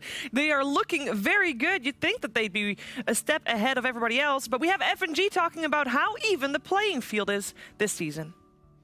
One fight for Alliance as FNG runs down Yapsor. Again, competition in EU is like really high. And I can't say that some team is like stronger than other teams, and I would say first and second season proves it, that everyone can beat everyone. For this anyway, trying to go for the spear on the Puppy. They are focusing him down. They do manage to get him with the goal and being dropped afterwards. Matuma, his first life is gone, but he does have BKB on the second. I would like to go every series 2-0, but again, we are not the best team right now. We still have a lot of work to do to become the best and the strongest. And Zai knows it too. He needs to be able to dark rip him out of here. Matuma being targeted, the spear away! And Luke gets him! He gets him out of the dark rift, and Matuma will die. I would say all series went to 1 mostly because we were not good enough, because some strats that we were preparing or some strats we just didn't execute in the right way, and usually like, you know, we can make 2-3 good plays, but then we do 2-3 mistakes, and good team always will use it against you. Let's say like Secret or Liquid, they will always try to come back. I mean, every team plays till the end, so I would say it's mostly because we are not 100% in the game, despite the fact we won a lot. Really good FNG. Ooh, I guess he's giving his life to try to pull the wave off. He successfully defended the tower. Look at this creep wave. He pulled it.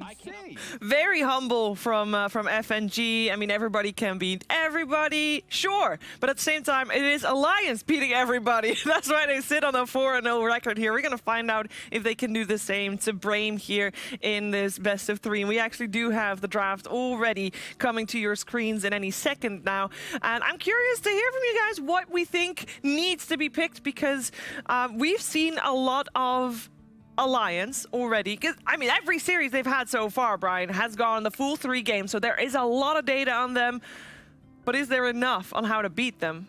I don't know. They have a profile. Everyone knows, like, they're going to pick like 3 survivable, beefy dudes and then just eventually run at you. Nico Baby has his signatures. They all have their signatures, but yet I think you just can't ban enough of these signatures. And the biggest thing about this in comparison to what I see with a team like Brame, who also has like the Wish TA and the Wish Puck, is that these signatures, they've learned to like mesh them together in a game plan. It's like, okay, if we open with these 2 heroes, we're gonna have these 4 options for Nico Baby in this specific draft opener. So I want to see more refinement from Brame. It's not a specific hero I have in mind. It's more so that the heroes they love to play mesh together more beautifully. Yeah, I think there are a couple heroes that stand out in my mind that I would 100% ban. First of all, Centaur. Yep. I don't think you should be giving that to almost any team right now. It feels like crazy strong, but especially S4. I think that Alliance utilizes Braun the best of any of these teams. They've done so in the past, and this patch, at least starting off, is very Braun heavy. So it makes sense that like Alliance is off to like a really good start. Don't give them Centaur. In Game 3, don't give them Dragonite. Please, I just don't want to see that again. Like, I don't care if you feel stupid. Like, why are we banning a Dragonite for his face? I think Limp, for me, is like a huge MVP for Alliance this season because of the fact they're able to draft Dragonite every single clutch Game 3 in the first 1-2. They're able to draft Tiny right away, and potentially Limp's playing it because he's the best Tiny in the world. You know, like, the fact you can 1-2 his heroes, it is such a huge advantage. Like, he goes off every single time on the heroes, too. Part of that is the mid lane, though, right? Mid lane became more forgiving in that regard. Yeah, you're just... If you know a hero's ins and outs, you can play almost any hero into almost any matchup right now because of the nature of the bottle and the runes. We talk about it being more forgiving, but if one guy, we saw it last series with Thompson and 9, whoever outplays the other guy at 5-6 minutes into the game, it's like individual flair on whatever hero you're playing. And that just, it more comes down to how good you are at the hero rather than the specific matchup, because all of them have been very volatile. But up for the first 5 minutes, everyone's always got like top 2 CS are almost always the mid laners. Sometimes it's the guy that's buying a Vanguard, but you know, that so far, Centaur, the prime Vanguard builder, he's out of the pool. Timbersaw, I hate that hero. We never get to see it anymore. Stop 10th picking into my pubs, European. It's really annoying. And that's all I got there. I am very interested in seeing how this puck will play out because it's been banned so often. It's one of the highest contested heroes in Europe, but mostly it's been banned first phase still, even though we're one of the only few regions left that actually have that hero in such high contention rates. Alliance, for example, they've played 12 games with Dota 2, but none of those games were including Puck. So I'm very curious to see how they can utilize this one, because the flex potential of that hero kind of went away. So it should be mid now, right? It's just too level dependent. All the abilities got like cooldown, damage, nerfs over the course of the last like 5 sub patches. So yeah, it's weird, but when a hero is completely broken, you can run it in support because usually the abilities are strong enough in and of itself. But it's like always potentially a 5.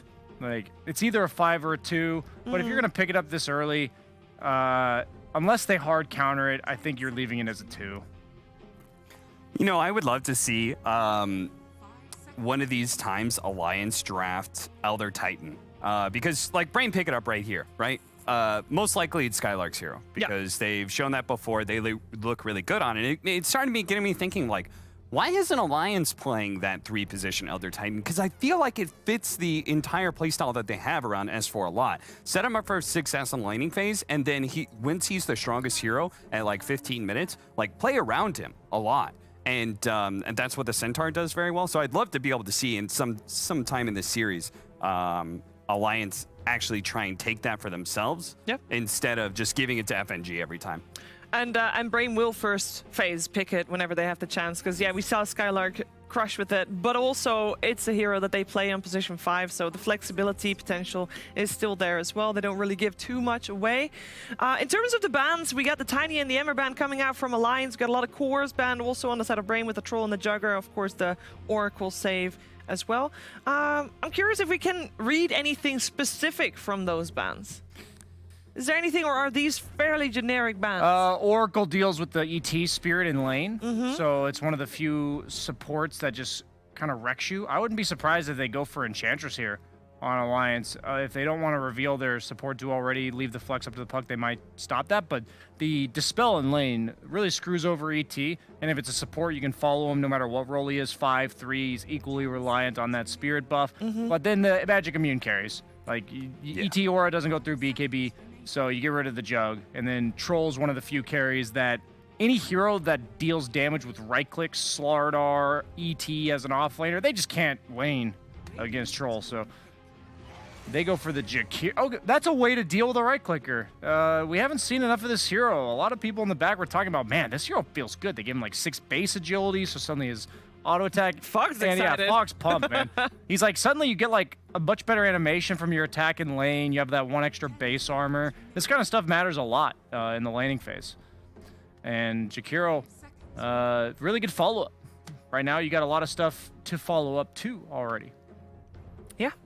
Yeah, I wonder if so you said Magic Immune carries, and it made me wonder if how viable Lifestealer is with what Alliance has so far. Just because they have a carrier, they've got lockdown. They're going to take the Dragonite away from Alliance. Shoes on the other foot this time round. What I like about Brain's Opener is that it deals with Brawn really well, right? ET makes heroes naturally squishy, and then Dark Willow is one of those heroes that, like, say, take Timbersaw as an example, right? One of those problematic offlaners where you're just like, we just don't have the damage to deal with this guy.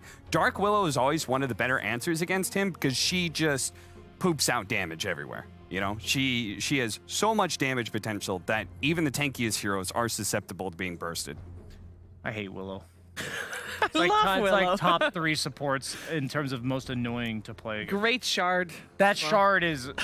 I used to just buy Manta, and then you're like, okay, Willow's not nearly as bad now. And then you just Manta yourself into a Bramble. Like, God. Great support.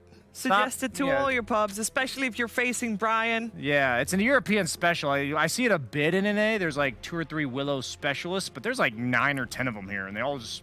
Whenever it's a Willow patch, it's like Willow every game. Dota is a game of tilt. You always got to try to tilt your opponent. And as you guys can hear, tilting Brian is very easy. Just pick Willow. You think I want to have to like micro myself in a zigzag to walk away in lane? It's so...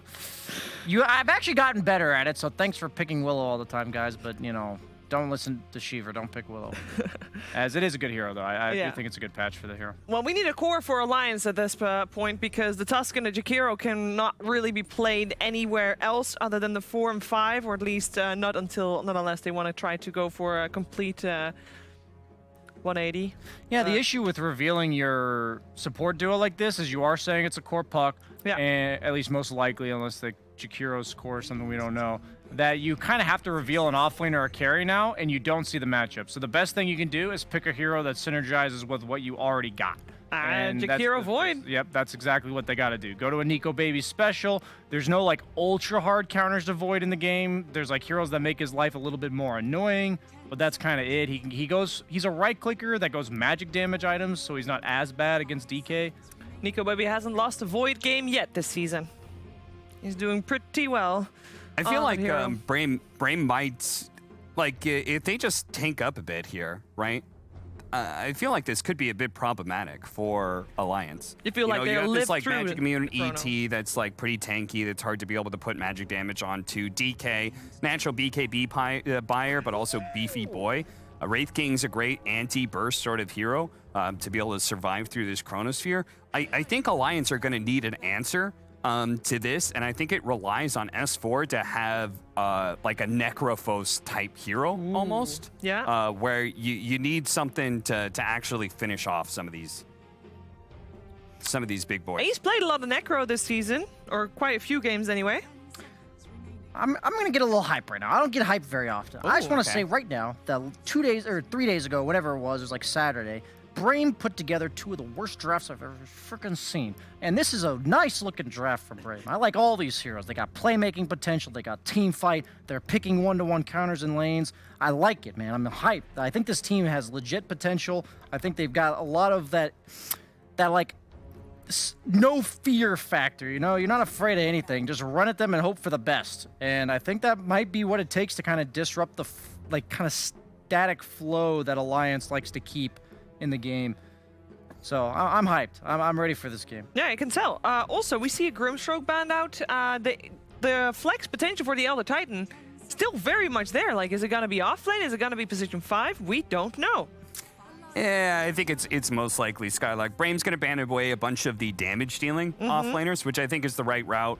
With Timbersaw already banned, maybe they could go, like, Underlord is something that Alliance usually has drafted before with Void, but I feel like it just doesn't do quite enough damage. And so I like the fact they're banning away a lot of these ranged offlaners. Warlock, man, for Brame. Oh, Warlock? yeah, we haven't seen Warlock all day, actually, which is a surprise. I was going to say Phoenix was conspicuously missing from this from these lineups as well, which is what a lot of people have Phoenix. We have a lot of smiles coming out from Brame. Because you don't see your lane matchup, though, I'd rather pick a much sturdier 5. I don't think that seems like as Spartan's way to play. You know what? He might even pick freaking Skywrath Mage. This guy picked 5 Skywrath Mage in my pub, and it goes well with Wraith King. And it owned in lane, and they've got nice, convenient setup for it with the Wraith King stun and the DK stun. I did my scouting by losing a game with Spartan playing Skywrath Mage, but I think it's actually a legit pick here against the Puck and the Void, 2 cores that just evaporates. Still Ancient Apparition with Wraith King. That's true. But that's against Void, so it's something to think about. Rubik. 5 Rubik? 5 Willow? 5 What's Willow? going on here? Kind of hope it's 5 Willow. We have seen Spartan play Willow quite a bit. It's one of the heroes that he actually can run in headfirst on, and then he presses W and he actually lives. Which is not something you can say for a lot of other heroes that he runs in with headfirst. Looking like a nice Legion game. This four's a Legion player, right? Yeah. Legion. Yeah. A lot of stuff to dispel. Underlord also still in the pool. I feel like you're lacking damage then. The problem with like Necrophos is that it actually just dies to these heroes. Willow alone just kills you. I agree, but I think they needed damage. Like, that's why I liked Brame's bans more. I was like, where's the Necrophos ban? Because I do think Necrophos isn't the best hero in this game, but they absolutely needed a bit more damage, I think. They just do absolutely nothing to BKBs on the side of Alliance is a bit of my concern, but I think they're the better team. They've got a metric shit ton of damage, like eventually over time, like Necro over time with the spam Death Pulse, like Jakiro getting a couple rounds of spells off. He'll probably go for like a Sanj and Yasha build on Nico Baby to promote that playstyle, not all-inning the Chrono necessarily. So I think Alliance has given themselves all the tools they've used to get to 4-0 so far. Yeah, I mean, I think Alliance is probably going to win this, but I do think Brame has a very real chance. I think this lineup, it does not have... They've given themselves a lot of forgiveness if Brame makes a lot of mistakes, and they'll easily win. But I think Brame could actually absolutely take this with a fast pace, taking a lot of early towers, faster BKBs. They could just run over Alliance easily. Do they have like a timing in mind? Like, do you have a timing in mind where you want to see Brame be ahead in this game? Ags for Skylark is like a really big timing for them to work around because of the innate magic immunity, and then just BKB once his DK feels comfortable with that. I want to see them line up those timings though. Okay. Like Ags plus BKB at the same time. All right, well, let's see if they can do that. Let's see if they can take a game off of the Kings at the moment. It is over to Moxie and Fog for first game. Well, I have to say, Fog, it's nice to have you sitting next to me this time, and this is going to be an awesome series to cast. Definitely feels like we're seeing a bit of a swap with the drafts, right? It looks like Brame has an Alliance draft, and Alliance has a well, I mean, it's still a Nico Baby Faceless Void, let's be honest here. Yeah, it definitely looks like a really interesting, very heavy battle lineup. One team going for more early type of aggression, trying to get that magic immunity line, like the panel was saying, and Alliance still having a really good scaling lineup. That's the thing. It's like even into super later stages, it still is a Void. So it's still going to be that crazy hard carry, even if they do make some mistakes early and give up those, BKBs to Brame that they will eventually get. Nico Baby, he's been quite flawless on this hero. For sure. I think he's absolutely, he's actually undefeated on this particular hero too. So lots of eyes will be on him, and especially over on Limp in that middle lane, so they can enable and really set that tempo. But again, you know, we're looking over at the draft of Brame. They've got a lot of nice things going on. They've got, you know, specific timings that they need to hit, but also just the lockdown coming out from this time around is just so nice. Everyone's got a disable. Love to see it. And they also have great disables to throw into Chrono. Let's say if, like, you know, the DK and Wraith King, sure, they can't throw stuff into Chrono, but the rest of them, Willow, Rubik, ET, they can stop Nico Baby pretty decently if he is making an aggressive move. If they're caught in the right spot, too, they can lift, they can throw, you know, just ET Stomp, etc., Willow Fear. Quite a few ways to actually mess with Nico Baby. And the roots in general also, just Willow versus Void is problematic in a lot of situations. Yeah, we'll see. I think a lot of it's going to come down to who gets the jump on who first, too, right? Because we've got the situation of plenty of AoE coming out from both sides, right? You've got the capabilities of that Elder Titan. You've got the capabilities of the Faceless Void. So, like, I was looking at it, and I was thinking, oh, you know, Roche fights. You know, you have an Elder Titan on the side of Brame, which makes them very difficult. But on the flip side of that, you also have the Dream Coil coming out from Limp here. You've got the Chronosphere. So positioning is going to be key, and so is the way that they initiate, I think. What would you like to see? How would you like to see these fights unfold? I think initiation is absolutely key. I think Alliance overall is going to be able to win those initiations until Brame gets like Blink Dagger on Wish. That's, I think, the biggest one to set the tempo for them to start actually making those big aggressive moves. Well, speaking of aggressive moves, it looks like they're going to try to put the pressure down here onto S4, and that is going to be a kill. Townskin now forced to retreat here, and yeah, you know, we talk about Brame being aggressive and playing very, very quickly. They're definitely starting off that way for sure. Yeah, and I think Willow's a hero that people are just forgetting about quite a lot, now being placed in 5 position a lot. The Bramble Maze is absurd, like actually ridiculous. Like once you get level 3 as well, the Bramble Maze scaling, the damage is so high as we saw there. You get caught by 1, if you get hit by second latch, you are very likely dead just inside of these lanes. And look at that, 2 latches, Hanskin missing now 200 HP very quickly. It's going to be so awkward, too, when you consider the fact that, you know, you are playing into, like, this ranged hero that likes to kind of get up in your face. And, again, this is one of those heroes that is a little bit more forgiving. You have to be careful, though, but you've got the Shadow Realm, so make your way back over to safety. It's always a great way to counter it. Tag team gets popped, pop Shadow Realm, you win the lane trade massively because of that. We will probably see the Wraith King still struggle a bit here. The constant harassment will start to build up once Necro gets levels, but a great way to start the lane, just getting that type of kill. Top, the power, Lift up, the ET. Oh. He's like, please don't kill me. Guys, wait. Hear me out. You don't have to do this. You know, I can just put a tango on the ground. We can talk this out. But yeah, a little bit unfortunate timing there. Yeah, very strong lane. Just ET in general when you're playing versus like these slow heroes, Jakiro, even versus Void. Anytime you're versus an Agi, feels good. I think ET overall is just on the up. We see 7 denies already actually on Skylark, playing really well at the start here with his Spirit. And also, you know, Jakiro is actually quite a good laner. A lot of the times when you do start to get like level 2s and stuff like that, because the attack speed slow is quite relevant versus that ET to protect your carry. But it does look like he is going to die. So it is interesting seeing, you know, this kind. We're getting 2 different types of offlaners here that we haven't been typically seeing, right? We've been seeing a lot of these very tanky offlaners, people that like to buy a Vanguard. How do you feel about, you know, these different positionings here with these particular offlaners? I mean, you're asking. I mean, I know you love Elder Titan, but also, you know, the fact that S4 is, of course, playing that Necrophos. He's really, in my opinion, he's more of a flashy player. He's a player that, you know, likes to dodge in and out, get these, like, you know, multi-stuns with the hoof stomps and whatnot. And Necro is not the flashiest. No, I think Necro can fit in a similar, not exactly the same because it's nowhere near as strong, but a similar routine as like Timbersaw. You go to a lane, you get too tanky, eventually they might just get bullied out, especially these, like, kind of squishy melee heroes like Wraith King, who just suffers versus the hard stopper. You can push them out of lane. And you are going to be that heavy sustained beast that your team does rally around, just like Timbersaw kind of is sometimes too. So I'm all right with it. I do like seeing S4 playing more so on that Centaur, especially lately. He's been so good, especially in mid-game, but I do think they did need damage. You know, you see the 3 tanky bruisers. They definitely wanted something to be able to deal with that. Definitely makes sense here as this mid lane. Oh, looks like we're gonna get started up again. All right. And, yeah. Yep. We expected that though. Yeah.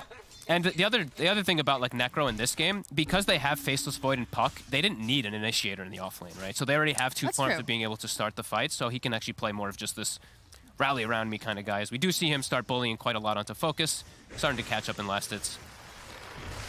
See Hanskin just navigating around this bramble maze, being very, very irritating, but Focus sitting a little bit low here. Does have a couple of those wand charges. I also like the fact, too, we've been seeing a lot of the supports, you know, usually they have a save, right? We've been seeing a lot of Oracle or whatnot, the Warlock as well. But, you know, like you said, they already have this. Oh, Spartan. He's going to go into that Shadow Realm again. They're trying to get the body blocks in, hot on his heels. Oh, he's got to survive this. They'll turn it back around, throw out a couple more pokes. S4 actually got in front of Hanskin there. Maybe they could get like a 1-2 right click with the tag team, but no, Spartan's able to reset, salve himself up, just try to stack the camp, but Hanskin will not allow that as he's right there. And just continue to look at these denies from Skylark. Look at this, 14-9 to 9-3, and now he's level 3, so the lane is actually just going to get harder and harder here for Nico Baby now that he has this. You can just see Skylark right over here, starts punching away over here. Nico Baby forces out that time lock. We'll just punch FNG, and look at the zoning that he's able to do here. It's really difficult. Dual breath. We'll push them back just a little bit, but again, fairly tanky. Yeah, and he rushed the boots immediately. No other items, just a stick into boots so that he can do these type of rundown plays. You don't need items at EZT. You just need move speed to be able to get on top of these heroes once you get Spirit. Spirit's back up, round 2. But they do have too many creeps. And like we said, the attack speed slow is starting to be a bit annoying.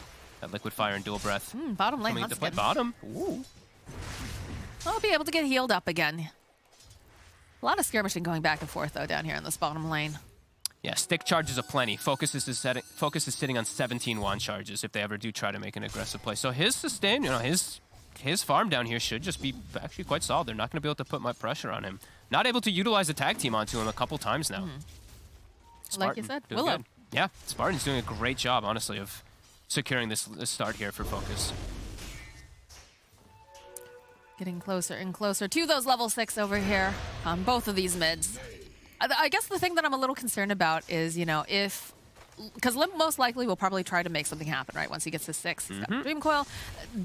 But do you try to turn it back around again? Instead of having Limp leave, do you try to rotate one of these supports, or do they need to kind of stay here to kind of babysit a little bit? Ooh, I mean, they might have to rotate 2 supports versus the DK. Hanskin tag team is really good versus the DK anyway, though. Even if you have that built-in massive amount of armor with Puck, if he's under tower, you could bait it. So it'll probably be checking to see who gets around that like 6-minute rune. I'm just concerned that if Limp leaves that lane, that there's just going to be too much pressure coming out from the DK on the tower, and that tower is so incredibly important. He might call for the rotation. Wish actually insta-pop the ulti. That's usually the indication of where you're like, okay, I'm either going to like go heal, or I'm going to ask for one of my supports to TP mid and fill my bottle and counter gank. But it looks like Limp, he is going to go back because he doesn't have the opportunity to get refilled. FNG not going to be going mid just yet, but could definitely see that rotation. Spartan, he's looking to play around mid, though. I like this move. Leaving the Wraith King down bottom, you know, hurts his farm a little bit probably because he's going to get bullied away, but he's going to be able to set up for that, you know, eventual tower push. They're pinging it, though. Look, Limp just pinged Wish. He's like, yo, this guy used DK form. It's less than half duration. He hasn't even hit the tower yet. Yeah. So. Might not even need a rotation to stop the push from the DK. Spartan still will drop down the sentry ward over on the side, make sure that they don't have any vision here. Do a little bit of recon. Ooh, I like it. He puts the ward behind the tower, too, so he can see if any early rotations come in to be able to protect that DK. Skylark, the bashes. Skylark, yeah, he's taking a lot of damage, and the creep's actually blocking him. I think he's actually going to... Oh, it's a good save here for Stomanen, though. He might end up... yeah, he's going to end up surviving there as Stomanen takes one of those liquid fires to the face, but Nico Baby wants to just focus up and hit creeps. Heal up as well. Wish actually did not even hit the tower once. Limp actually went back to base, came back, and Wish never hit the tower with DK form. That's a bit weird. His bottom. Hanskin, he's sticking down. He's got the shards, though. Uh-oh. Like they were going to teleport down, but he's stuck. Fist bump. Beast bump. And they do cancel the TP, I believe, from Wish, which was going down there with the haste rune. So Limp, yeah, 0 damage on the mid tower from first DK form, and Limp literally wasn't there to defend it. So not bad for the puck. Yeah, pretty happy about that. You know, your tower just does not get touched at all. And because they moved that Willow to mid, we did see how aggressive they were playing bottom. S4 and Hanskin trying to dive focus. Do lose Hanskin, but at least trying to take advantage of the fact that Willow had left the lane. Pretty quiet otherwise, though. It's about a 3K net worth here for the Dragon Knight, 3K over on the puck, so very evenly matched up here. Yeah, Limp trying to steal some farm away too, take the small camp. Nico Baby's actually gone for first item Morbid Mask. I actually think this is pretty cool versus the ET. You can actually fight back. FNG, however, cannot fight back. I mean, he could try, but he's still going to die either way. Well, he is in struggle city now. Has no boots on Jakiro, one of the slowest supports in the game, 290. Skylark has phase boots. That's pretty scary. He's going to get run down quite a bit in that lane if he's not careful. And he's level 5 too, so level 3 spirit. But Nico Baby's gotten, I mean, I want to say okay farm in the situation, you know, considering he's 2,300, so he's quite far behind his counterpart of the Wraith King, but not dying. FNG has soaked the pressure. A little bit of a dive here over on the tower. Hanskin perhaps going just a bit too far as they land the Wraith Fire Blast, and he's got to navigate around these brambles. Doesn't manage to make it out, though. Playing versus those roots, that's why they snap picked that Willow right after we did see the Tusk. It is a very annoying thing. Same thing for Limp. You know, the puck can fall victim to them as well, as we are seeing Limp make this rotation. Wish, he knows it though. Immediately pops his DK form, starts hitting tower. So Limp, he's got to make the decision quick. Well, you immediately see him turn back around here, and he's just decided. You have to keep in mind too, Skylark playing a little bit further back too. Yep. So perhaps he figured, you know, I'm not going to be able to get this. It's better to protect my tower here than spend too much time top. Yeah, they're making the rotation. Here comes Hanskin. Do they have a TP available from FNG? They don't, but they're gonna bring the Necro. Yeah, they've got the Dream Coil. They've stunned him up. There's gonna be the shards. Toss back here. Can they get off enough damage to take down Wish? He's very, very tanky. Over in the back lines, though, they've got the sight down. We'll go Wish. Nice TP from S4. Very needed, as we said. He's probably gonna be the biggest damage that is coming out from the team in the early game. So nice move as they do shut down DK, and he's dead for a decent amount of time, 35 seconds. And I believe that was an Arcane Rune Coil too, so when he's back up, Coil's back up. So pretty sweet there for that timing that's going to be for Alliance. Yeah, I like that decision to rotate and try to get him off of the tower for sure. Makes a lot of sense, and Nico Baby gets a little bit of breathing room up here for some farming, which feels nice, because he is, you know, a little bit behind here in terms of the net worth compared to the Wraith King. Yeah, oh, he gets a bash on the catapult though and gets the last hit because of it. The dream, I love it. And, you know, that whole decision by Limp it is really good because top Nico Baby had the lane kind of forcing him to him too, and like you said, the ET was kind of backing up, so it was just like, it was perfect read from him to make the move. But now Spartan's 6 pretty early here on this Willow. He wants to make a nice aggressive move up here. Yeah, you can see Skylark with those phase boots just chasing down FNG. Nice Ice Path though, will connect over onto 2. Boom. And the turn back around as the hunt is on as they get the kill on FNG. Can they get the kill on Spartan though is the question. No, Nico Baby just wants to back off as S4 places some of that pressure on that bottom tower. Yeah, they're going to get the tower for that. And he's now reaching points of being very difficult to kill on S4. He misses the last hit, though, on S4. You sound so disappointed there, Fog. My goodness. I love when I see people miss him to, like, the one range creep, and so it happens to everybody. Limp will get his bottle refilled so he can stay in that mid lane to keep pushing the DK away, who popped DK form again. So tower continuing to survive at 600 HP, but Alliance doing a great job of delaying it. And Nico Baby, he's got his Mask of Madness, so he'll be able to farm nicely in the jungle. And with this build, he can actually show up to a fight or two and probably just net himself a kill with a quick chrono, especially on these easy-to-get supports. Definitely feels good. He's also got himself the chipped vest, which will enable him to farm even faster. But the invasion is coming out here from Brame, so they do have to be careful. They have to protect him. And Focus is quite far ahead, honestly. He's 1,500 ahead. He's going to have the Relic at a really good time. And the Radiance overall in this game is really nice. Like, the damage is going to be a bit limited from Alliance. Just their physical damage it's going to come online at some way later stages. The Radiance burn with the ETR, it does work really nicely, so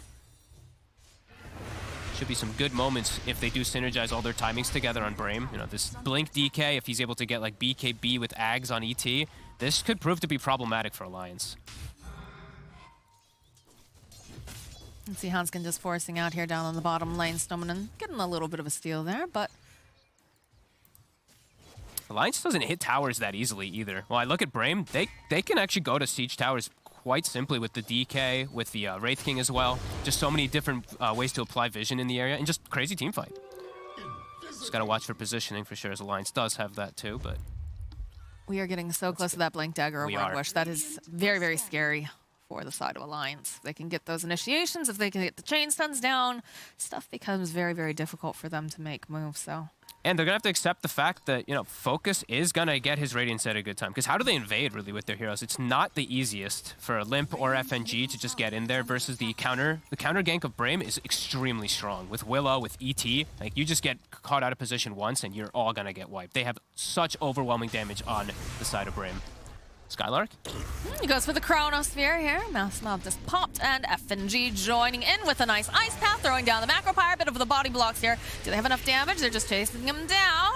Looks like they should be able to pop him over there, and they do manage to get the fear off over onto S4, so he is going to back off, but they do end up losing the Elder Titan. And look, Nico Baby's so active. Look at this. Hanskin's pinging the Rubik bottom, and he's like, yo, Nick, who can gank with me? And Nico's Baby, yeah, I'm the Void carry. I'm coming. He's excited. He's a bloodthirsty face as Void, and that's what I want to see. Walrus punch. Snowball did get stolen, but he's going right back into the arms here of Hanskin. So we'll go back into his death. When do you see that? The Void, Chronos top, and then he's like, all right, I'm going to gank with you, Tusk. I'm the ganker now. But he does want to play on the bottom side, so I do, it's a very appropriate TP coming out from Nico Baby. I mean, it's efficiency, because you want to go there anyways, and if you can get yourself a kill on top of everything else, Yeah, I love it. Perfect. He doesn't farm stacks either, so S4, he's just going to go in neutrals, farm up the 1 or 2 stacks that they did have, just a bit faster to enable his timing. And they're actually going to smoke. Are they looking for Scott? They just really don't want this ET to get an early Ags. He's already 2 components in. Well, they need to slow him down, that's for sure. So you can see now FNG and Limp making their way over. Forward. They missed the Dream Coil, though. We'll be able to land the Waning Rift over on the back lines, but FNG has already backed off here. That was he could have just orbed and then done it, but yeah, just went for it, just whiffs it. That's painful. It happens. It does. Stominen, let's see what he's able to steal. We haven't really talked too much about the Rubik this game, but he has some phenomenal spells that he can get. This is why it's always a little risky to pick Jakiro because of the counter pick of that Rubik coming into play. And versus Puck, he's got so many. There's the Blink DK. That is the Blink with the Bedlam, with the Cursed Crown. They already used the Brambles, and a good snowball save, though, coming out for a little bit longer. Still going to end up killing S4, and Hanskin will also fall there, so... Oops, maybe should have just accepted the fact that the Necro has that, ends up giving 2, and now maybe even a 3rd wish. Gets the connection. He wants the Jakiro, but he's not going to dive. Turn his attention now over to the tower. The rest of the team is here. Macropyre does get tossed out with the Ice Path. Just want to burn down these creeps if they can, but I'm not sure if they can go into all this right now. No, they know Coil is down because it was used up top and whiffed, so tower is going to drop, and that is almost the Radiance. Oh my god. Nico Baby is definitely going to need quite a lot of time to catch back up in this one, as he is going to go for the Maelstrom build, so he's going to be very susceptible to dying. Just like a lift of Root, Fear, etc. Like, he could just explode on the Faceless Void for sure. Especially with the amp up, it's always going to be there, that ET. So what's the best play here for Alliance? How do they slow this down a little bit? Because like we said before, when Brame starts putting on that pressure, they don't like to let up. It's really not that easy because they can't just take buildings in the same manner. They don't have the best tower hitters. Like FNG, if he went max Liquid Fire, sure, but he's actually max Dual Breath, which I don't see very often. Usually you see like 2 points in Dual Breath for lane and then you max Ice Path. This is a dead Hanskin. Don't think he was expecting Wish to be there, and they just used the whole kit of the Dark Willow over there for the most part. I think it's going to be a pretty hard mid-game for Alliance. Like, these timings are going to come out perfect for Brame. I don't know what Alliance can do to actually slow down the timings now at this point. When you miss a coil like that and you lose your mid-tower, it's so much space being given. Like, Radiance is done. How close is ET? He's 3 parts in, so they're going to get a lot of these items kind of at the same time. Ags, Blink BKB on DK, and that Radiance for Radiance plus maybe one other item on Wraith King. But surely they expected this a little bit, right? Because it is a Dragon Knight. The Dragon Knight is going to go stay in the middle lane for the most part and just take your tower. They're going to have to just honestly look set up for these humongous team fights and just be in perfect position to get them. Because it's if they start walking one by one on Alliance, they're going to just chain feed versus this big timing that Brame is going to have soon. They just got to play. Look at this. It has to be like efficiency. They're farming as a unit. Nice double damage rune available at that top rune spot here. You can see that they're grouped around over in the triangle on the side of Brame. Doing a little bit of a scan. Want to make sure that they're not all hiding in that pit because no one's really showing too much on the side of Alliance. Yeah, it feels like it really does feel like Alliance is gonna have to land like a 4. If they fight in the next like 5 minutes right. or something, I have to land a huge chrono. So let's see go. what he's able to do. See what Nico Baby can get done here. If they can catch Skylark at the start of the fight, that would be honestly like the dream, Mm-hmm. because he's going to be really problematic with how tanky he is as well. And they do see where he kind of is, where the direction of where that spirit went. They should know at least where Skylark is. Starting to slowly hit the tower. Right, they know the Rubik's over there. Positioning. They're setting up for top. Like, they don't want to lose tier 2. Like, Brame pushes way faster, and they will grab focus under tower. Yep, Dream Coil comes out with the snap. The rest of the team is hot on his heels, although they do kind of whiff a little bit over here. They'll be able to go. They're on the dual breath. That's going to be the reincarnation. S4 getting ready. Terrorize getting wound up, though. So they managed to push S4 back, but Nico Baby is here. They have the snowball. Do they have enough damage here? They'll turn around with the Wraith Fire. Can they get it? There it is. There's that scythe coming and hot and wish he blinks away before Nico Baby can get the other bit down. They stole the scythe, and they managed to get the kill over onto Limp as well. And it feels like Alliance now a bit on the back foot. They're still looking for this perfect sign, and they will be able to go and get a Chronosphere off, but it feels a little bit like desperation as they get the lift, the toss back. Spartan is still alive and healthy here. He's just trying to run out as S4 is hunting. Wish jumping forward over on the back lines. Skylark is here, and he's just wailing away over here on S4. Got the Yules to drive it down. Now they'll be able to go and land the Ice Path, but they get another Ice Path right back, and S4, he will fall. Stomina just stealing all the spells during these fights. I'm glad we mentioned right about him just before this, because he gets like the most perfect steal. He gets Reaper and he gets it on. Look how long this puck is dead. He's still out for 30 more seconds. Phenomenal spell usage by Brame. Even though Focus gets caught so far away, they're still keen to fight. And now that's the agony for ET. So next fight should be even more difficult for Alliance, as that Chronosphere nets them nothing.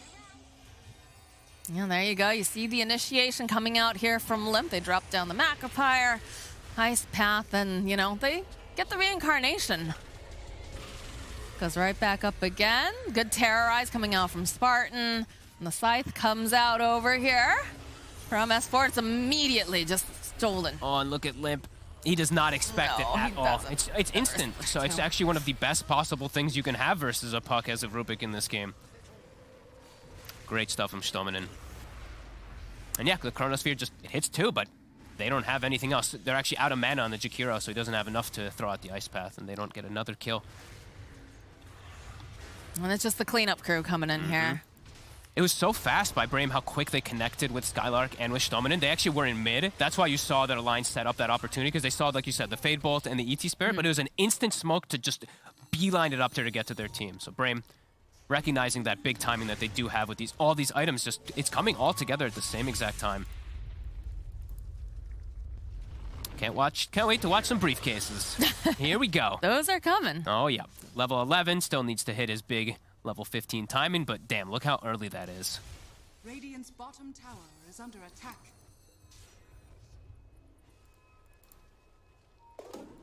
All right, well, we got the BKB being worked on now for the Dragon Knight. Benji kind of hiding off in this tree line here, hoping that they don't take a closer look. Could possibly go and try to, you know, cut that wave a little bit. Yeah, he's very far forward. Stominen's still hanging on to Ice Path, so next fight he will always have that to be able to lock down puck, and yeah, he is. The entire time he's been trying to see if he can figure out, you know, is there anybody in this tree line?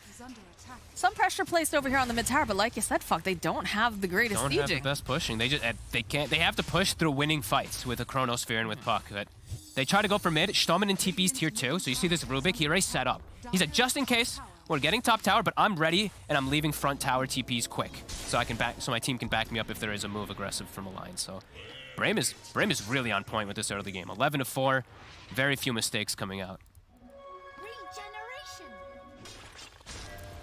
Man, it's actually wild to think about, because, like, remember at the very beginning of, you know, season 2, we were told to, you know, try to make our predictions, and a lot of us put Brame very, very low here, but look at them, the way that they're showing up. Yep. They've been looking a lot better than I thought they would. Hey, to be honest, so was Alliance. I did put them at a pretty bad rating. No, I mean, I am glad that we're seeing, you know, this this pleasant surprise coming out from both of these teams. And I like how we said, it's like the role reversal. Right? It's like this is kind of like an Alliance draft that Brame is playing with and making it look quite good. 4K advantage. I think Nico Baby knows he just has to kind of farm it up. Like they don't want to fight into this huge timing. Like BKB's about to be done for Wish, so everything is, yeah, just all synergizing great. Focus almost has actually a full SNY on top of everything too. Oh boy. Well, smoke is up over here on the side of Alliance. They're hoping maybe they can get a pick off, find someone. You do have Limp leading the charge here. The Spirit, though, it scouts them. It just flies right through them. They know they're smoked. Like, Skylark is just spam pinging it. He's like, yep, they're running through the mid lane. Everyone just go play together. They can't team fight us. Focus is just beelining it, like, away from that middle lane now. And you always know as soon as that is the smoke is when the Spirit returns to you. You're golden. You know immediately. So double blinks was picked up from Alliance. That's why they tried to look for this play with Hanskin and Limp, but unable to achieve it. And Brame continuing to just play this flawless map. Nico Baby doing the best that he can here. He is moving around the map, trying to find that farm. Does have the Songe completed, and he has the Maelstrom as well. So he's got some damage going on. Got a little bit of status resistance, which is nice too, but still, it's going to take some time before he is ready to go in and fight. Yeah, they don't have these same timings. Like, honestly, it's all 3 items at the same exact time. Even a Spartan Solar Crest to boot on top of everything else too. Like, Brame is extremely ready to fight. They want this battle. Sitting on the low ground, open up with the Brambles. Focus, looking for this opening. Immediately, S4, he's just getting nuked out by the Bedlam. He's not allowed to do anything in this fight. He's jumping over onto the back line. Here you can see Wish and Focus looking to just get as much damage as they can over onto Hanskin. It's a good ice path, buys him a bit more time. Hanskin running for his life. Spartan, of course, does see him. Winds up here with the Shadow Realm. It's still going to be Skylark who punches him with the briefcase. And now FNG is stuck over on the side, just trying to man fight. Drops all of his spells, hoping, but no, it's not going to be enough. FNG will fall to Focus, and Nico Baby just continues to farm as fast as he possibly can. Straight into Roche. They can just get... They didn't really have to use too much there. They just have to use a DK for him. They lost their Rubik. The puck and the Void actually just went straight for him, but S4 just gets absolutely slaughtered from just kind of the Willow. It was all the magic damage. The Bedlam So just, much. you know, it's so good against this hero. And he is level 12. Like, it is a pretty high level 5 position Willow. Brame looking really good, really clean, and the game just continues to be so hard, as we said. Like, Nico Baby, he can't really just jump into fights. Everyone has a form of disable for him, so it's quite complicated for him to just get in there. We've already seen Snowman get some really good steals here. Oof, but now he's got a Blink Dagger, which means not only are the steals going to be even better, but also his positioning is going to be very difficult for Alliance, I think. So they go for another smoke. They're going to use S4 over here in the mid lane, kind of as bait. Brame's Look how tight they're playing. They're all so grouped. They're so ready for these moves every single time here. Hanskin leading the charge, hoping they can find someone that do find themselves the Wraith King over here to get the ice path off.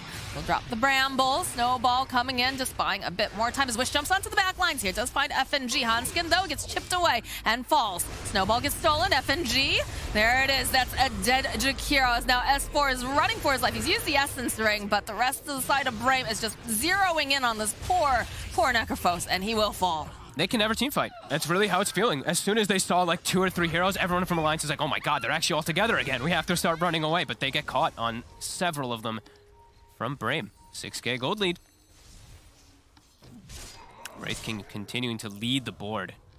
I think Nico Baby's got some real carrying to do this one. He's gonna need some miraculous Chronospheres and just some big chain kills, because this is starting to feel like a pretty uphill battle. I mean, this guy is a specialist on Void, honestly. Like, if he can, you know, this is a situation where I think this is the one person that really could make those big plays. Yeah. But it's definitely an uphill battle, especially when you consider just how tanky some of these guys are getting. The fact that they have so many ways of just, you know, not necessarily canceling out the Chronosphere, but, you know, negating a lot of the impact that it can have. So. Yeah. Just like so many different controls, and also Wraith King. That's why they picked it. Wraith King versus Void. It's always been one of those like great counter picks, because you just start the fights, you just run in, and just the Faceless Void has to start looking for the back lines, looking for these back targets. Spartan trying to secure a DD. It's gonna get Walrus punched immediately, but that Shadow Realm, the follow-up, the Curse Crown, the Bedlam. Dream Coil gets used over on the side, but it's just going to buy them a bit more time. It's more defensive than anything else. As they go, they get a steal over on the Death Pulse, but Focus just focusing down over on S4. He hasn't been allowed to play this game, it feels like. It's just so many stuns. Even taking the stun talent earlier at level 15 on DK. 3.75 second stun. Poor Necrophos. And Spartan honestly playing like a monster today. Just baiting Hanskin time and time again. Hanskin keeps trying to go for him. This is a 408 5 position Willow, level 14. some phenomenal stuff coming out from Spartan. I mean, like you said, they kind of had the number of this Tusk during the laning phase, right? The fact that, you know, Spartan just consistently throwing down the brambles, making sure that, you know, okay, yeah, tag team happens, but you just move your way through. You remaneuver and... Ooh, they were hunting for Limp there. Limp's out, Limp's out. Oh, he goes for it anyway. Anyways. Of course, it's Spartan. Yes, he would finish the cast right there, yeah. But he doesn't do things half-assed here. No, this man goes in.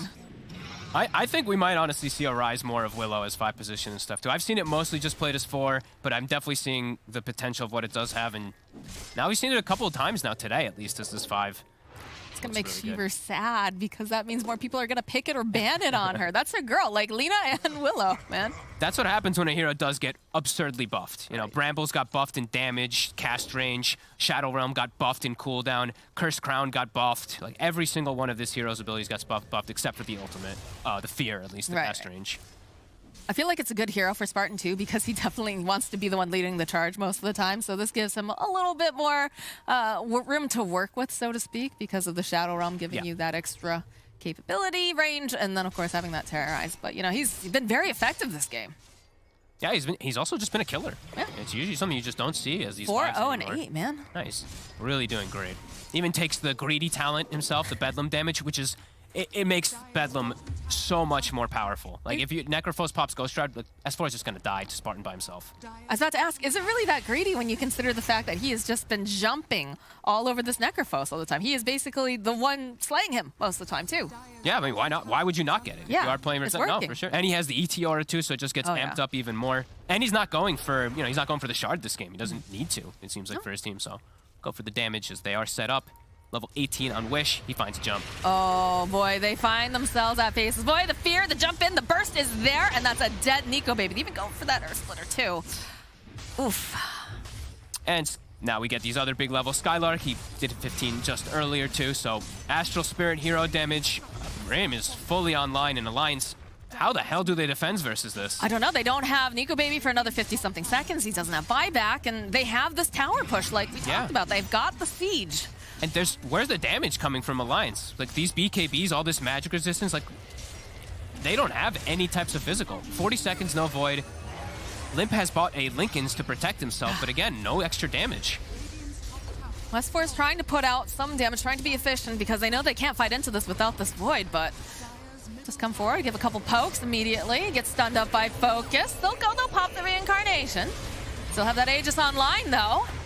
Good stomp over onto the back line. Now the Brambles getting dropped. They're just going to hold him in place. Looks like they're going to respect it, though. They'll back off a little bit. He's about to finish. He's 80 gold from Assault Cuirass, so he's just going to pick that AC up on the Wraith King, and now they have another big, huge window. DK form also down for 40 seconds, and he's picking up a Halberd. They have all the tools. Harder. Yeah, it's just getting harder and harder. It really does feel like Alliance. It doesn't feel like as it gets later, I don't know what items they even get to deal with this, because they're only really getting more magic damage, which I feel like Brame is just becoming more and more resilient towards. As Wish, another rune, he gets himself a haste earlier. You know, they've had so much overwhelming map control that he's just going to keep pumping out these runes. Now has an arcane rune for the next fight. I mean, this is the Brame that we've been seeing this DPC season. Like they hit a certain timing and then it's just go time. They just consistently, you know, find these fights. They're very bloodthirsty. And they're always able to really take an objective off of it, which is, you know, that is the kind of efficient, clean Dota that we like to see. Yeah, I think we might, honestly, like, even though it didn't look like Skylark's maybe having, like, this absurd game, he is, like, 4-1 and 9 on ET. You might just ban the ET because it, like, that's safe lane. Even though I thought this Jakiro was a decent solution toward it, Nico Baby's just been behind. The whole game always on catch-up duty. Radiant's top tower is under attack. Radiant's structures are Brame just continuing to stick together as a unit, now going for this next high ground. They've got all the next tools, as we said. They picked up all these different items. Yeah, Lim keeps going in with a little bit of a poke. We'll go drop the brambles around, but like this is the problem. And the thing I'm most concerned about is Nico Baby can land the Chronosphere of his life. It's still, I'm worried about the damage that he can output. These guys are tanky, you know? Wish jumping forward, Lim following up though. Ice Path does get dropped. And look at FNG just has to throw dual breaths because he can't let Ice Path get stolen. If Ice Path gets stolen, the fights are just completely lost. His positioning, he's sitting so far back here. Nico Baby though is still, again, trying to just split push a little bit. Just trying to buy some time. He's got status resist, but we've seen that's not enough. It's too many disables. He needs BKB so this team can actually have a fighting chance in these next few moments, because this is just really out of hand here. Nobody else able to really farm except for Nico Baby now.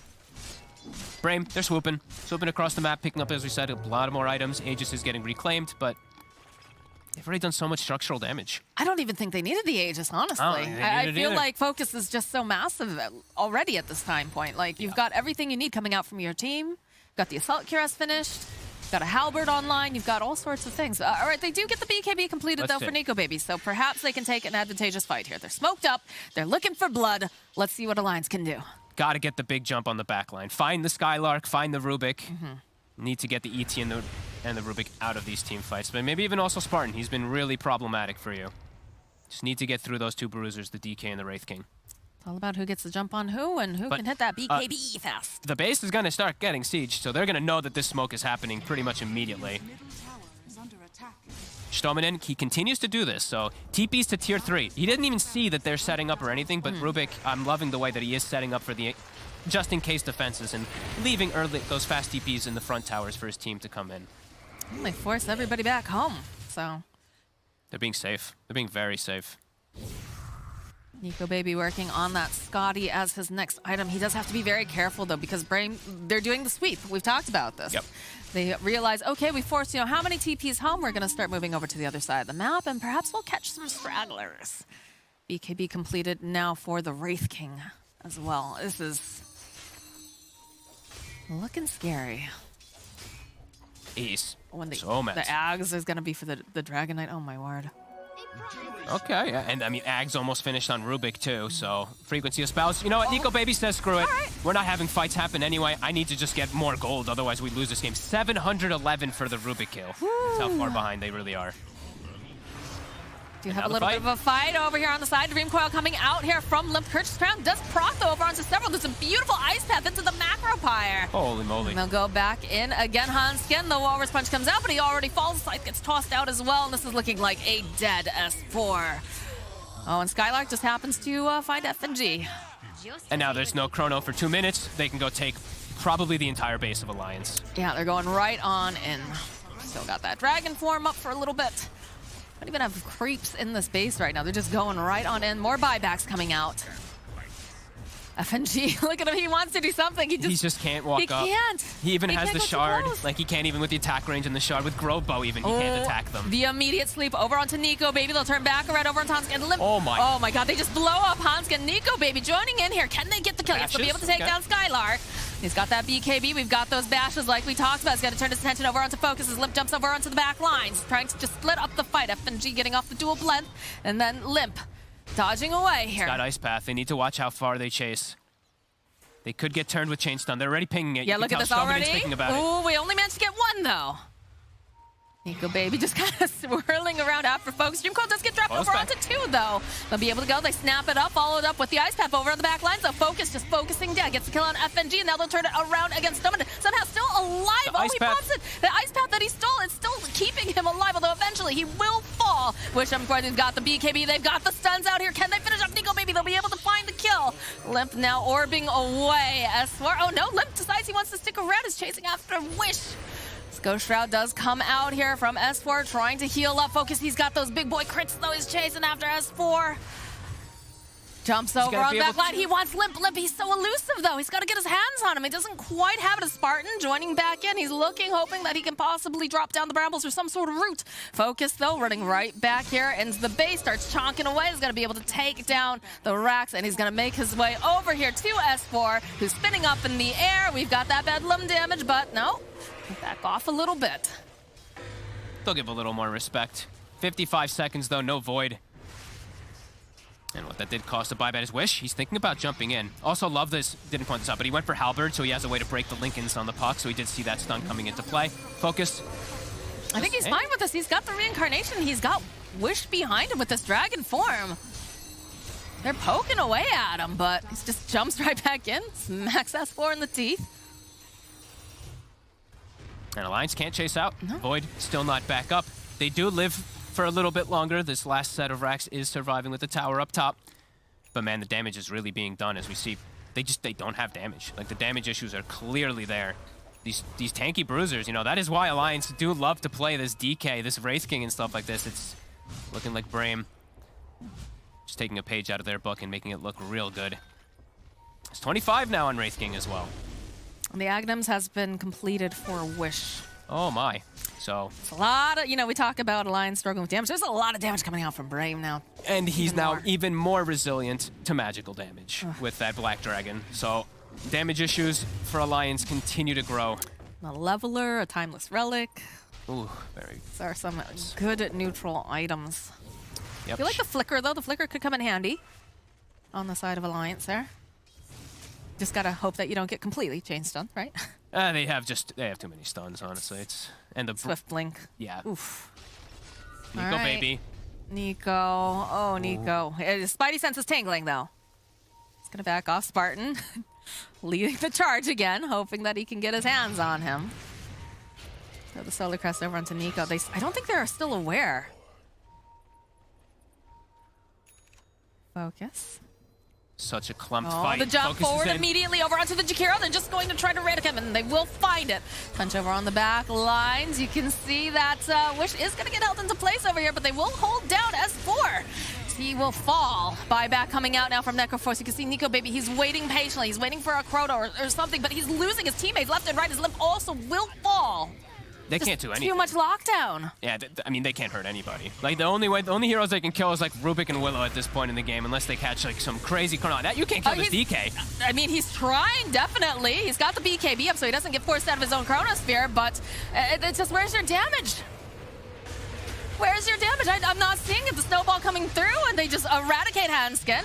And S4 has, again, not been allowed to really play this game. The GG gets called. Brame, they just brought this aggression, got these really nice engagements. They had a great draft, and they just run over Alliance. I think Alliance, maybe like the two mobility cores, the Puck and the Void, I think it got heavily countered from the way that Brame set up their draft, even from like the start. They set up with this ET, then they follow up with Willow just because it counteracts so well, and then they actually picked the Void into a lot of these stuns, and Brame just picked even more stuns to follow it all through. They also played just immaculate. I don't think I saw like any mistakes coming out from Brame, but Alliance, they also were just very limited in what moves they could make on the map. It felt like they were completely reliant on Nico baby landing Chronos. Like that one Dream Coil top felt like it actually was so impactful, the fact they missed it. Like Brame just took a huge window, took a tower, backed up, finished up like Radiance on Wraith King, and it felt like Alliance actually just couldn't do anything pretty early in this game. Yeah, I mean, you know, we talked about that Tusk too. The Tusk seemed like it was a really nice pick, the tag team, but when you have something like a Dark Willow who's able to, you know, kind of negate that with Shadow Realm and all these roots and things, it became too difficult for them to really put that pressure down, and the Wraith King just kind of snowballed out of control from there. But that's it for game number 1, guys. Brame is going to take it, and we're going to throw it over to the panel. Thank you, Moxie and Fogged. Indeed, we have Brame taking the first game of this best of 3 series. We said they should play fast, and they did exactly that. We're going to talk more about that and, of course, prepare for game number 2. After this.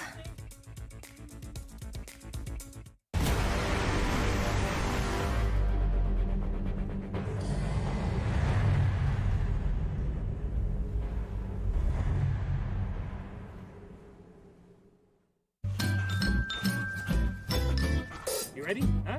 Hey, he's a good boy, huh? You ready? Huh?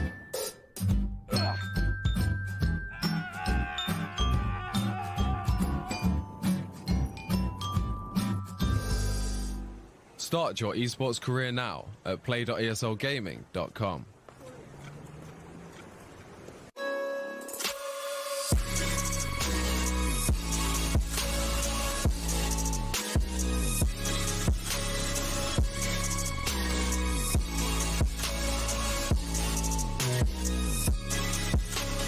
You love it, you wear it. What's your style? Get your merch at shop.eslgaming.com.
The first game of this best of 3 series goes the way of Brame here versus Alliance.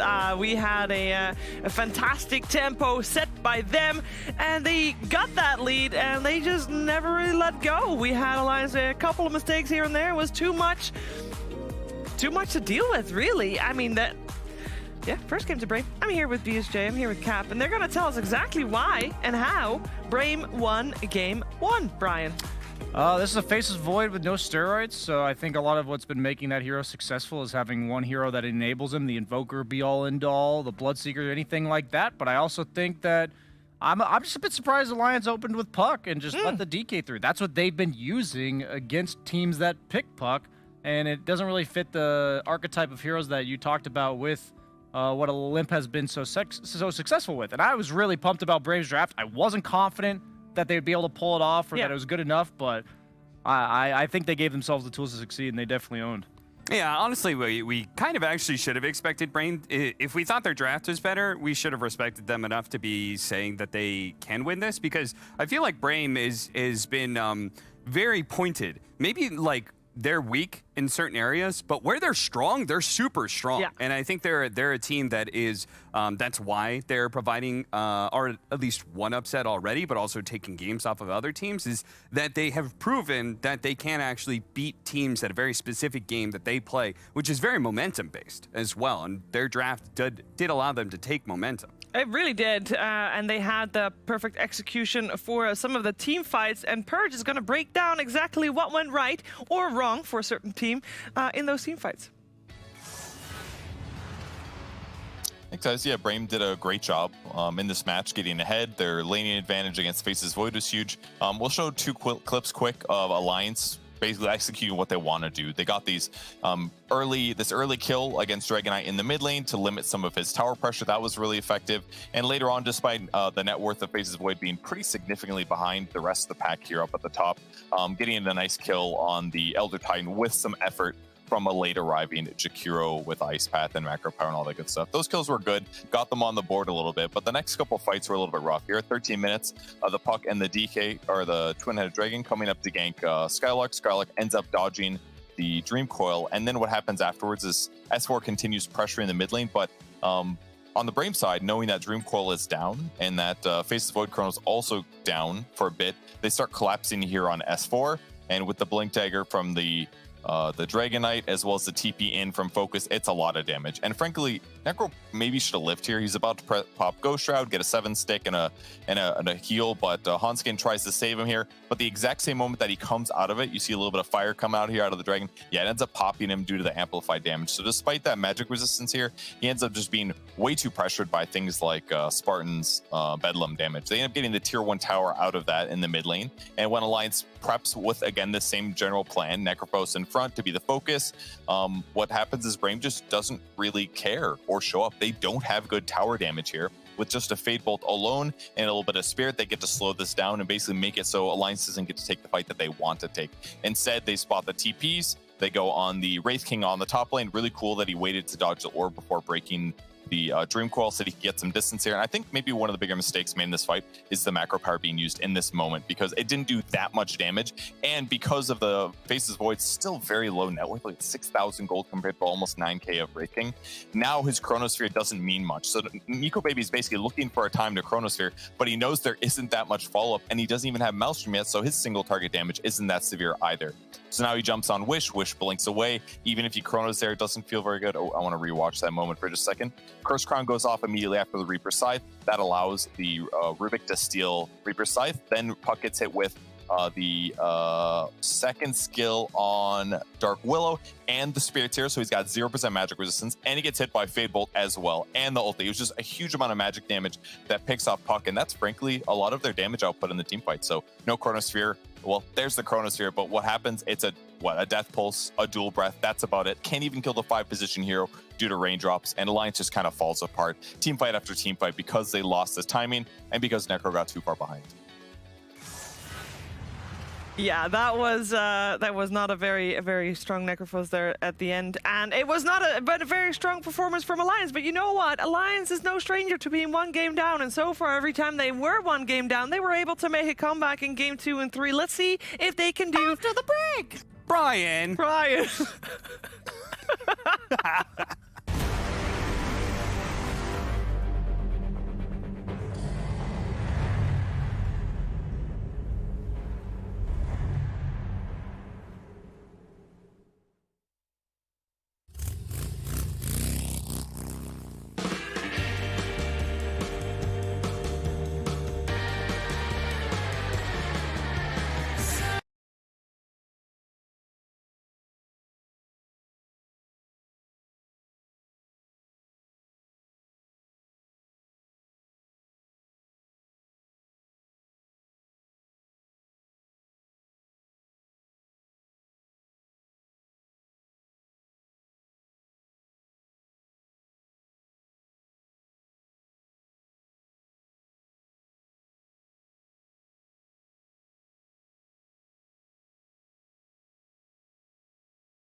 I feel like Brame definitely wasn't going to give away Centaur, in my opinion. And Alliance banning away ET meant that something was going to get left out. And I think Lina is probably the most harmless, let's say. Has Lina been getting consistently first round ban? No. No, the previous two series has been ignored, yeah. It's kind of interesting that some teams value it very highly, other teams kind of just act like it doesn't exist. Yeah. I'd love to see the duo for it. You know, Solardar, Mag, Axe. Any of these offlaners where you say, yeah, I've got this dual offlane combo. You've got an entire second round to try to draft a safe lane that can lane against it, but you're probably going to lose anyway. And then since Alliance also has the response picks in the second round, they should be set out to have a favorable laning setup in the side lanes. Oh yeah, we almost forgot that Timbersaw wasn't banned. I'm actually surprised to see Alliance go for Lina over Timbersaw, but that does mean we got Brame with the Timbersaw. And Skylark, we haven't seen him play yet this season, but he is definitely a good Timbersaw player. They might just pick Jug. Out of all of Nico Baby's pool, it's really the only one that's good against Timbersaw Pugna. And it's probably part of the reason why they thought Pugna was a decent opener here, because they see the Lina and they're like, okay, Nether Ward's going to be pretty value here. And the heroes that match up against Timbersaw, like, they're all going to have some sort of problem with Decrepify, right? Whether it's Omni Slash or it's Lifestealer having issues with that, or I don't know, what are the other cores that are able to just sit in lane against Timbersaw? Monkey King, Ursa, Slark. Ursa, yeah, like actually all those cores have a bit of a problem with. The only thing that that doesn't is that it also answers Timbersaw's Gyro. Yeah, true. I do love Gyro. Great patch for Gyro. But would you pick it first phase? Not without a Oracle Wisp. Yeah, you kind of got to get a combo for it to be worth. Out of all the strength offlaners, I'd say Mars is decent against Timbersaw. If you're in a pub and you're playing Mars and you're against Timbersaw, you're crying because your hero alone does not deal with this. But in a competitive setting, you're going to arena the guy. He can't get away. You'll draft enough follow-up to bring him down. At least you plan to. So I don't mind the Mars. Now, I think Nico Baby's hero pool is looking something like Anti-Mage comes to mind. I might want to see a ban from Brame. I don't think you care about Faceless Void. I think you'd like to see the Slarks. I don't know. Slark, Jug, Anti-Mage. That's what I'm thinking for Nico Baby that go well against Brame's lineup. So I mention these things because when you're second pick like they are, you just need to not lose to that gotcha 8th pick. Like they did previous game. The Wraith King. I mean, the Wraith King against Faceless Void is also one of the typical ones, right? It's the one, like, even if you do chrono him, you do kill him, he'll come back up afterwards, so the chrono didn't really achieve the thing you wanted to make it do. We do have the Jugger ban. We have actually an Earth Spirit ban on the side of Alliance. That one is a little bit of a surprise to me, but PA. Yeah, I was expecting a lot of carries to be banned out in this phase. Yeah, see what else they prioritize to protect the Timbersaw. You also have to keep in mind that Nico Baby, he doesn't venture too much. The guy's a specialist. He has his small hero pool that he executes at a very high level. Motivation for somebody like me that if I ever, actually want to try, I could still never make it to where Nico Baby is right now. I was wondering where you were going with that one. I was literally holding out my hand to stop Ryan. Ryan.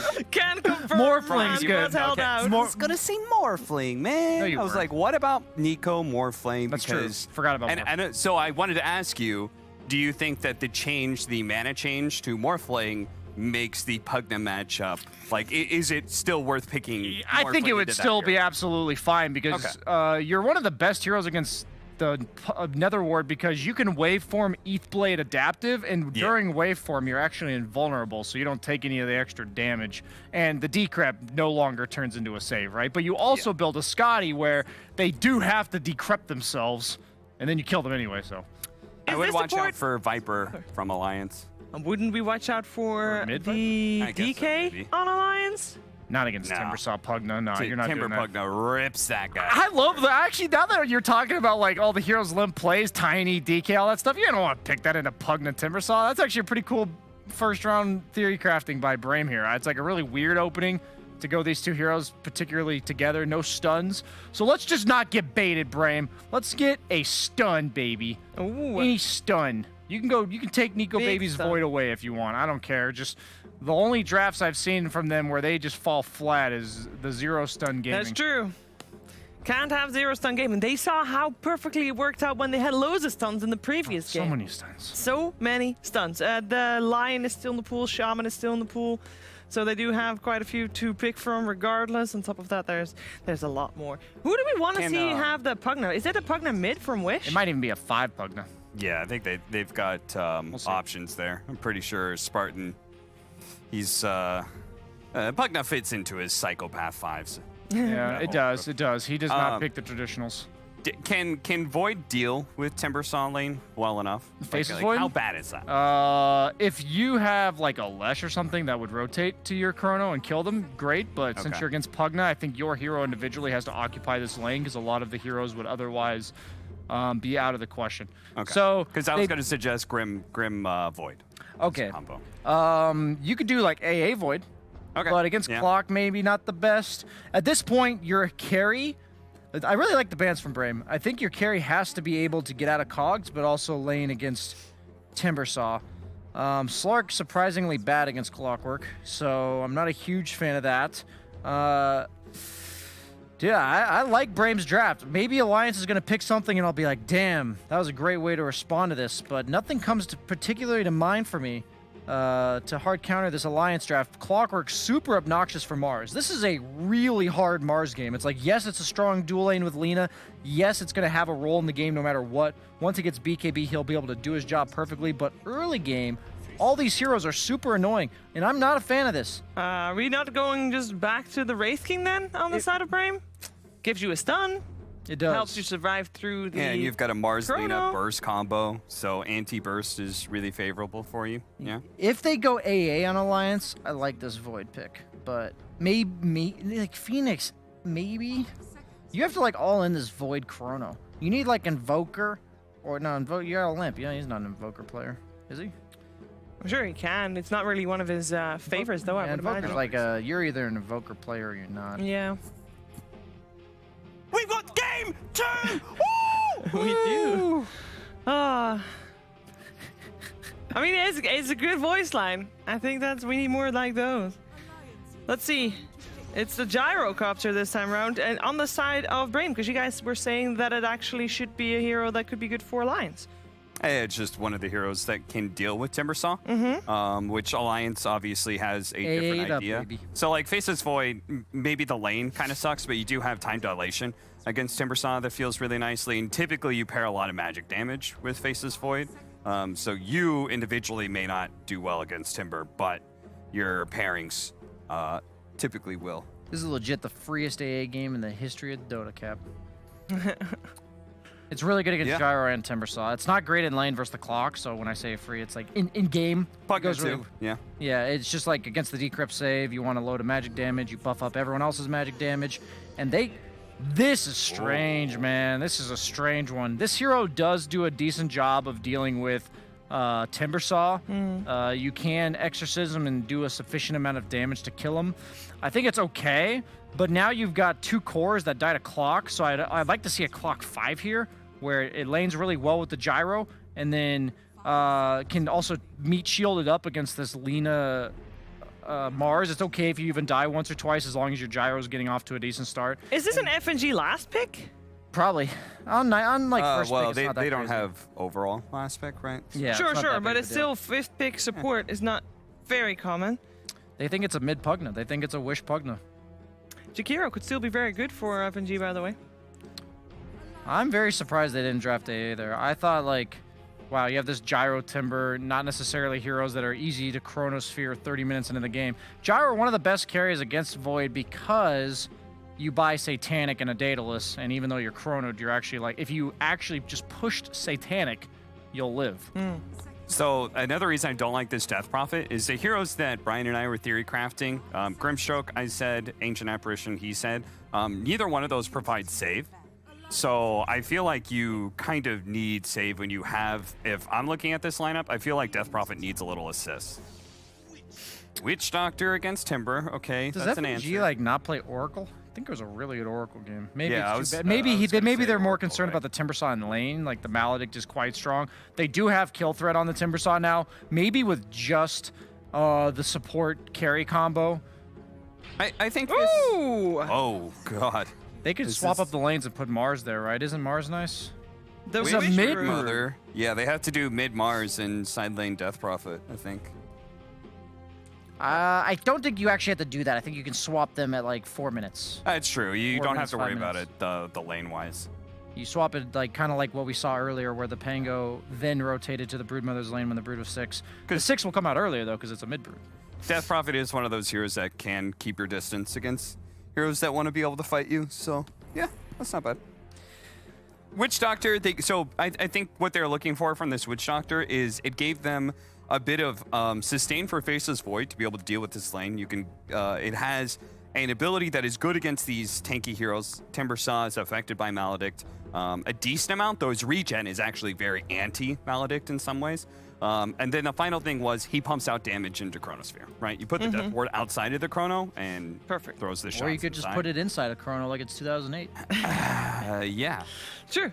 Once upon a time. But this Brood last pick, obviously, Brame is trying to, throw a wrench in the works here. Is that successful? Is that enough for them to take this? It's like... I almost feel like it's too cute. I like their lineup before, but now they've got like too many pieces. I feel like they just needed something to kind of plug the gap. They have this nice Timber Saw front line. They've got this Gyrocopter carry that I think, if you're ahead, can definitely win this game. Broodmother feels a little too weird for me, but... I don't know. I just haven't watched the Chinese games where Broodmother has been successful. Yeah. So.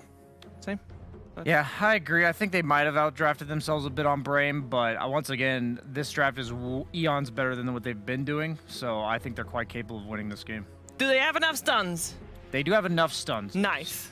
And they have save for the Chrono. That's the biggest part for me. All right, well, let's find out if Brame can 2-0 the top dogs of the Western European DPC League at the moment, or if we are going to a third game. We're heading over to Moxie and Fog for the game.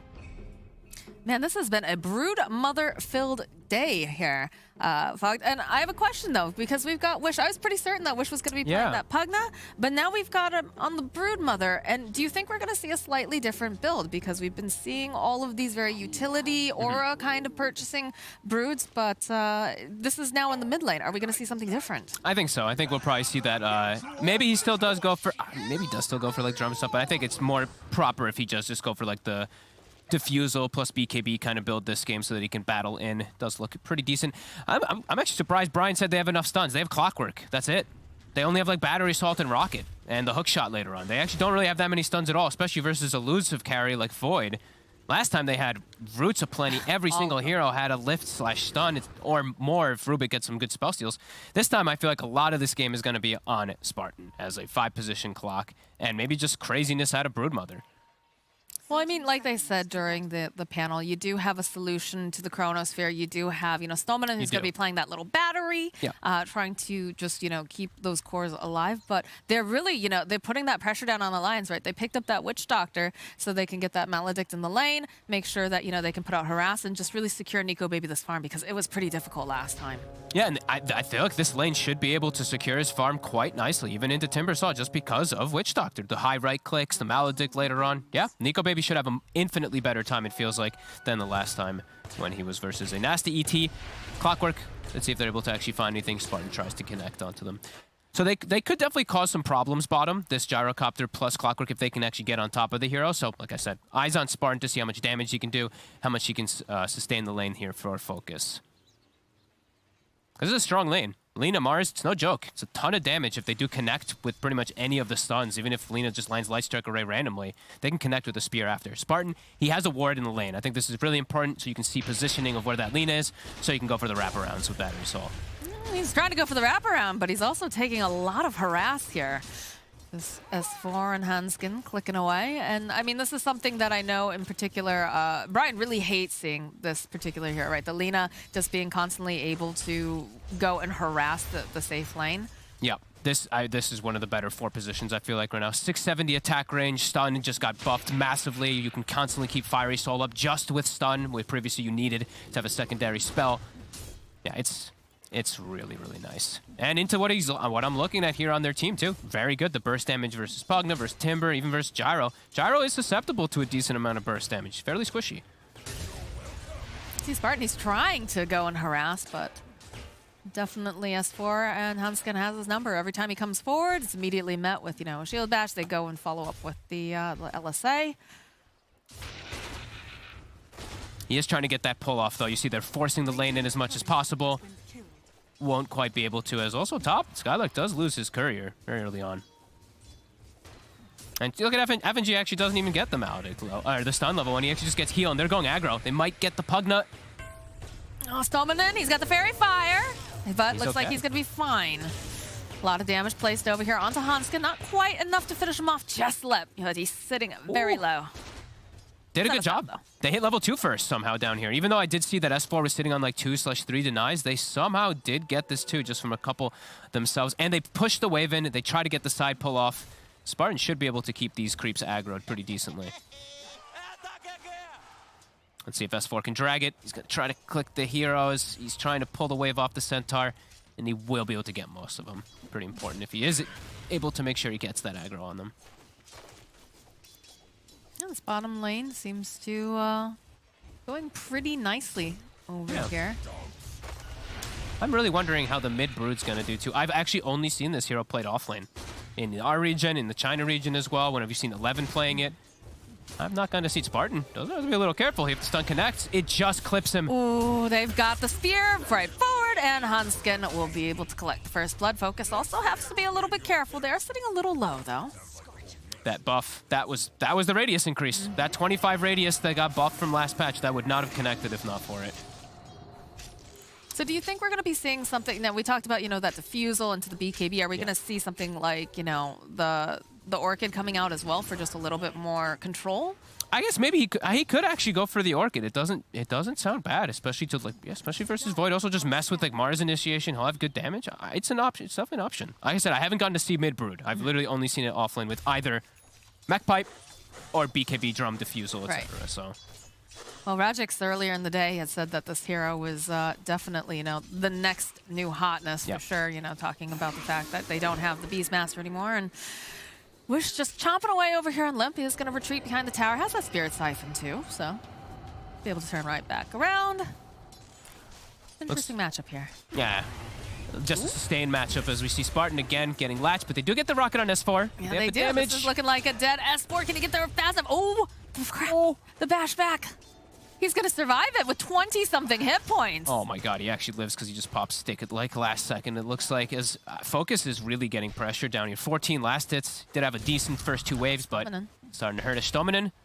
Yeah, he is just getting chased down. They'll respect it, though. They'll back off a little bit. Nico Baby, of course, he wants to be able to hit those creeps. He fell behind last game, and he doesn't want that to happen again. So just turn right back around and go back to farming.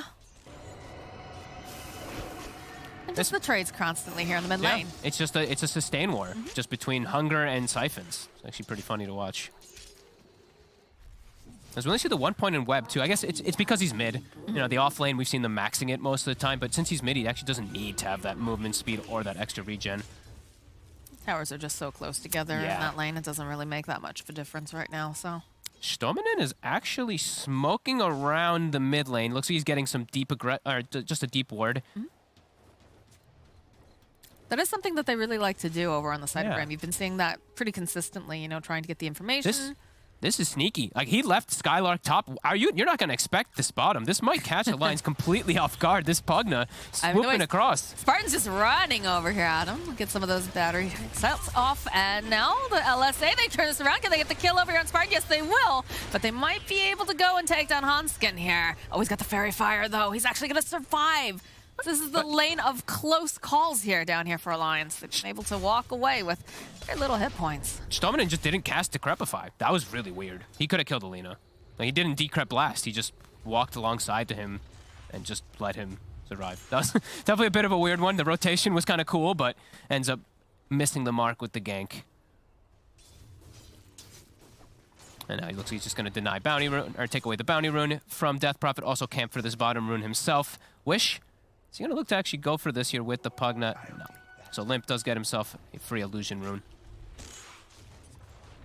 We're starting to see that Spider army start to get amassed here over for this Broodmother. Could definitely be a problem for Limp. I think maybe you do that rotation that the panel was talking about pretty soon. maybe move S4 over there as S4. Stominen and Spartan are looking for it again. Yeah, they've got the missile. We'll connect Spartan getting forward here. How did He's they gonna get use the both? both of them. There's a lot of damage coming out, and that is definitely going to be a dead S4. Can they finish off on Hanskin? Though, look at the Spartan. He wants his kill. He's going so far. He He got does him. manage to get it, even though the LSA does connect. And look at this, the immediate rotation to this mid lane. Wanting to just get Limp off of this tower with this exorcism that's been committed. Those are some vacuum cogs if I've ever seen them myself. That was actually ridiculous how it got both of them. Limp, yeah, getting good damage on tower. I'm surprised they didn't double check runes a little bit better to make sure that he can't do this with just constant runes. Wish he'll be able to heal up, but half damage on tower. I like this, though. That was something that they were definitely lacking in game number 1 for Alliances. They just didn't have great people to go and put pressure on the tower. This time, they definitely have that solution. Yeah, and they have a lot of stuns themselves, too, which they weren't like fully lacking last time, but they at least have this great initiation that's going to come from the off lane. I mean, it was just too much pressure, right? It was too much pressure over on Nico Baby to land the perfect Chronosphere. This time around, you know, you've got the Mars who's going to be able to go and, you know, do initiations. You've got, you know, follow-up from, like, the Witch Doctor, the stuns from the Lina, and, of course, just all that damage that you can dump into the Chronosphere with the Exorcism. So this is definitely a more well-rounded draft for Alliance, and they're definitely setting themselves up for more success this time around. Yeah, and, like, S4 is having a completely different game. Look at these cogs. Like, look at this. Whoop, whoop, whoop, whoop, whoop. Right in the middle. It just like perfectly like sucked them in. It sucked the Mars, it sucked Hanskin in too. Yeah, it was beautiful. Really nicely done. And of course, like in typical Spartan fashion too, he wants it, most man. other He's players gotta would be like, have it. oh, he's so fast, he's gonna get away, but Hanskin turns for stun and actually dies because of it. So S4 having an infinitely better game than last time, and he's going to be that initiator for the team. Stominen has an Invis rune, but they just put the sentry down, so they'll see him rotating over. And they are really slowing down Focus. Last time, Focus nearly had 4K net worth already on that Wraith King, so only 2,800, same thing as Nico Baby. Yeah, he does super fast Radiance last game here. But Spartan trying to get into position. They'll open up with the Decrepify. Again, these cogs are just so spot on. With the call down, the arena comes out here. This is not looking good for S4. He will fall. A couple of these nice bounces here coming out from the Witch Doctor Hanskin, though. Is he going to make it out alive? No. Stominen will find the kill. And do they dive here on FNG? It looks like they're going to go for it here. They want this kill. The Voodoo Restoration just not going to be enough here to keep him alive. And everybody on the side of Brame survives this engagement. On point. These moves of 4-position rotating Pugna, never thought I'd see that, but ganking it the safe lane for his gyro to set him up for success, and Spartan just back-to-back beautiful cogs getting it set up. Does mean that Limp, he knows that these two supports had moved away. They don't have great mana to TP mid, so he's just going to put this pressure on Stominen. Roxover just puts down a ward, but tower does look like it's inevitably going to drop pretty soon. You're trying to clear up this creep wave at the very least, but yes, like you said, try to go for the denial, not going to be able to quite find it. But Limp realizing that, you know, they have this breathing room, trying to put pressure on the map, trying to make sure that Nico Baby has that breathing room, because it's tough here in the top lane with the Timber Saw. It definitely is. Yeah, Skylark is now reaching unkillable points unless the Witch Doctor comes up with level 3 Maledict. Okay, he does have the level 3 Maledict, so they still can, but with Hood, they want to put their attention elsewhere for now. Look at the wraparound here coming up. Again, right? They want just this. Yeah, look constantly- at this. And Focus is just being apart. They immediately Delta split. They only get a couple of these bounces off over here, so they'll be able to go pin Gyro over to the tree. He went right through the tree. That was weird. FNG getting chased down here by Spartan. Spartan, this time he's going to respect it. He'll back off because Hanskin is rejoining here. We'll just go and chip away over at the at that ward. They're putting a lot of tension just to slow down S4 and also just try to enable Focus. That time, it got scary. The FNG saw them coming, that initial Maledict. I actually thought that there's a chance that Focus just dies instantly to something. As he goes through the tree, right? Maybe he was just off with the spear, but it looked like he went through it to me. It's just off, slightly off. Slightly, yeah. I guess. It just misses the, you know, it's a skinnier tree than the usual ones, I guess, so. It's not your usual oak tree. That's, you know, a little bit easier to manage. But yes, bottom lane though, let's say connecting over here onto the Timbersaw. Skylark is gonna hang out with the trees. His worst nightmare as a Timbersaw, but he'll defend the tower for the time being. Yeah, takes top, immediately swings bottom. Love when I see these Timbersaws do this. And now they're putting pressure on mid with Wish. And he is doing the Orchid build, so it's a great call. It's gonna be really effective versus this Void. He's going to be able to swing around and maybe...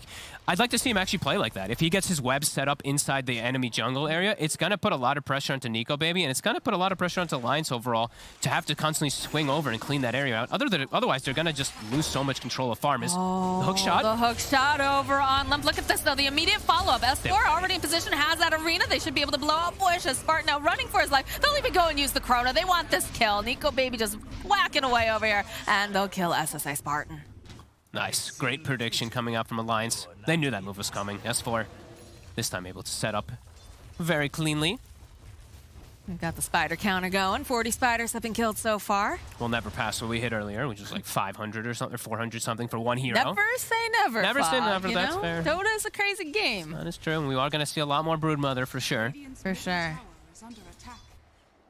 But yeah, you know, like you said, I think that the Orchid is very, very necessary coming out from the side of Brame, just because, you know, they are a bit lacking in the stun and the disabled department for a bit. So we do have that Orchid completed now, and it'll be interesting to see if Brame try to make some plays. You know that the Chronosphere is down now, and also these supports, if she gets a big enough army built up, it's going to be very difficult. Oh, look at Spartan again with the two-man pops. What a...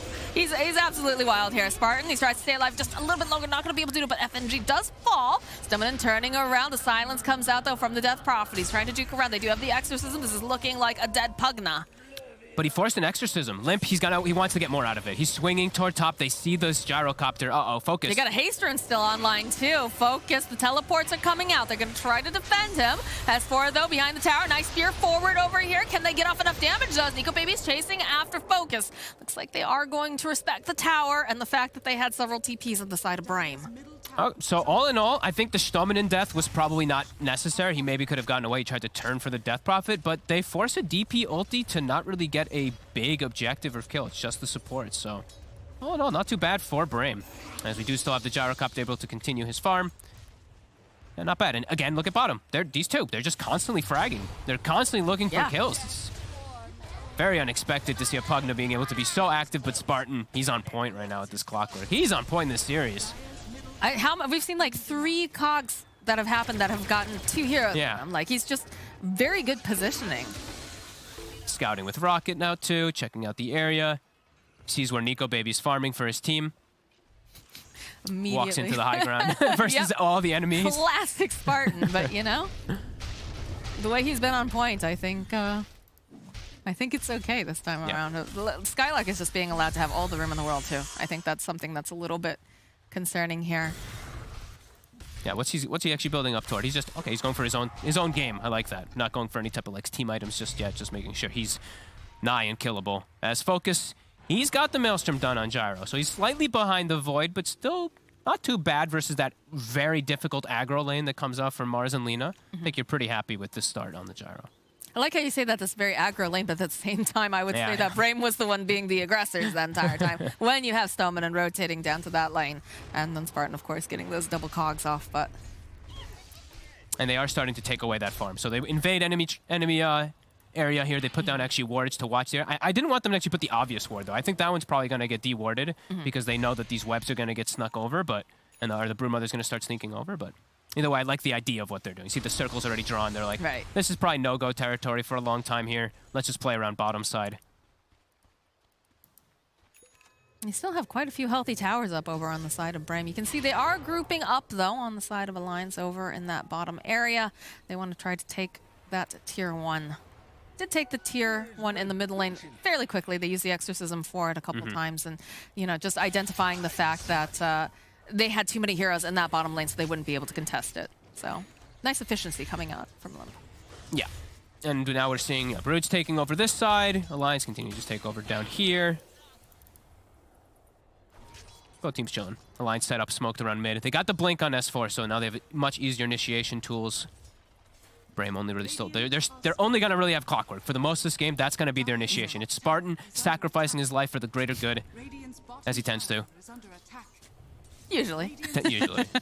Focused, he's actually going to show himself mid. The patience from Alliance may have paid off. There it is. There it is. The blink, the arena, and they've got everything that they need. The hookshot coming in, though, so it's going to take a little bit longer to take down Focus. They do get the Laguna Blade off this. Focus will fall. Spartan also just taking too much damage. Hanskin actually going to survive that hookshot combo. And the top lane, yeah, they have the really nice Chronosphere, and they're going to go with the Exorcism. They're going to try to burn down this spider, but the spear going forward. Just going to push him away. Stomina now is going to get chased down as Skylark is just running around circles here on Limp. He'd like to burst him down. He doesn't quite have enough damage to do it, though. As Wish, he's still alive. He is just going to teleport out, though. Lions with fast reactions and fast moves and great patience. They sat mid for so long. S4 waits the entire duration of the smoke, just waiting for somebody to come in, and they do find the big target. And do net themselves now 3 more kills. They got what they were coming for sure. Yep. Anytime you can get Gyro when you are playing with Void, that means Void's just going to get that farm up just a bit quicker. He's got the Maelstrom now too, so he's able to match the farm speed of a Flak Maelstrom Gyro. I mean, that's the ideal, right? Not only do you take down the Gyrocopter, but you also net a kill for your Faceless Void in that top lane. Yes, you use the Chronosphere, but you weren't going to be really using it for any huge team fights just yet anyways. Just for quick kills right now, as we see FNG does deny that ward away, but Spartan all over the case. This is a dead FNG. Yeah. It was a nice try. He was hoping he could get that back, but that is the no-fly zone, as we said. Big circle. They should not be there. All the vision. I think once he gets the D ward, which is perfect, right? But then going for outpost probably a bit crazy, but does get punished for it.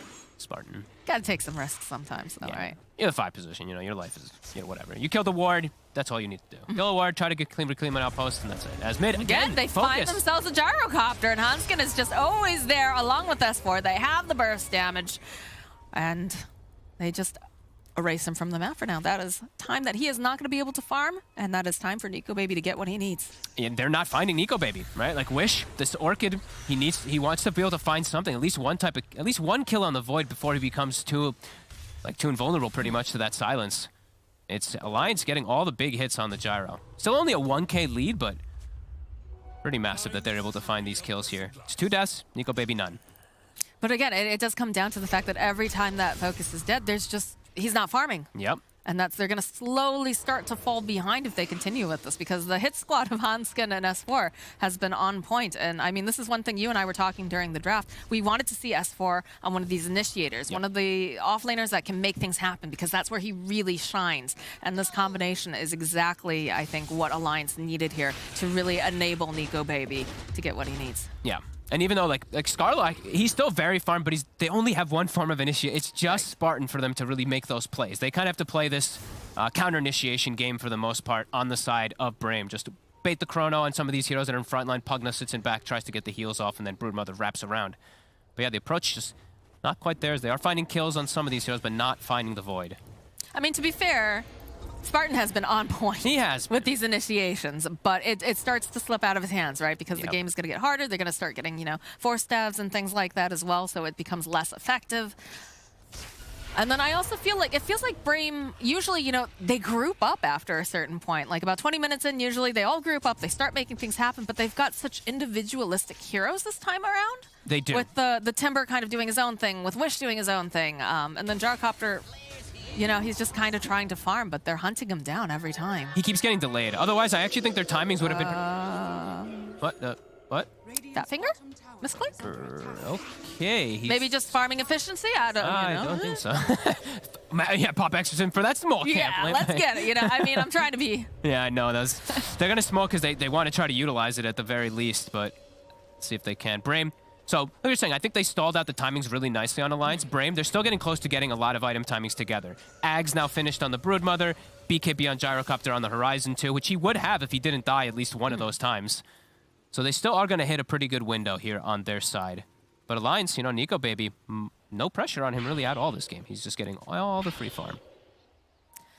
How are these fights going to work, though? Because like you said, we're getting close to that BKB timing over on Gyro, but like, how do all these pieces come together? Because that was the concern, right? That was something that the panel, I believe, was also mentioning.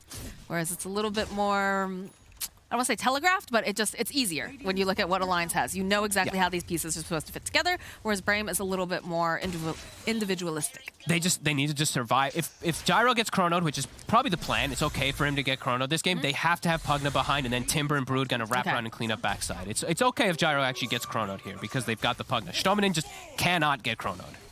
All eyes on the little Skelly man, that's for sure. And he's got the cast range. He's got Aether Lens, he's got Keen Optics, so he should be able to sit back and get these heals off onto his teammates. He actually didn't get level 2 life drain though, so that's a little weird, but whatever. A couple waves. He's like, oh god, don't let them see me. Kill this mid wave quickly so I get level 13 and they don't see that I did that, but still very value to have max level Nether Ward too. Especially against things like Alina and whatnot. Yeah. All right, well. Smoke up over on 4 heroes here onto Brame. And they're going hunting. We're waiting for someone to show on this wave here. BKB is done on the gyrocopter too, so it's coming out on the courier. It's gonna be Hanskin, his first one. Yeah, they use the flare. Spartan. See the Lina. Thinking about it. Bit deep though. I think it's too hard, right? Because they don't have great vision over in that area that they were controlling earlier on, but has been thoroughly dewarded. And he has to always remember, too, like, he's a clock. He can hookshot very far away. His teammates might struggle to actually catch up to him if he does go a little bit too deep. His DD top. Ooh. Very nice. Wait for FNG, or wait for the Faceless Void. I mean, that'd be nice. I was saying FNG, yeah. FNG is the core now. Let's go. He's got the 60 damage talent, so why not? Good vision, though, over here. Throwing out the rocket flare will spot out 2 heroes over here on the side of Alliance. So the question is, how do they get into this pit? I think S4 has to be a little careful with his positioning here. Inside the pit, he's that a big initiator for them. So if he just doesn't get full focused onto, that could prove to be problematic for Alliance. Chakram gets tossed out. They do the double damage over on Nico Baby, though. So it's a little spooky for the side of Brame. The Nether Ward is down, so Alliance does have to give some respect to that one. And yeah, S4, he can't really sit inside the pit and tank it. Nico Baby looking to go back in. Another Chakram tossed out as Rosha's taking a leisurely stroll outside of the pit, and all these webs wondering who's moving into the neighborhood here. Life drain over onto Zephyr. Look at that range. You don't even see him on the screen. It's actually really silly. Missile tossed out over here onto Limp. Hookshot over the back line. They're going to jump over into S4. They want to get rid of this initiation if they can, and they'll use the Exorcism. The call down comes out as well. But they just Delta split over here. Skylark running through over the side does end up getting stunned, and they'll go and throw out the arena. So they're going to be able to take down the Timber Saw. That's a huge kill. Like, how they don't have the spells now to throw the spam into the pit. They might have to just give this one away, or they do some very reckless fight. I mean, it's Brame. They could opt to do this. Again, Spartan, there it is. There's the Chronosphere. Do they have the... Yeah, there it is. That little battery trying to keep them alive, but the Clockwork is going to fall over on the back lines, managing to keep the Gyrocopter alive. He's got the BKB. They've already picked up the Aegis over here onto Limp. They'll be able to chase down S4. Okay. Not the worst. Brame at least get themselves one type of kill there. They didn't have the follow-up there, though. He catches S4, which is like the dream, actually, from Spartan. But same thing. His teammates can't get to that hookshot. It is a bit far away. Even though we did see Wish got the silence off onto the Void initially, they were zoned away. They couldn't actually get onto the Up of the Mars soon enough to follow up. And definitely just still scared of Exorcism a bit. These fights are wild, too, because, you know, we saw that Chronosphere, and he got exactly the target that he wanted, but he didn't get Stomanen again. Nope. So Stomanen is allowed to just sit so far back and just be that little battery, keep him alive the entire time. And I think Spartan's Cog also placed like perfectly. It did push the Void away, so he didn't even get he didn't even get a single attack off with the Chronosphere. So that was a bit wasted. Let's see what Brame does to take advantage of it. They're not a cooldown reliant team, so right now you know no Chrono 100 seconds, no Death Prophet ulti. I want to see them doing something. Like I don't want to see them just individually go to lanes and just farm right now. That's how you get picked off by Alliance's other spells. So I did want to see them group up, but it doesn't look like it's going to be the case, and that'll buy. I mean, that's just going to give Alliance time to have all these ults back up. So Brame may be missing a bit of a window here with those down.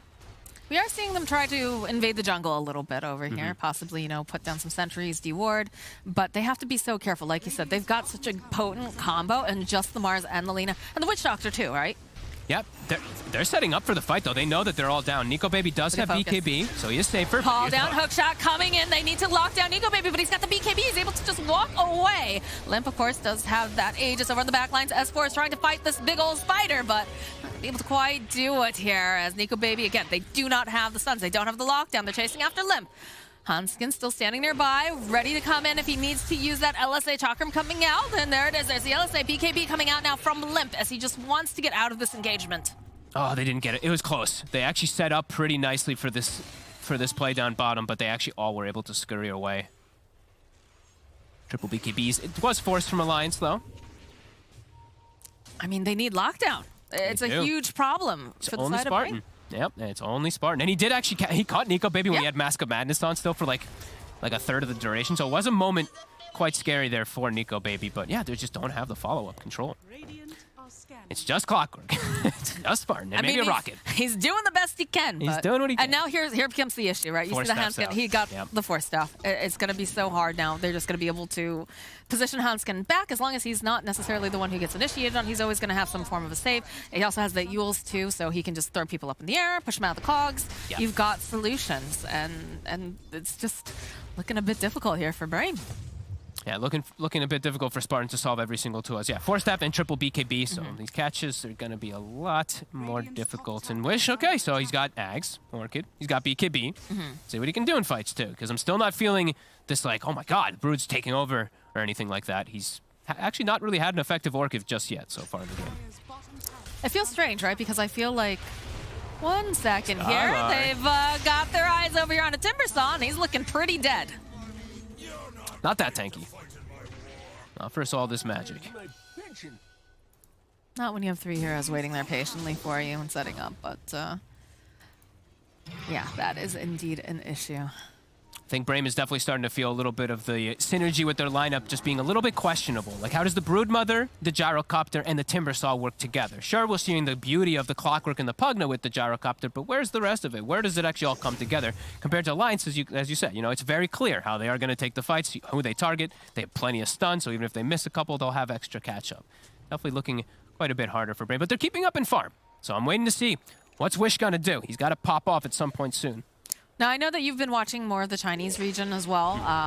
Have you seen the way that the Broodmother's supposed to play into this? Because I know, again, it is a slightly different build because it is in the off lane, but I feel like the way that everyone has been talking about it is it just kind of takes over a lane, right? And it just keeps pushing. And I feel like Wish has kind of been a little confused, not confused, maybe distracted, I guess, and just trying to, you know, mow down these buildings. Yeah, usually it's like usually, at least from what I've seen, it's until 30 minutes, you are dominating and claiming control of everything. You're actually usually a net worth lead because of that Brood being able to like completely control a whole side of the map. But that's not the case this game. It hasn't happened. Alliance is still able to find the farm. The Broodmother hasn't really slowed down anybody. And like I said, like the Orchid, I'm not feeling like I like the pickup actually. I did. Yeah. He just hasn't found the void at all. He hasn't found any of the targets. And now they've got BKB, so Orchid is irrelevant. Do you think the problem becomes the fact that they do have, you know, something like a Timbersaw, which is a little bit more clunkier when you're trying to go for ganks? I think so. The fact that it's just Spartan has to be the one to do everything for sure. Yeah, it definitely feels a bit awkward here. All right, well, the Aegis does get reclaimed during all of this, and Alliance, they're still looking like they're ready to make some moves.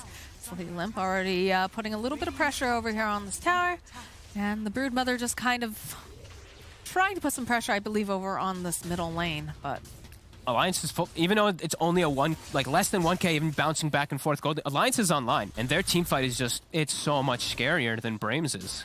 They've got the damage this time. That was the whole issue last time, is that, you know, Nico Baby wasn't able to get his farm, and this time around, he definitely has had the breathing room. He's got all of the damage coming out from his teammates as well. Yeah, they've just got a really clean lineup to be able to play versus the Gyro. He's got Butterfly, but they have to be able to rally around this guy. So let's see what Brame can do. Because now it's just been pretty quiet for the last few moments here. And it really is all about the later items for Gyrocopter versus Void. Like Brian was mentioning, you know, eventually when you're able to get Ags, Satanic, and stuff like that and fight back the Void, even if you are Chronoed, maybe that's what they're hoping for, but That's kind of a risky. That's 10,000 gold plus later that they're gonna have to wait for. Well, that's how much faith I guess they have in their core. At least he's solar crested up. He is gonna be really buff. All right. Smoke action coming out from the side of Alliance. They're hoping to get a pick off here. We'll see the little Clockwork illusion. We've got a little Spider also doing a bit of scouting. Level 20 Death Prophet, also her own form of spidering, of course, as we see those spider legs. Horrifying. Wish. He's got Shivas, so they've got a great way to scout. Spartan over on the back lines, but he immediately just goes and tries to grab S4. S4, though, with the BKB is putting that pressure down. As they're invading through, they've already used the Exorcism. Be able to take down Spartan. Their main form of lockdown as Nico Baby's on the hunt. He's focused. Skylark also running away. Can he grab? Yes, there it is. There's that Chronosphere right underneath the tower. The Chakram does get tossed out here, but there's not too much that Skylark can do as they manage to just blow up Focus.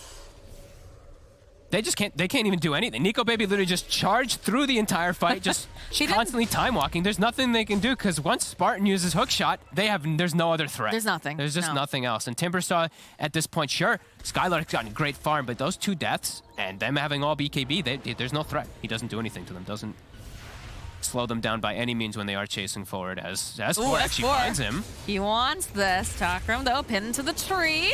The rest of the team is here. They've got plenty of magic damage to burst down this Timbersaw. He even throws out the Lotus, but it doesn't matter. You can't dispel that malediction. Nico Baby does get the final hit off. And we got a full-on nullifier online for Mr. Faceless Void. It's getting pretty out of control here. When is the last time they actually got a big kill? They got the Mars kill at like 24 minutes, but besides that, they've only killed, I think, FNG on the side of Brame. It's been 9 minutes of Alliance domination. And that last fight definitely dictating the pay. I mean, 6K now. Like they've got all map control, and Brame just, what do we do? I feel like that's maybe what they're thinking inside the comms too. It's just like Spartan's probably like, I'm catching people, but guys, like, what the heck is going? What do we do? How do we actually do any other plays besides me? That is the million-dollar question right now. Like, how do you get stuff done? You know, you've got a Clockwork who has a good initiation, but you don't have that follow-up that you need to be able to close the gap, and you don't have the lockdown. And this is a Faceless Void. This is a hero that you need to silence, you need to change them, you need to do what you did in game number 1, Brame, because Nico Baby is just looking too ferocious now, and he's working on a Scotty. He's got a 3-0-2 score right now. This guy has just been patient, and his team has played excellent around him. Yeah, and if you get Scotty, game is pretty much over for Gyrocopter, as you'll block out the heal that's going to be coming from the life drain. Also, you're a ranged carry, so the effect of that Scotty is amazing. Nico Baby, a little bit of a weird time walk right there, missing the small camp, but it's all right. Don't look. It's fine. He's having a great game. He is having it. He is having a great one. And Wish, okay, so, I mean, he's had the Hex queued up, and that's going to be the extra control that they need for the Void, but they got to hit really hard when they get it. They got to just remove him from the fight immediately and fight and take Roshan for them to have a chance in this game as it progresses. It feels like a flipping. Again, like we keep seeing these teams, you know, the draft in game number 1 felt like, you know, Brame had an Alliance draft, and then this time around it feels like Brame is lacking that damage and lockdown for sure. You know, we're definitely running into some issues, like great work at timing over on this Broodmother, but just not any follow-up or just no opportunities, I guess, to really use it? Just really no opportunity. Nico Baby hasn't really given him an opportunity. The blink? Ooh, okay. All right. Oh, but he'll be able to find Wish over here. Immediately, the Orchid Silence is cleaning up all of those spider babies as Limp. Walking on over. There it is, the Chronosphere. Got BKB and off. He does have the BKB, so they also have that Decrepify over on the back lines. Disarmed over here onto Nico Baby. Wish trying to munch away over here onto S4. He's got his own BKB. He's putting out the damage, but they turn right back around again over onto Focus, and they've just got so much physical damage coming out here from Limp as FNG does end up getting the kill. The BKB duration is done. Nullifier over here on Wish. The buyback now coming out from Focus. He wants to get back into the fight. So does this Broodmother. But where's your catch? They How have are to you gonna get get something. them? Oh my god, if they don't get anybody with double buybacks on cores, They have no way of catching them. They're gonna smoke to try to chase as well too, but they just can't catch anything. How long on Rush? It might respawn right now. This could be pretty nice. It's gonna respawn right now. No chrono, no exorcism. Buybacks are actually gonna be effective here for Brame, it looks like. I think this is the best scenario that they could possibly have, though. FNG is wandering over. They have to be careful. Spartan peeking his head out. Just gonna try to be that little buffer here. Maybe they'll focus him down, but S4 jumps into the pit with that arena. Although it's just too much damage as they do manage to take down Spartan. S4 will fall. They'll pick up the Aegis. Focus now has it. There's gonna be the Laguna Blade tossed out. Skylark will fall. They got it, though. I mean, a quick spawn. Very fortunate. You know, Gaben definitely a little bit on the side of Brame there for that spawn with those buybacks. So at least able to get something here. And S4's life as well. So now we have the Shard, the AoE Bola for that Spider. And we do have an Aegis on our Gyrocopter. Who's got cheese? Okay, Brood still got cheese. Oh, okay, now better ways for the Gyro to survive, potentially to get to that item progression that he needs to get in later stages. Still a bit of an uphill climb for him, though. Very far. As Limp, massive. Pressure. Full refresher now, too, with those Shivas, with the Shivas as well. Very nice build. These fights are just so, they're still so difficult for the Gyro. Actually, watching how Limp is playing the fights is really nice. He's blanketing the silence in the backlines where the Pugna is, so there's no life drains. No way to actually keep focus healed up either. Gonna try to put some pressure over here on Nico Baby, but again, they just don't have the lockdown. Oh, The shot doesn't quite connect, unfortunately. So Nico Baby gets donked by a little missile, but he's absolutely fine. And I think I like how you're pointing out, you know, I didn't quite notice that in the team fights, but yes, they need to swing around, right? They need to have some sort of an interrupt for Stomanen because he is so integral to, you know, keeping these cores alive when these chronospheres come off. Like, he's like that little pesky itch that he just can't quite scratch in the bottom lane, though. Again. S4 and Hanskin, they've been doing this all game. They've got the Lotus Orb over here on the Skylark. Does have the Timber Chain to run away. They're going to try to heal him up. Stomanen being in a good position. Turning back around again. Timber Chain, Nico Baby, though, going for the Chronosphere. Oh, it actually doesn't hit. Land over here onto Focus. He's in between these two different bubbles here. S15 does fall. Buyback coming out now. They want to take this fight. They've got this Exorcism, the wrap around here, the silence over here on the Jarcopter. He's trying so hard, but it is going to be the Aegis. Swish over on the back line here, throwing out all the Silken Bolas that he can, chasing down over here after Nico Baby, but they do manage to land the stun off as Stomanen does fall. That is the save here for Focus, which will go down, and this is not looking great here for this Gyrocopter as he's next to fall. Skylark is just trying to absorb everything. He is stuck in a land of hurt as Spartan tries to get off some Nico sort of Baby a save. He lives. just cannot seem to do it. Nico Baby sitting so very low, but this Buddha Restoration, the GG gets called. Oh, man. Well, they got the Aegis and the cheese. They got some fortunate luck there from Gabe and from the gods, but it doesn't matter. Alliance way too big. They just don't have the ways to fight. And the Chrono even whiffs. Chrono whiffs, and also we saw Gyro caught between the Mars ult as well, just anyway, but either way, they can't keep him alive. He comes back to life, and then he's just completely slaughtered. As I think the cask at the end actually bounced between Broodmother and Gyro back and forth, and yeah, they're just dead. Great game from Alliance. Their draft synergized very well, very nicely together. Brames, you know, we saw the magic at least of what the Clockwork and a couple of them were able to do, but when we did see the whole team fights coming together, they just didn't have really much of anything. It was easy for Alliance to take them. No, that draft coming out from Alliance was very, very good for them, right? It made sure that Nico Baby got that farm that he needed, really secured the lane. You had all of that damage also coming out because that was a huge problem in the first game. And then, you know, on the side of Brame, stuns, guys. Stuns will help win you these games. You know, great plays coming out from Stomanen, from, you know, Spartan, like getting those double cogs. We saw that multiple times, but you need more than that. So, I mean, in true fashion here, we are going to go with the 1-1 so far with the series, and we do have one game left, and I'm sure our panel cannot wait to talk about it. Yes, and we don't have to wait very long to talk about it, but we do have to wait a tiny little bit. We're going to talk about Game 2 and prepare for Game 3. Wrong button, do it again. After the break. Thank you.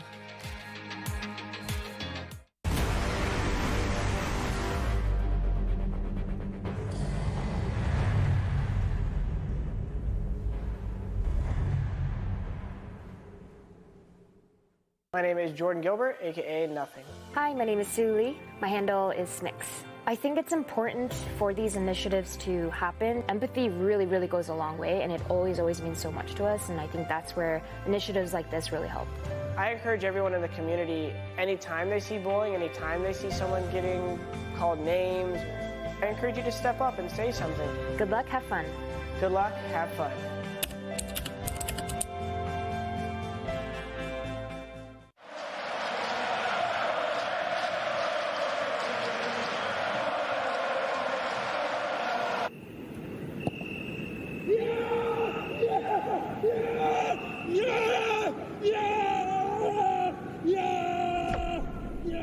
Start your esports career now at play.eslgaming.com.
it wouldn't be an Alliance series if it didn't go to a third game. And Brame do give us a third game.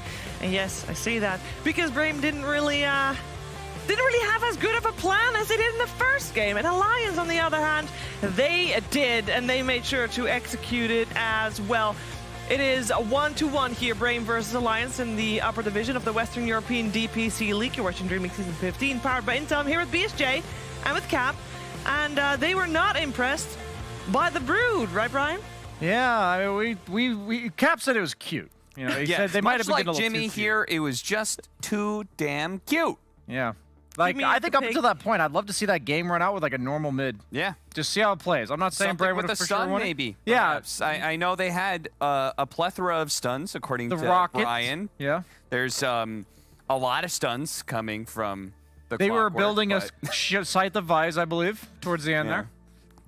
But yeah, I the Broodmother, like, it really annoyed me. I remember I watched one team fight around the Roshan pit. And it was like, Clockwork jumped in on Mars, and I see Broodmother. Here she comes. And then one nuke goes past, and like a bunch of spiders died. And she's like, nope, I'm out of here. And I was just like, that's it? That's it. That's your contribution? And she had no contribution really before that, because she's like, well, I got my Orchid. I'm gonna need an Aghanim Scepter. I of course need a BKB in this game. So I'm Next like, all item right, syndrome. hopefully we finally have this big impact. He's got the BKB, but guess what? You don't have any damage with no spiders.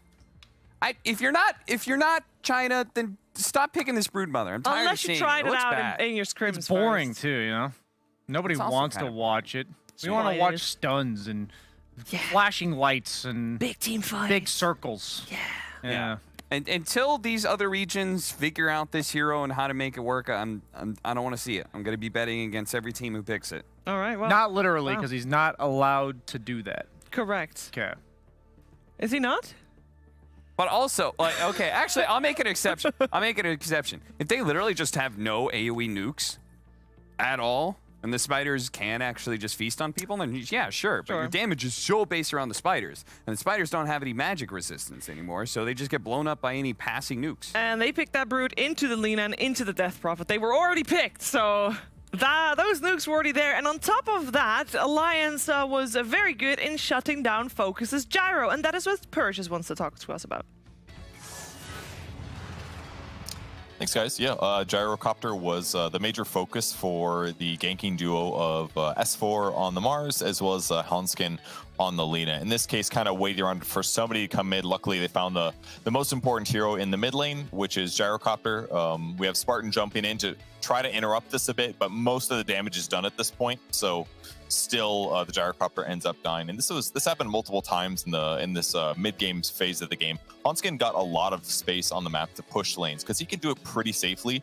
And outside of like Clockwork, they don't really have the best diving and killing heroes. So here's another example of Focus getting caught once again, pre-BKB timing. He gets blown up, no repercussions in that instance. Oops, jump one clip. And then when the Roche fight, I thought what was kind of interesting was that you could kind of see the previous memory of what happened to Gyrocopter come into play here as they thought about engaging into the Roche pit. Wish got on Roche at least once here, but they're terrified of Mars combo. They're terrified of Chronosphere. They end up hookshotting in on S4 here on the side. Over on the right, there's the hook shot. They go in, and here comes everybody on Brame running in, saying, okay, guys, it's time to fight. And the cooldown's really good. This is Roche stomping most of the spiders here, and Spartan got S4 segmented on the side without a BKB, so they potentially had the ability to kill him. But Limp did a really good job separating them. But he did lose a lot of HP, but by the time that his BKB got popped there on the right side, the Timbersaw ends up dying, so they just don't really have any gas left in the tank here. They didn't feel comfortable initiating because there is still a Chronosphere in this fight. Ultimately, the Chronosphere comes out here. It goes on Gyro. This is what he's been afraid of, and they do keep him alive. But ultimately, Roche dies. Aegis gets dropped on the ground, so it just becomes a disengage instead. He eventually pops BKB, but like, you know, the engagements overall they do is pick up S4. Not really worth it. This kind of happens a few more times. They eventually do a good call down here as well. Nico Baby jumps out. Limp gets kind of low. S4 just got about 300 gold for those spiders, by the way, with a simple basic attack, making Wish pretty much useless for the rest of the engagement. Once again, not able to get anything. And then finally, because of the poor jump by Brame, Hanskin just keeps doing what he's been doing all game. Pushing creep waves, killing trees, hitting towers. He killed this tier 2 tower by himself as a 4th position hero, which basically should never happen. And in the meantime, eventually there is an engagement over here in the mid lane that goes pretty good for S4, but the fight continues. They chase, and once again, you see the same thing. Gyrocopter just not allowed to be effective here. Gets chain nuked from full to 0, didn't get to pop BKB, and just really didn't get to have a good game. And as a result, Alliance stayed on top of the net worth. They stayed on top of the net worth, they stayed on top of the game, they take the game, and Alliance make it look easy. Yeah, this is why you see a pipe, by the way, on Broodmother, because it's really important to keep your spiders alive. All right, let me give you a stat to illustrate the uselessness of this hero. Okay. Okay. He did 9,000 and some change damage in that game. So let's go ahead and just bump those numbers up. Let's make it a flat 10K. All right. He gave away 2,500 gold in spiders. Jeez. So you effectively paid 2,500 gold. 1 gold for every 4 bit of damage you did. Does that sound like a good trade-off to you? You know, if I could nuke somebody for 2,400 damage at the start of the game, I'd do it for 600 gold. You know what? Okay, we are very critical of the Broodmother, and I think that in retrospect, Brame will also see the light and probably not go for Brood in this situation again. So we're gonna figure out and find out what they have in store for us for this 3rd game, and see also where Alliance is gonna go with the 3rd game, as we are ready for the draft after the break.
final game of the night is the deciding game for Brame and Alliance here. Game 3 in this best of 3. You're watching the upper division of the Western European DPC League, Season 15 of DreamLeague, powered by Intel. And the draft for this game, yeah, coming your way right about now. I'm here with Kat, I'm here with BSJ. What's the awe about? We are very excited about this draft. We're very happy to see the draft on our screens, because that means that we get to watch some more Dota with the Centaur. I'm not so sure if I'm excited anymore.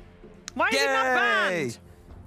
They banned out the Lifestealer instead because they have first pick. Sure, Elder Titan Lina banned out. I don't think Brame would have first picked Lina. But me either. Okay. Centaur, I feel like I have to inform the viewers that yeah. Centaur strong. Yeah. Timber stronger. Timber good versus strength hero. I mean, I'm already Timber out strong of this. Strength. I'm already out of this competition, but the competition apparently is disable important with Timber. Yeah. Unlike Pugna. Yeah. Last game. Final bans. Lion disables.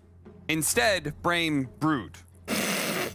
No disables. No disable. Yeah. They go Pugna, but Centaur stun, while Timber no stun. Double edge plus decrepify.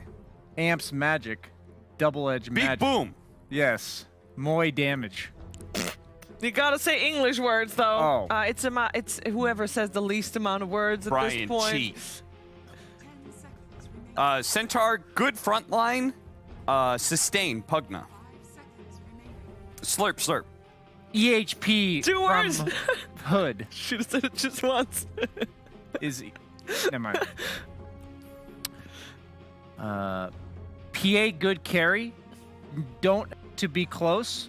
Can CS with dagger through decrep. That's a lot of words.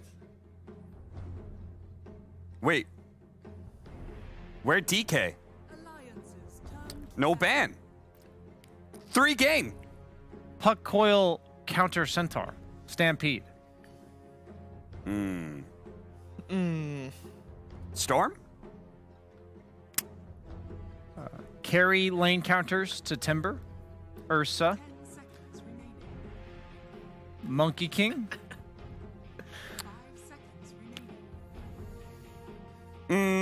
Witch Doctor. Consider. Maledict. Strength Hero. Void Graham again.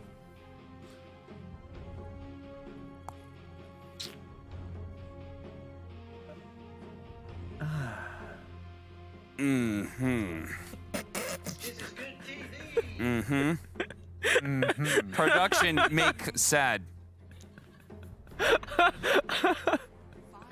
Gyro. Banned. Cap sad. Brood? No. No Cap Brood. very sad. Void. Faceless Void. Still in the pool. Caps like Faceless Void. You pick Void Pugna. You let them void. Let them Otherwise, no pick Pugna. Void Wraith King. But Wraith King Strength Hero. Timbersaw good versus Strength Hero. Or Wraith King for Alliance. You want an Agi carry for Brame? Yes. Troll. Still in the pool. Monkey King. Slark.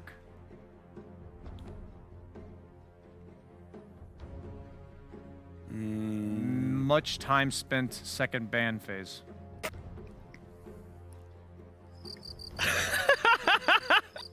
Very cricket. You know, you don't have to talk in bad English if you're gonna say a lot of words anyway. It's okay. We have judge. I judge. We have Alliance taking quite a bit of time in their bonus time to decide what their final ban here is going to be, because the Faceless Void still in the pool looks still really good for Alliance, but it also looks like Brame is fine with them picking that. And earlier you guys said that Faceless Void, you liked it, but only if there was a steroid slash sort of buff on the same team, right? Yes. ET, Invoker, Phone home. Oh. Grimstroke. ET banned. ET banned. Undying. Undying, also good versus Strength Hero. Centaur is still a Strength Hero. Not good Centaur, though. Centaur Why no good stronger Centaur? in lane, Centaur fight, and Centaur also run. In game, good. Bad lane, though. Right? Depend on carry. Range carry. Troll. Troll. Troll make Centaur sad. Yes. Dark Willow make Troll sad. And Pugna also make Troll sad. Game 3. Game DK. 3. DK. 100% win rate. 100% For win limp. rate. Why give?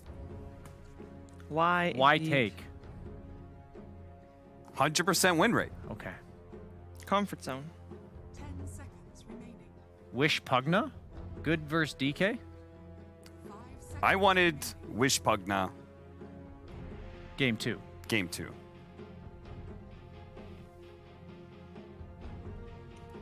Well, this Slark- is something that Brame could have seen coming. So you gotta imagine that they have something planned against it. It's going to be a Morphling coming out for Brame.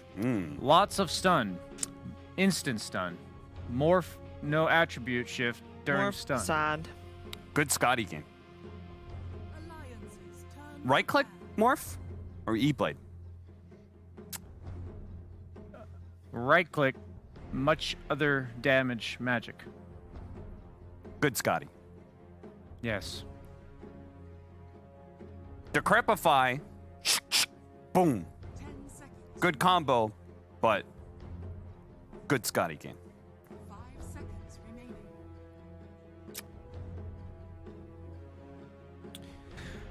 We got Alliance with an S4 Timber, a Limp DK. I mean, this looks like a great game for Alliance. They got a lot of comfort heroes already.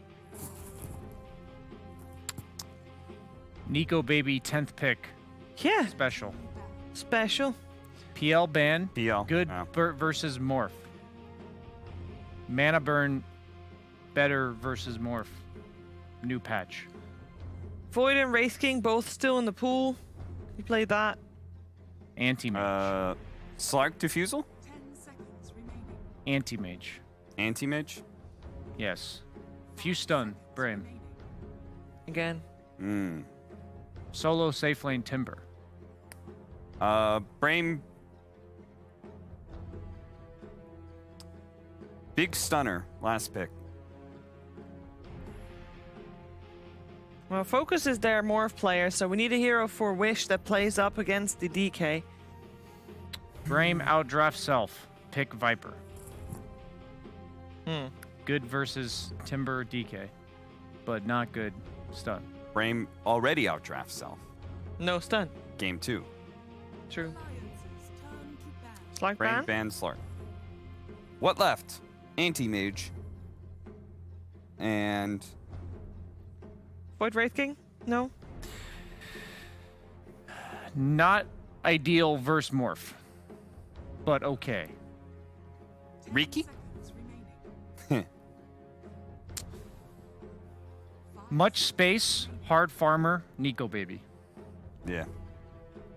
Riki, no hard farm. Riki medium farm. No farm. Farm hero. That's a stun, Rubik. Rubik mid. Void Spirit. Storm. Huck ban. Big stun. Big stun.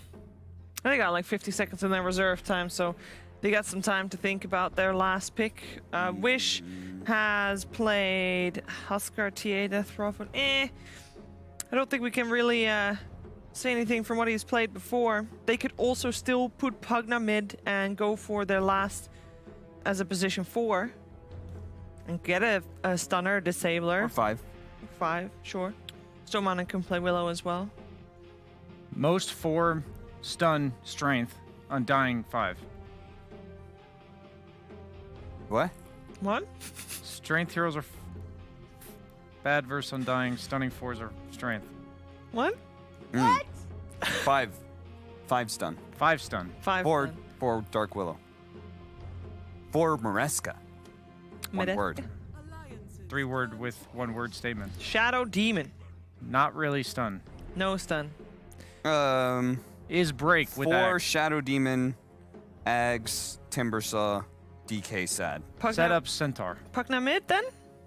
Shadow Demon, Mid Pugna, Illusion, 5 Maresca. Morph, damage stun. How damage. does the Pugna do against a DK in mid? Generally. Anti-Mage. Race to 6. Shadow Demon make Anti-Mage Sad. Yes. So what pick? What pick indeed? We got only a little bit of time left for Alliance in their bonus time. And a little bit of time left before Brian and Cap turn back to normal. Hopefully. New normal. No, no, please. Spectre also countered Shadow Demon, but less bad. Less bad. Less bad, but good Pugna. Yes, squishy range supports and mid. Spectre, gap close, ultimate. Decrepify. No. Drawn out fights. Pugna, good if protected. Centaur will freefarm, first pick hero. Because Spectre. Maybe aggro Trilane, set up Timber, solo. S4 weak Timber. winger early. Disrupt, Bramble, Stomp. Undying frontline, triple decay. Undying, yeah. Dual lane. Alliance, less better draft than game 2. Less better? I go. You can go for one word with a less better. You can literally say worse. I go Brame. Game 3. Ooh. 100% win rate.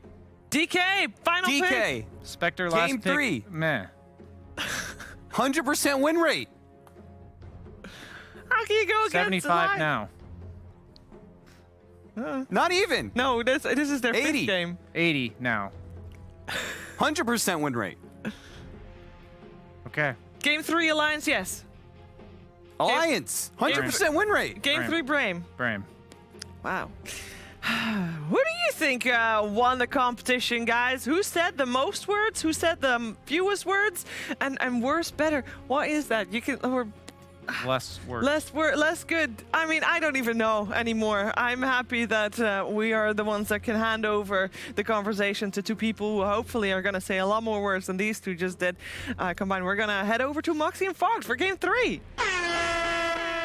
I have to say, I enjoyed the fact that BSJ just started saying full sentences just very slowly as his answer to Capitalist. But, you know, we got a game 3, and I'm very excited. We've got some interesting pickups here. Got the Nico Baby Spectre, but of course, Stolmanen's going to be playing the Shadow Demon. And this is one of those players. We saw him in the game previously. He's got good positioning here. He does, and it can be pretty like annoying versus Spectre. The disruptions, you know, your Desolate's gonna be able to work against you a lot of the times, and these illusions, in like later stages, they last an eternity. They last 11 seconds to start off, level 1. So we're seeing this hero being picked up so much, also just several different buffs that have coming out into the game. And Brame, this time, much better draft, I feel like, than that last game. You can definitely see where the synergy is between it all, too. Oh man, Stolmanen, I just told everybody you have such good positioning. You lied. Good disrupt. Buy himself some time, but nice body blocks, Hanskin. What a boss. Look, oh yeah, he's definitely dead here. Nope. Oh, okay. Never mind. Yes, there it is. S4, making sure that I'm not a liar. All right, let's go. But Yeah, you know, it's going to be interesting, especially when you consider the fact that the Shadow Demon is, of course, position 4. He needs to get the axe. It's very, very important for him. Yeah, he's definitely going to need it eventually this game. Versus now he's got all 3 cars are breakable. Like, honestly, all 3 are absolutely breakable there. Also, I'm going to be curious to see what Wish is doing. He's really good on Pugna. He's really comfortable with it. And playing versus, like, DK, Spectre, and Timber, you can actually do quite a lot of damage. All he really has to watch out for is DK stun, Lion disables, and Wish could have a pretty good time. And then also, later stages too, we've got Morth and a Willow on the same team. So potential for Aghanims will be there if they get to the super late game. But yeah, I think that's why Lions also give themselves this Spectre pick. They want to be able to match the late game if they do get to that point. And they've looked, I mean, this is the test for Brame. Can you beat Alliance at their best with these type of heroes? When they've got the Limp DK, they've got the Timbersaw line that we've seen them open up with like 4 or 5 times at least inside this DPC. So this will be the test. This is definitely a strong barometer. You know, like we said, you've got this DK. It's got a 100% win rate so far, this DPC, when Limp is on it. And then, of course, you've got S4 on his Timbersaw. Like, this guy is just, you know, I like seeing him on these playmakers. This is a person that's going to be able to apply pressure, and especially paired up here with Hanskin on the Lion. It's very scary. Look at how much damage Spartan's already taking. There's the spike. One more hit. He should be okay. But yeah, so much pressure. They're so comfortable with these 2 heroes. Like I said, they played it a million times. Bottom lane, usually this lane, like Centaur is actually very good versus Spectre because you have that really high base damage and animation versus him. But I think Undying is actually one of the ways that you can kind of counteract that damage because you just remove his strength. Look, now you're at 60 damage, Spectre's at 54. You're only a little bit behind actually in that department to get those last hits. Courier does walk in and feed FNG. Does get his mangoes, I believe, delivered beforehand, but still got his fruit basket at the very least. But yeah, it's been interesting to see the way that, you know, they're trying to deal with these tanky offlaners. Yeah. You know, we've seen things like the Witch Doctor coming into play. You know, a Necropho's kind of going up against things as well. But then this time, you know, we're seeing this Undying. And I know there was some talk earlier on when the patch first kind of dropped, and people were like, I think off-lane Undying, like Core Undying, is going to be really good. And obviously, we're not seeing it this time around. It's run as a support, but it seems like a tidy solution to what they're throwing into this offlane right now. Yeah, I love it. You see how he's even just, look how he's just throwing the decays. Like, Dominant's standing on top of him, but he doesn't throw decay on Shadow Demon. There's no purpose. You know, he's just going to back up, heal off. He wants to reduce Centaur's damage, reduce his effective HP, as we do see that Spectre getting good last hits. Mid, Couriers are just dying left and right here. Okay, that's a good chunk of gold there going for side of Brame here at the start. 2 Couriers dead. Morph is getting a lot of pressure onto him, though. That's the Timber and that Lion always going to be able to just constantly harass him. Mid is going Pugna favored at the moment. Again, it's interesting to watch both of these guys. These are both heroes that they're very, very comfortable with. But, I mean, that Decrepify is so obnoxious, right? Yeah, every time the Breathe fires on cooldown, he gets decrept, he misses a couple last hits. I was gonna say, I wonder if he maybe skills like a point and stun, because stun actually does so much damage now at first level. Then you have a second way to secure, and you're gonna want stun anyway at like 4 or 5, so. You can see in the bottom lane, they did have to teleport out over on Stolman, and they went and they dropped that tombstone, a lot of pressure. TPs are not cheap anymore, though. No, he didn't TP all the way to base, though, thankfully. He did TP just to the tower, so he's at least able to stay down there to give that Centaur the nice support that he does need. And is even though he has his strength reduced, it's 15-6, but Spectre is still farming well. Normally, you'd see the Spectre quite far behind in this one, especially with SD being so annoying with the disruptions. Yeah, Nico Baby doing just fine anyway. And he'll be able to heal up. He's got Undying, so Soul Rip will come out eventually too. And he'll just be able to get topped off. Just keep seeing those Decrepifies over here. And do have that point in the stun, though, like you said. So I'm trying to adjust and, you know, be just as annoying back here. Able to definitely secure himself back up to the top there, Centaur. As I said, still leading the board, but yeah, good pressure. And also now they're just going Lion. Lion has Mana Drain, so it's even more frustrating for the Morphling, as they're going to constantly throw harassment for you to burn your mana, and just mana burns as Spartan. Ooh, he's got the Fairy Fire, and he had that. Yeah, still will fall. As S4 just cuts him down. Chop, chop. Love me some S4 Timber.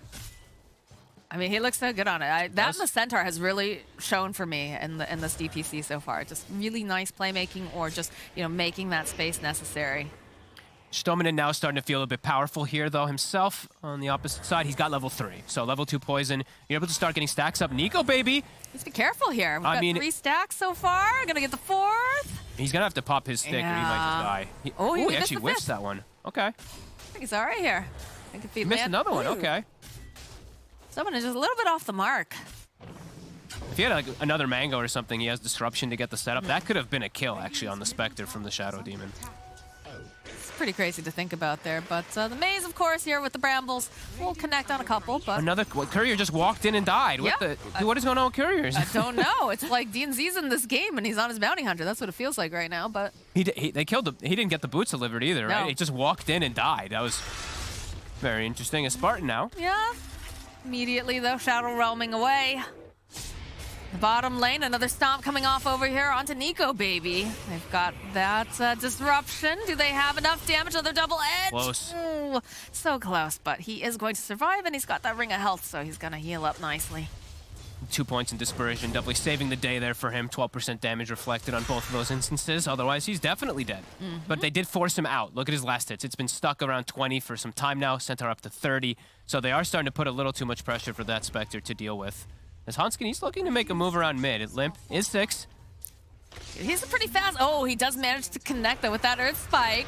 Go with the Dragon Tail. They're diving pretty deep here, though. Stoneman joining in. Doesn't have a whole heck of a lot of mana here, but is going to just throw out that slow hair.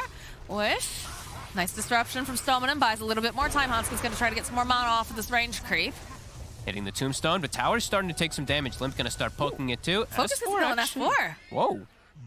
Plays just a little bit too aggressive himself there when he is alone. It is a lot of magic damage. The Willow, as we've seen, if you do get hit by double brambles, and you can get pushed in, perhaps maybe if we did see the adaptive. But that's possible. I do like the way that they're playing aggressive over on the side of Alliance, even though it didn't quite work out. The fact that, you know, usually we're seeing Brame, right? Brame is the one that's got that vision early on. They put it behind the tower, and they know that Wish kind of has to be parked here. He can't really be making those moves because he's up against the DK, and vice versa, right? You can't have the DK rotate out either. So, you know, you've got these supports kind of trying to make these rotations into the mid lane, protecting that tower. Very important for the Roche. But, you know, just trying to figure out, you know, where are these weaknesses? Where can we make things happen? And they found that opening with S4 here. Yeah, and this is actually like both mid laners do kind of the same thing. They want to rotate, so they're just both gonna farm it up. So we're probably just gonna have some stagnant lanes for some time here. And Spectre, he'll probably suffer because of it. He'll continue to suffer from the pressure from these two. FNG's gotta alleviate this somehow. It's a Centaur with that Vanguard finish up too, and Nico Baby, he's starting to really struggle, starting to fall behind the chorus significantly. So what's the best solution for this? Bring the +1. Get the Lion down here with a rotation. Okay, that's true, because you can just leave S4 on the top lane. You can I mean, leave him. he's got to be careful, obviously, because there is a lot of magic damage, but it's very important. Like, when Nico Baby has a bad lane, especially on these heroes that he can't kind of bounce back with easily, it definitely makes the game so much harder for Alliance. Yeah. Top lane, though, they might be able to go and get themselves a kill on Spartan. Oh, okay. Focus is 6. He actually can turn into that Timber Saw, so an extra bit of damage. Curse Crown will proc over here on S4, and he turns himself into the Timber Saw. Do they have enough, though? It's the battle of the Timber Saws. Who can do it better is the question. Spartan trying to get close enough. They need just a little bit more damage over here to S4, and they'll find it. Very nicely done by Focus, actually using his mana pool perfectly there. He was literally at 0 mana at the end of that one. Beautiful stuff coming out. Now, Wish is actually the one who makes his move down to pressure the Spectre even more. So Nico Baby actually has to just resort to just going to jungle. They drop the Tombstone to try to pull aggro off Creep Wave. FNG won't be able to stall it enough now. Nice moves from Brame. Even throw out the tip, yeah. Because now they can farm the Tombstone probably. Yeah. Well, now it's on cooldown too. Yep. Was a valiant effort coming out from FNG, but unfortunately not going to work. We do have the Vanguard completed now for the Spectre. Okay. This is a little bit different than what we've been seeing recently. Especially into such a heavy magic damage draft too, right? The Pugna, the Willow, I mean, everybody is just so much magic, but okay. I've seen mostly it's like these blade mails so you can farm ancients and stuff like that, but bit of a different approach here from Nico Baby.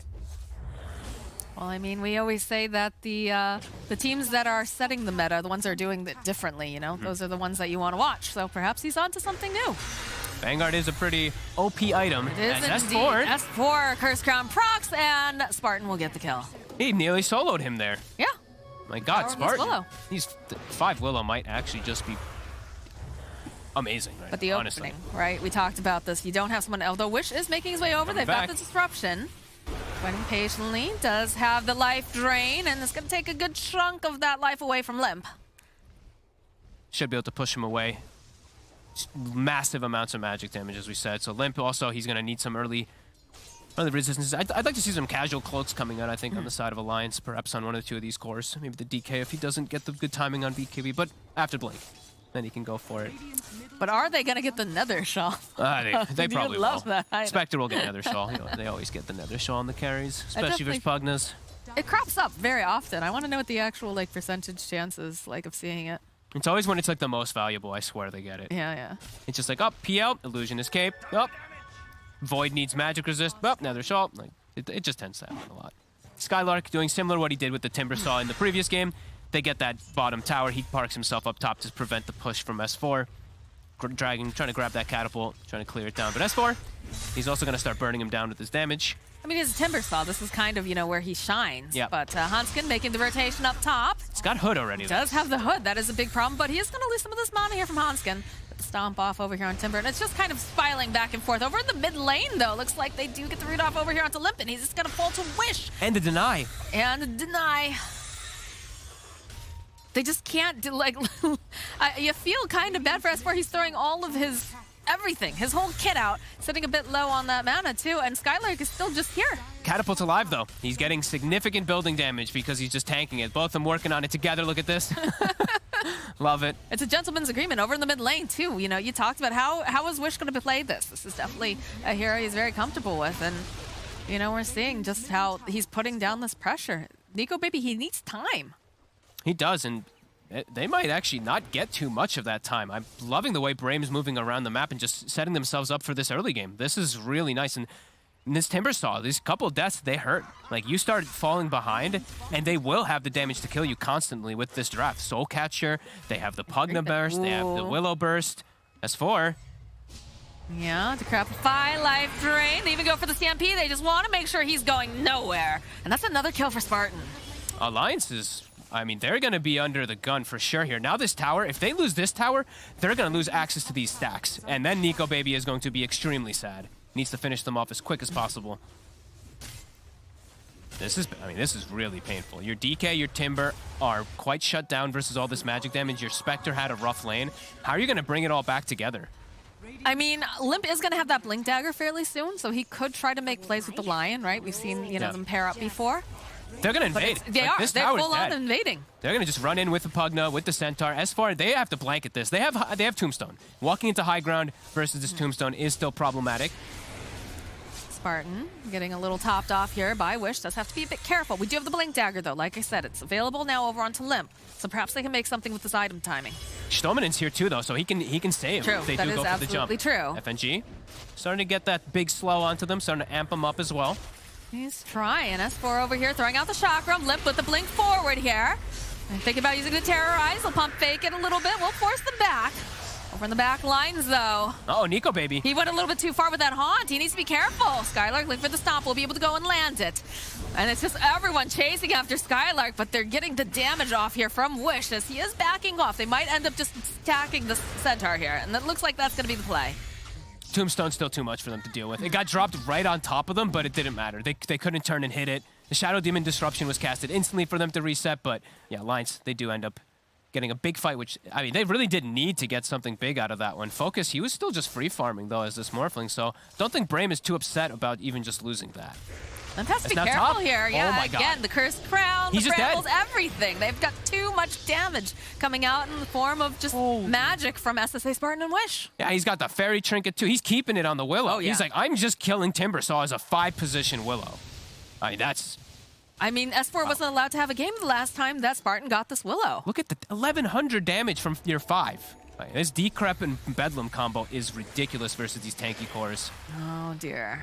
NG Another one. again. Let's have these nice combinations. Bedlam, Spartan gets another kill. Is 5-position Willow broken?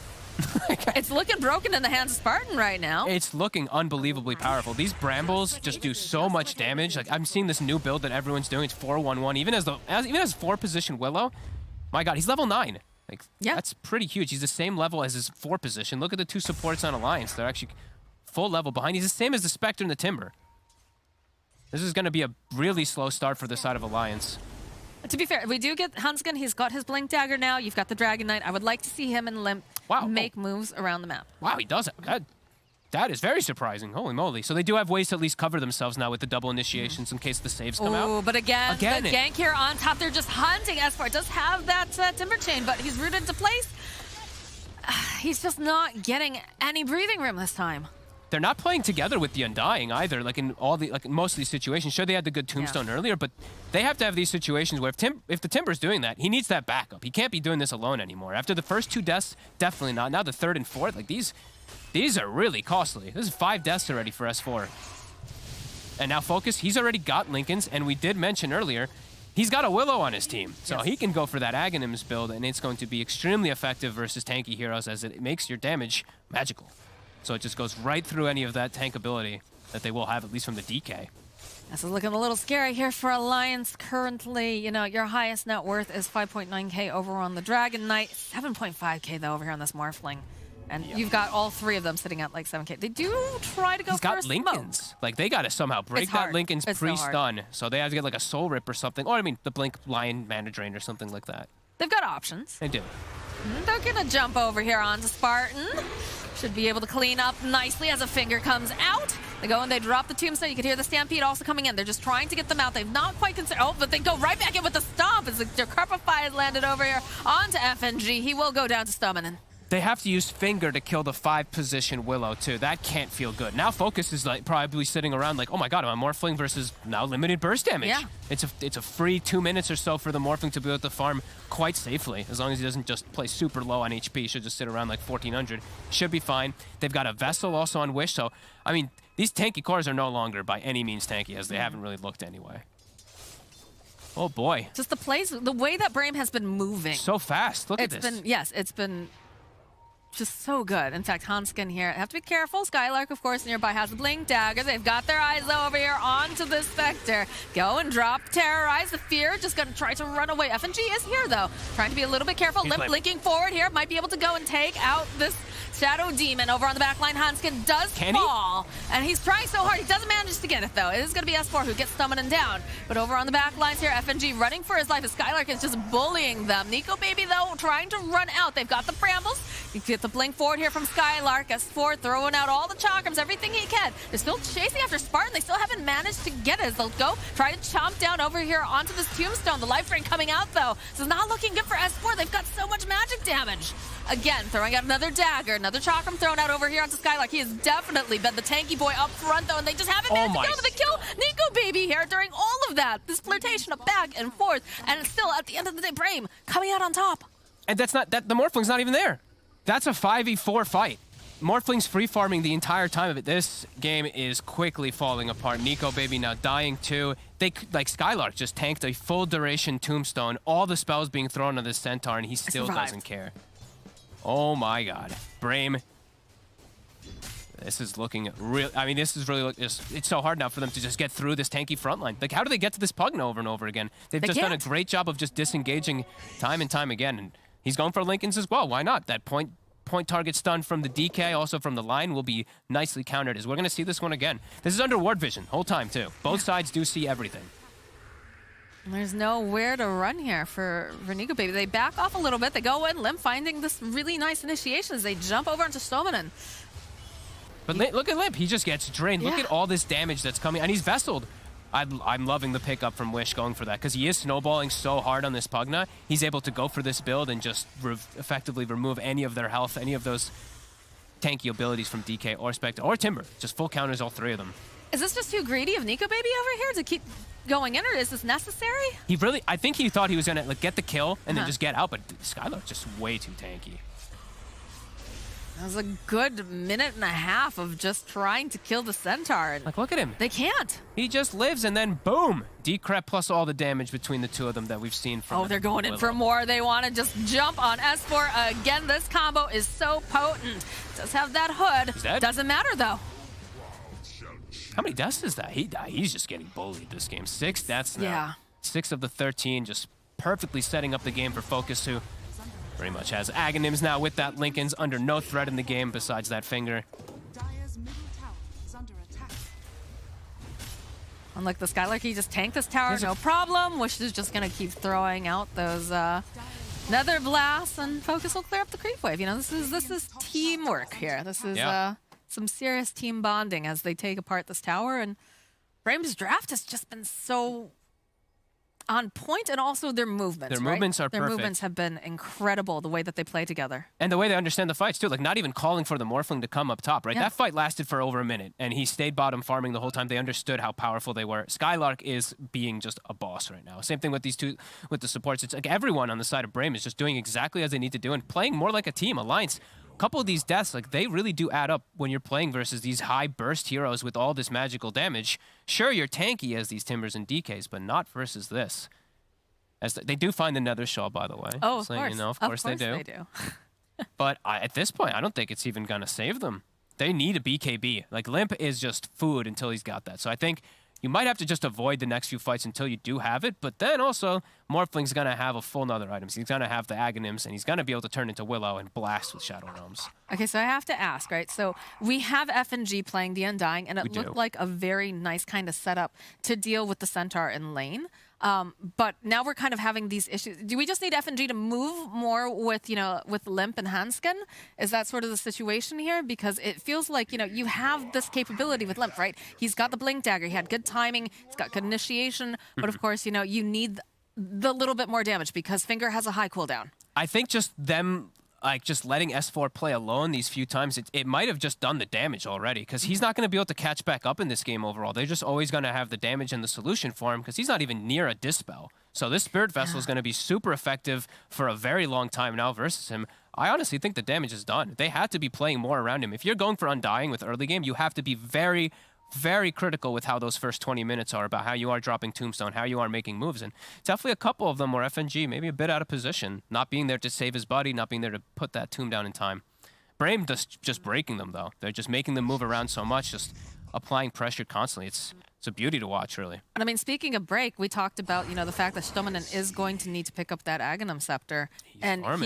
He's had a great game, honestly. Like, he's had some really good disruptions. He's been able to position himself quite well. And that's going to be, you know, they're doing this well without it, I guess is what I'm trying to get at. Yeah. And it's going to get even harder if he is managing to, you know, continue this pace that Brame is playing at. I absolutely agree. I feel like these next 10 minutes are going to be absolutely critical for Alliance. They have to start getting back in the game, because I think if this keeps up at all in the next, like, 5-10 minutes, like, this means Shadow Demon's likely to get an Ags, Morphling's going to get a Roshan and Aegis, and then how the hell do you actually do anything? He's so close to finishing up this Ags, too. He does. And they're I'm just actually gonna go high. continuing the pressure. They have got Pugna. They're feeling themselves right now. I guess. I mean, they do have the Haunt available, but I don't know. They're just kind of letting them run into their base right now. Score's going to try to push them back a little bit, but of course they've got the Nether Ward down. Half damage on tier 3. You force 3 heroes back to the base as well, and now you can back up and do whatever you want. This is really good stuff from Brame. This is so much map control. And that's something that Alliance desperately needs. You can see Nico Baby, he's doing the best he can, right? He's trying to farm off and trying to mirror their movements, because he knows, like, a lot of pressure's on him, but he's got to be so careful, because if he gets spotted out, it's so much damage. Yeah, until he has Manta for sure, because then he'll be able to at least dispel some of those disables, the decreps and stuff. I still is going to be super susceptible to that SD ult, that Demonic Purge. But at least he'll have ways to be able to protect himself, which is he needs right now. They just don't have the other ways to do it, as this DK and this Timbersaw are just so far behind in the game. It doesn't look like it because of the net worth, but because of the way that the itemization has come out from Brame, it really does. But once DK gets BKB, he's going to look a lot stronger. And he is quite close, at least on Limp. And this is become a bit of a comfort hero for Limp. It's definitely not the one that I think of first, right? It's usually like the tiny DAs and whatnot, but you know, he's been making this look good, so we'll see what happens with that BKB timing, if they're able to find, you know, an opening here, but yeah, back's definitely against the wall right now for Alliance. It's hard for you to make plays because of how fast that Morphling did get Linken's. Yeah. You make like a little error, and they're gonna turn the whole fight on you. And he's also sitting pretty decent high HP. You see he's not sitting at that 0 strength, he's sitting still at like 23, decently tanky. Now they're gonna start Roche, he's gonna shift down. They've got Solar Crest, they've also got the Pugna for the sustain, so should be able to do this nightly as what? He's just swimming around. He's feeling himself, you know? He's like, oh, we can take a Roche. Hanskin, though, is getting chased down here by Stallman and hasn't quite managed to go and land. He's been serpentining very nicely here. 2 minutes. No, he's out. Nice, will survive. That was the SD ult also used. But the Roche is dropping very quickly here in Alliance. Without BKB, DK, they can't contest this. So good that they just like avoid the fight. Just get their farm for themselves. All right. BKB is online now for Limp. Oh, a stack. Look at that. That's a very nice stack. And they're not going to take? Oh. Okay. They might go back to it, you know. They don't know where Alliance like, is. Yeah. I'm sure they're feeling very confident right now. Think, okay, well, I can push that out, then I could come back, I can go hit the stack. Got Spartan right behind me. Do you have to be careful, though, here? S4, smoked up. He's got Nether Shawl on him, so he's the one who's going to be really durable versus all that magic Jump damage. forward here from Limp. Can they blow up Spartan fast enough? Yes, they can, but immediately the Stampede comes out from Skylark. They want to just hightail it out. Focus is still left behind here. Is going to try to man fight over here with FNG. He's got a decent amount of damage. Stomanen just trying to stack up all of that poison over here onto the side. So the Hex does come out. They'll slow him down, but Wish does go down on the back lines as Limp does manage to find the kill. And they get comes Skylark. out. They manage to get Skylark as well, and now they're going to focus right back over here onto this Morphling. A huge fight. They weren't able to disengage with the Stampede anyway. Now focus. Be careful here. BKB coming out from Limp. He's hunting. He can't quite get his hands over here onto Stomanen. What a crazy fight, though, the way that everything was split. Yeah, that was. I mean, they just completely smashed down that net worth. They caught themselves back up with that Blink DK, with the DK BKB jumping in, and just the Tombstone drop down. They could. I thought they'd be able to disengage, but no. S4 Timbersaw chases them all the way out. The Pugna and the Centaur. All right. Well, that's exactly what we wanted to see here from Limp. Yeah. They needed these, like we said, the next 10 minutes, it has to be crucial for Alliance to be able to hit back, and they do. They catch Spartan up on the front line there. Classic Spartan being in the front line immediately. It's crazy how much they chase. I really thought that they were able to disengage, but yeah, okay, so Skylark tried to turn because he has the shard and he felt like he could, but overwhelming damage in that Manta coming into play. And they finally managed to slay Skylark here. Caught up decently with experience. I'm sure they're probably evened out almost off of that last fight. Getting there. Just kidding, getting there. We're 5K swing, though. It's a pretty big one when they do get to the cores. But definitely needed, like you said. You know, that was very, very important that they started to get their footing back into this game. So Hanskin. And SSA Spartan just chasing down the line again is going to get soloed. I have a feeling you're going to be playing some Dark Willow 5 in your pubs there. I'm definitely. I was already messaging Lacoste about it earlier. We're both like, dude, this hero looks amazing. Limp actually forced to BKB versus just the Shadow Demon. And their base is actually getting sieged. They're in the base, yeah. Oh, he can also turn into the Pugna, that's right. Double blast, double Nether Ward. Equals sad as 4. Very sad. He can't even cast spells. Look at his mana. Look at it just going down. Like. Yeah, the building damage is on. Skylark more than happy to tank this. Got the creep wave coming in here along with Spartan. Line's going to be up in about 9 seconds. They'll go, they'll fortify. How long do we have on the haunt? They're definitely taking the timing. That's why they're trying to push forward here so hard. It's going to be back up pretty soon. 5 seconds. It's got all the damage coming out from this Nether Ward here. Focus turning himself into the Willow. They're just going to keep dropping the Brambles. Waveform forward. They're going to try to burst down S4, and they managed to find it. Over on the back lines here. Skylark jumping forward. The Fusel is finished now for Nico Baby, but they're losing so much right now, and they just can't seem to force them out of the space. They still have the Haunt online, but you don't have S4. Smoke coming out. Hanskin will go forward. You can pop FNG. Flesh Golem up here. Gonna get the buyback now from the Timber. They're just gonna try to blow up. The down goes FNG over on the back line. So they went in with the Haunt. Finger comes out, which does go down. Hex is out too as the Morphling. Skylark getting chipped away. You can see Focus. Spartan falling over into the Chakram now. It is just Focus left here, and they do have that Curse Crab. We'll proc over onto 3. It's gonna give them enough time perhaps. No, S4 with that Timber Chain forward. Stomanen is here. They go, they break the Legions. This is not looking good. All right, that's gonna be the Aegis going down now. Can they kill the Waterboy twice? Stomanen is just getting chased down. And it looks like Focus. He'll get out. Okay, does cost them 2 buybacks. Oh, the range creep, look at it go. Look at it go. You know, he's working. He's working hard for that money, man. This is his legacy. And he's dead. Does cost them some buybacks, but a great swing. They do get a good jump into the back lines there to get on top of the Pugna. They're doing a pretty good job of doing that with the DK and with that Spectre Haunt coming into play. But yeah, Raxes almost do drop, and Focus does get away. And Jesus, the damage. You are seeing that. Him turning into Willow, even if you're into Nether Shawl, you just rip these heroes apart anyway. But, you know, Alliance, they put up a good defense. They end up losing, you know, they lose, we get the F in there for poor... For our poor creep. Poor creep. He was doing, the right thing. We'll never know his story. He's gone. And Nico Baby does clean up, right? And he is the star of the show. He is the most important one in the game, of course, for Alliance. And level 18, catching back up pretty decently. Still 3K behind, but the matchup does, the matchup is pretty good into a Morphin when you do go for that Diffusal Blade. There's that Haunt immediately over onto the back lines here. That finger coming in hot from Hanskin to secure that kill. Skylark left behind. Spartan's next on the hit list. Stominen wasn't there either. He was actually making a play bottom earlier onto the Spectre. So you see, he was running across the map. I see he's going across the top area here, and he's just kind of, you know, tries to go with that disruption, tries to make something happen here with Limp, but ends up just giving his life, but perhaps he stays focused at the very least. Yeah, he's got that going. But that was a good defense coming out from Alliance. Yeah, and great defense. To see Nico Baby come online. He is. He absolutely is. They're getting some great levels. He's getting close to these big talents that you do get on Spectre. Of course, that level 21, one of the more impactful ones, as we do see. If he is going to go for the health, usually they do. But Nico Baby's doing some things that are a little bit different. Like we said, you know, we saw that Vanguard earlier. That's not typical. Usually seeing that Blade Mail coming out early to help elevate the farm. Paid off for him, though. He is catching back up. Nice. Slowly here.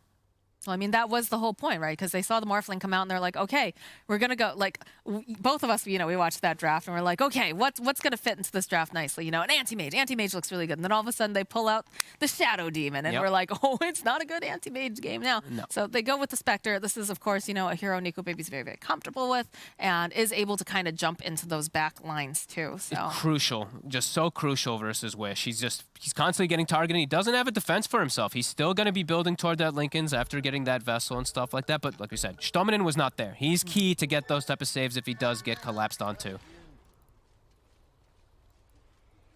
And what are we building onto Limp? Okay, so Limp is going to be going for another way to break Linken's, another way to be able to set up those stuns and just disable control versus Morphling. That would be beneficial. The two usual options, it's Halberd or Orchid. So that'll be pretty nice. Focus, he bought himself a full SNY, just wants some extra status just to be able to sustain and just survive versus these heavy amounts of stuns, the Lion and the DK that provide.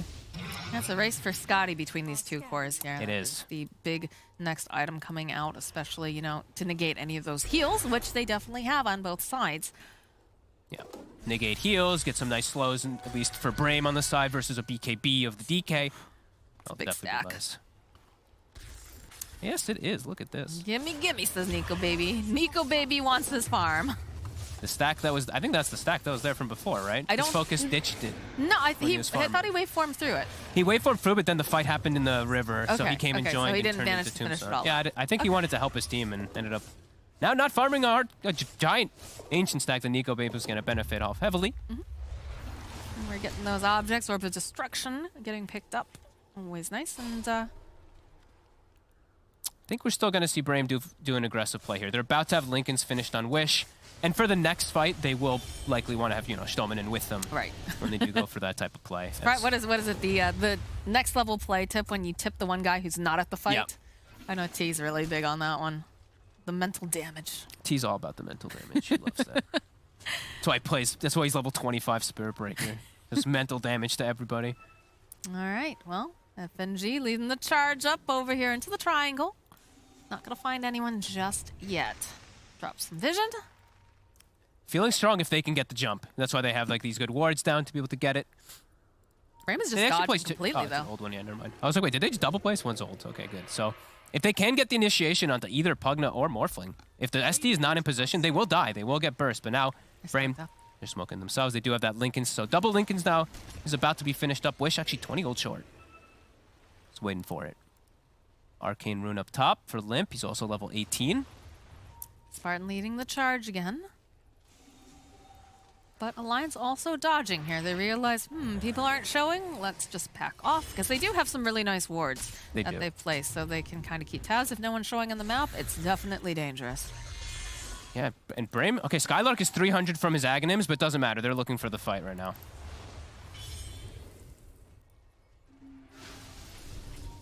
You can feel that tension as they're just trying to find, you know that Brame wants to be very aggressive. Alliance also was looking for a quick pickoff, and they went for that vision to drop it over into that triangle, so...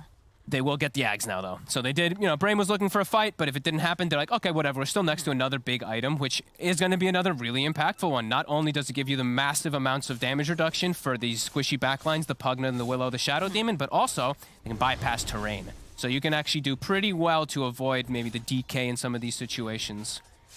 God, I remember when that first got introduced and there was like a massive bug and it just went and like broke the entire game. It also was like 80% damage reduction when it first got added, which very quickly got reduced and now would at a nice normal level of like 40%, which still is quite high, but... This is a nice pickup here. We have the Invis rune picked up over on Skylark. We're gonna start laying down. Look at this damage coming out though, oh my god! Holy! The quiver as well, the combo. Okay, they will get the Skylark though. Okay. Off screen. I did get the chain stun, chain disable. Didn't have to use the finger either, which is nice. That's still in the bank there if they want to use it for any other pickoffs. Who got the kill too? Oh, FNG. It was FNG, yeah. All right, I was about to be like, if Nico Baby gets that kill, that's almost his Scotty finished up, but they do have, even though your tanky Centaur is always going to be there, there's a counteraction, exactly. We got that nice Flesh Golem, thank you, beautiful Observer. And does have that Solar Crest. And, of course, Desolate, right? It's pure damage. When you do have Manta just hitting all of them, it's going to be a significant chunk of damage. Is Hanskin? I think he's out, yeah. Ooh, he is playing some risky stuff. I mean, he's got the blink, and he's, he's got to try to make these moves around the map. Yep. Stoneman happily stacking up that Shadow Poison over here. Gonna try to farm up this camp. One of the benefits of this particular hero. 3 components of his Ags, too. So, as we said, he can literally break all 3 cores on the side of Alliance. The most value Shadow Demon I think we've seen in a while. Oh, yeah. If he can get to that point, though. If he can even get the spell casts off as well, That's too. true, Because he's going to get jumped. blown up immediately. He is going to quickly become the main focus. As soon as he has Ags, Alliance is going to start turning their attention to Shadow Demon instead of Pugna. Does he take the purge damage? It's always tempting when you're going for Ags.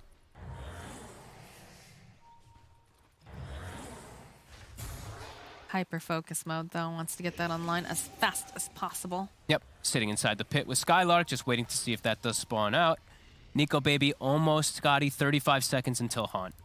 He does take the movement speed anyway, I was going to say. It's like, you really want to take the purge damage, but it's not about the damage. It's about the break, it's about the slow, it's about the dispels. And it's about staying alive and actually getting your spells off. Yeah. So, sometimes you gotta pick the less fun one. He's so close. They're giving him all the farm priority. Look at this. Yeah. Focus, he's knocking down helping the him. Mud Golem's nice and low. They really want to get this timing together, and it's all going to come very quickly. It's also even the Scotty soon for the Morphling, too. Yeah. But Scotty's completed now for Nico Baby. These initiations are going to be absolutely everything. Wish actually has a pretty big rune for himself for the next engagement, too. If he doesn't get stunned initially, it's a haste rune on the Pugna. Oh, so he can probably, like, on top of Stampede, he'll be able to reset pretty decently. All right, Ags is coming out. Let's see what Stoneman's able to do. He can, breaking all 3 cores, probably wants to mostly just focus on the Spectre. Might even throw multiple ultimates onto him, but does have the potential for some crazy stuff in these fights. I mean, you gotta be careful too because of the fact that generally, Limp is that very front liner. As they do get the initiation over onto FNG, but there's the rest of the team here. They have to be a little bit careful. The damage, Focus just dishing out that damage. Holy moly. Backing off. There's gonna be the Haunt. Nico Baby chasing after Stoneman, and he has that opening, but immediately they just run out. They gotta protect the Shadow Demon. And now Brame is just gonna go back in. That's the most important ability on the side of Alliance. And did they also pop the DK form as well? So it is gonna start ticking down too. Uh-oh. This is looking a little bit sus here for them. They're in the pit. They've got the damage. Nice brambles. Look at all these brambles. It is a veritable maze. They used all their big, like even Tombstones down. They used literally all of their big abilities. They're still nervous though, it feels like, over here on the side of Brame. They're still trying to be careful. Focus is being patient until he finds one of these opportunities. Yeah. Oh! You can see Skylark getting into position over on the back line here. This is going to get found here by Hanskin. Get the Timber Chain off. Stuns, Chakram, everything being tossed out here. Spartan thinking about holding onto that Terrorize. Limp jumping into the back lines, though. Does manage to get the silence off, but look at this damage again coming up from Focus. It's just so much as they're just hiding left and right. Spectre, she needs help. They need to follow up. Hanskin going for the break over onto the Lincolns. Will get the Hex off. Terrorize gets tossed out as well. So they have that break still applied over to the Spectre. Is sitting in all of those brambles. They don't quite have the vision, though.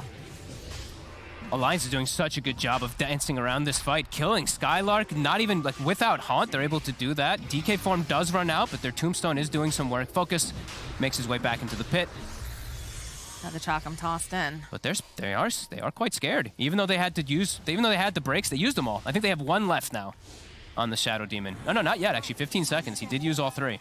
20-something seconds before we have the Dragon form back up as well over onto DK.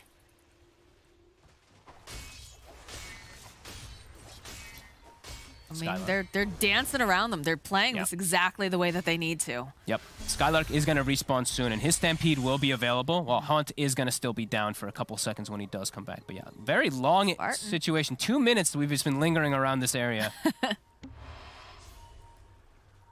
Everyone topping each other off. DK form is back up, so are the BKBs. Focus, he's back in the pit. And he's got Scotty now. So he is going to be a lot more effective versus those BKBs, and that slow is going to be really nice in combination with Break. Hold on, hold the Spectre into place over on the side. Let's throw the Lotus up over here on Focus. They're trying to make something happen over onto the back line. They're not quite hard committing. They're just dancing around this pit, looking for this opening. Flush comes. Skylar going in with the stomp. Immediately going to be hexed up. Roche, it's dying. Limp is chasing over onto the back line. And they just totally ignored it. Lions, they want this Roche and Eagle Baby. He's going to get the Aegis. And the Shard. Stampede comes out. They're going to just run away on the side of Brame. It's just taken too long for them to try to get this Roche.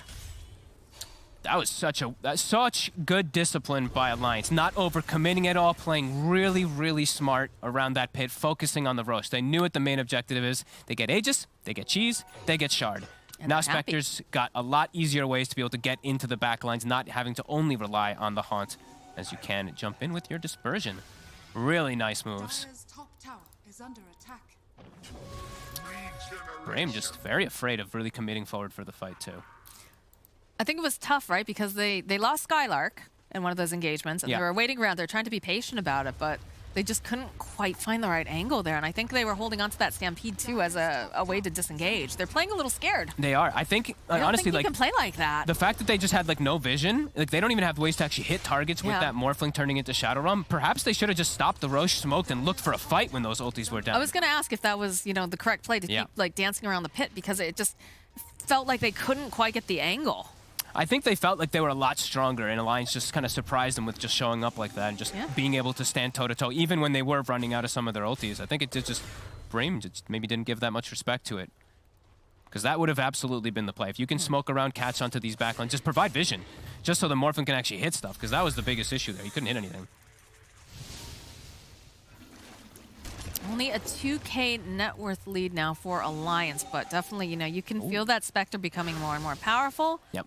And the way that they're playing. It was a rough start for S4, too. It was.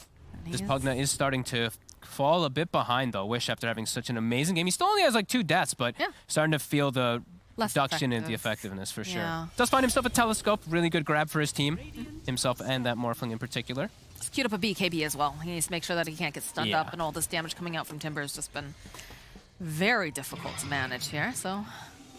S4, his Stormcrafter actually just killed the creep in front of them, so they should be aware of this. Yep.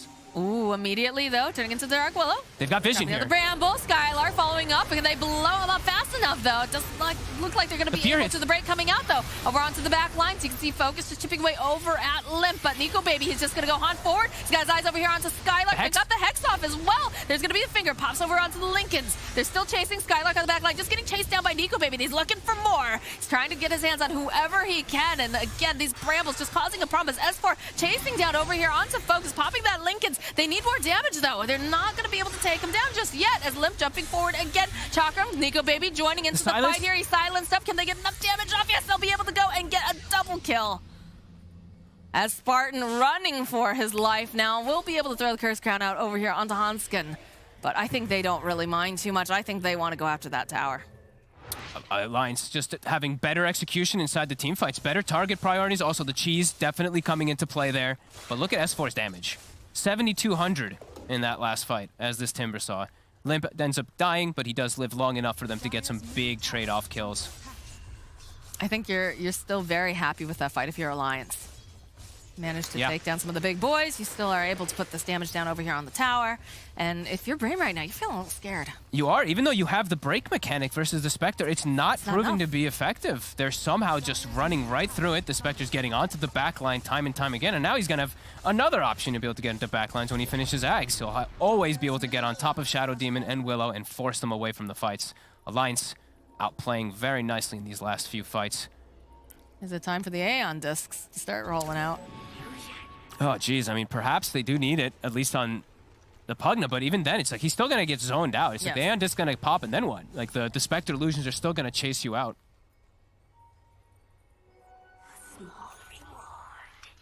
You can see right now, Nico Baby sitting top of the net worth here. He's overtaken that Morphling. He's very, very spooky. Got the Flicker online too. He's gonna have ways of dispelling. Yeah, at least getting rid of like the decreps and some of these annoying things. Still can't, of course, not get rid of that break or anything like that, but can still move around and stick on targets a little bit better. Wish is actually taking ninja gear to hide himself in the back lines.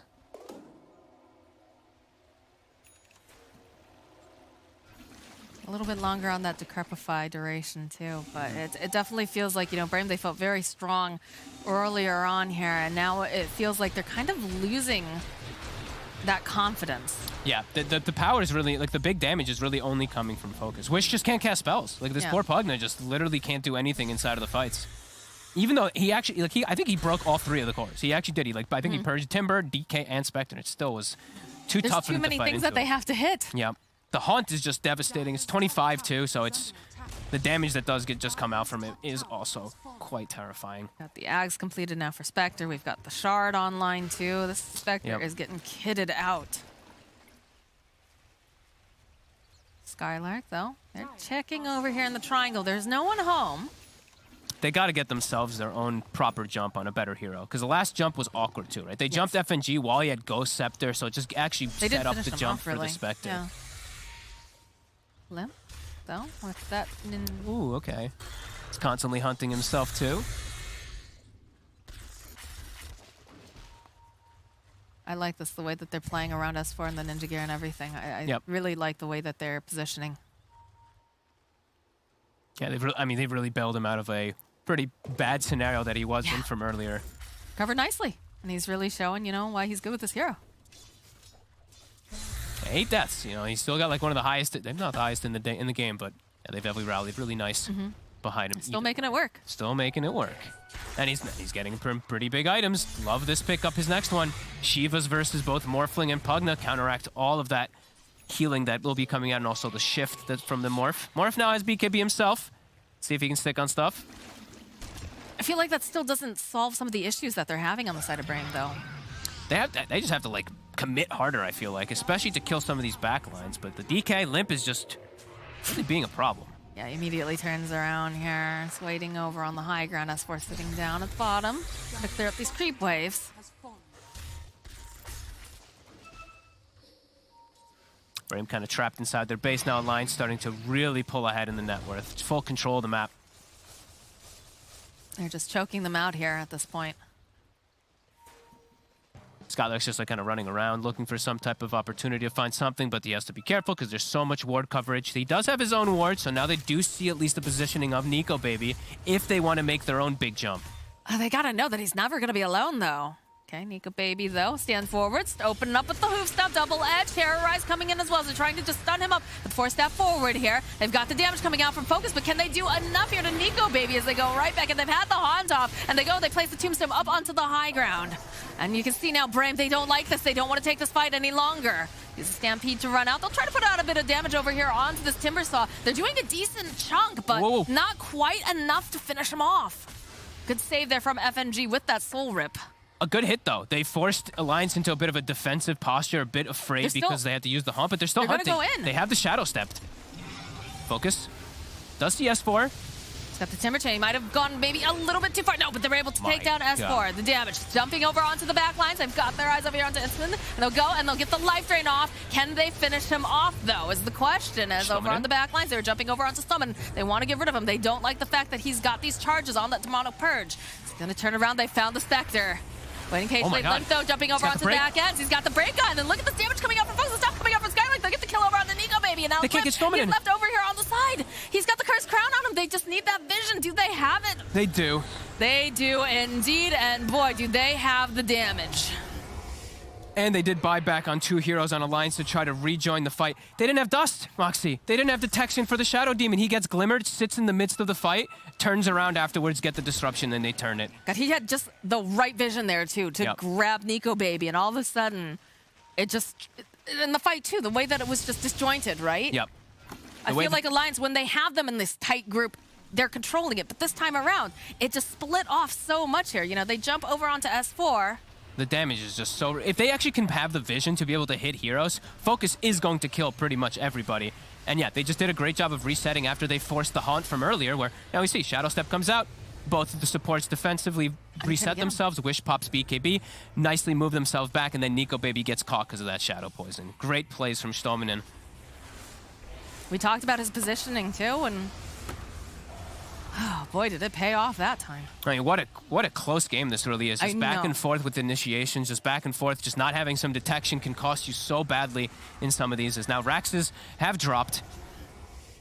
And that gold lead, which was like 8,000 for Alliance, is completely gone. As gold doesn't feel like it's going to be the biggest issue in this game. It just feels like it's going to be up to these initiations. And if they have the vision, if Focus can actually wail on targets like he did in the last one, it's going to be quite problematic. As now Roche is back up, but Alliance also have their full force.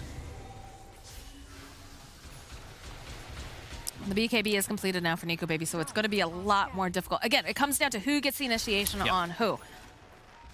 And if they have good vision, like the Roche area is actually not the best vision control for Focus to actually hit people, because they're either like hiding behind a tree, going up a hill or something like that. So that area is a little bit difficult to hit, at least for him. So now they're doing what they should have done earlier, I feel. Get the smoke, get onto the high ground so you can see the heroes that you want to actually hit. And they know there's a couple buybacks that are definitely missing. They're going for the sweep here, standing over on the high ground. They know. Oh, the jump forward from Skylark. Immediately, though, Hex stop. Heinskin over on the back line, so he just gets absolutely obliterated as they go. They use the Stampede. They try to get in there with the Spectre. She's trying to just close the gap over here, but they just can't seem to kill Stormin'. He's just surviving way too long. It looks like Skylark, though. He will get taken down. Break has already been applied here to the Spectre. Look at Focus. He's just chasing down Nico baby. He should be able to go and blow him up. There's no buyback now over here on the Spectre as the hunt is on over here. Do they go further? Do they try to grab anything else? As Wish has been able to just sit back, just go and heal up again. They bought back on Hansken. They bought back on Skylark. Did they run out of vision again there too? I didn't see if the Sentry was actually in range, but he got glimmered. I know he had the reduction from the Stampede, all that damage reduction, so they couldn't actually kill the Shadow Demon, and he's everything. If he gets that break, we see just Spectre melt. Ooh, we got the Agnum Scepter now on the Pugna. More damage. damage. Allow him to be in a better position as well. Mm-hmm. And they found Limp. They found him over here. He's going to try to blink away. Okay, he will be able to survive for a second here. Whew. But it's 50 seconds still, and they can definitely clean up top. Thankfully, Alliance, they still do have that bottom tier too. Well, they've got their attention now over here to this top tower and Rax. They gotta let it drop. Just throw some chakrams maybe. But still, you actually have to be careful to even poke this Morphling, as we've seen. The positioning coming out from the side of Brame has just been spot on here. Yep. Just they're bailing each other out. The two supports just sitting next to each other, constantly protecting each other. Even the Stampedes over and over again to protect them. Been really nice, but Alliance still definitely do have a fighting chance in them in this when they do respawn with the Spectre, but they need to be careful about the jumps.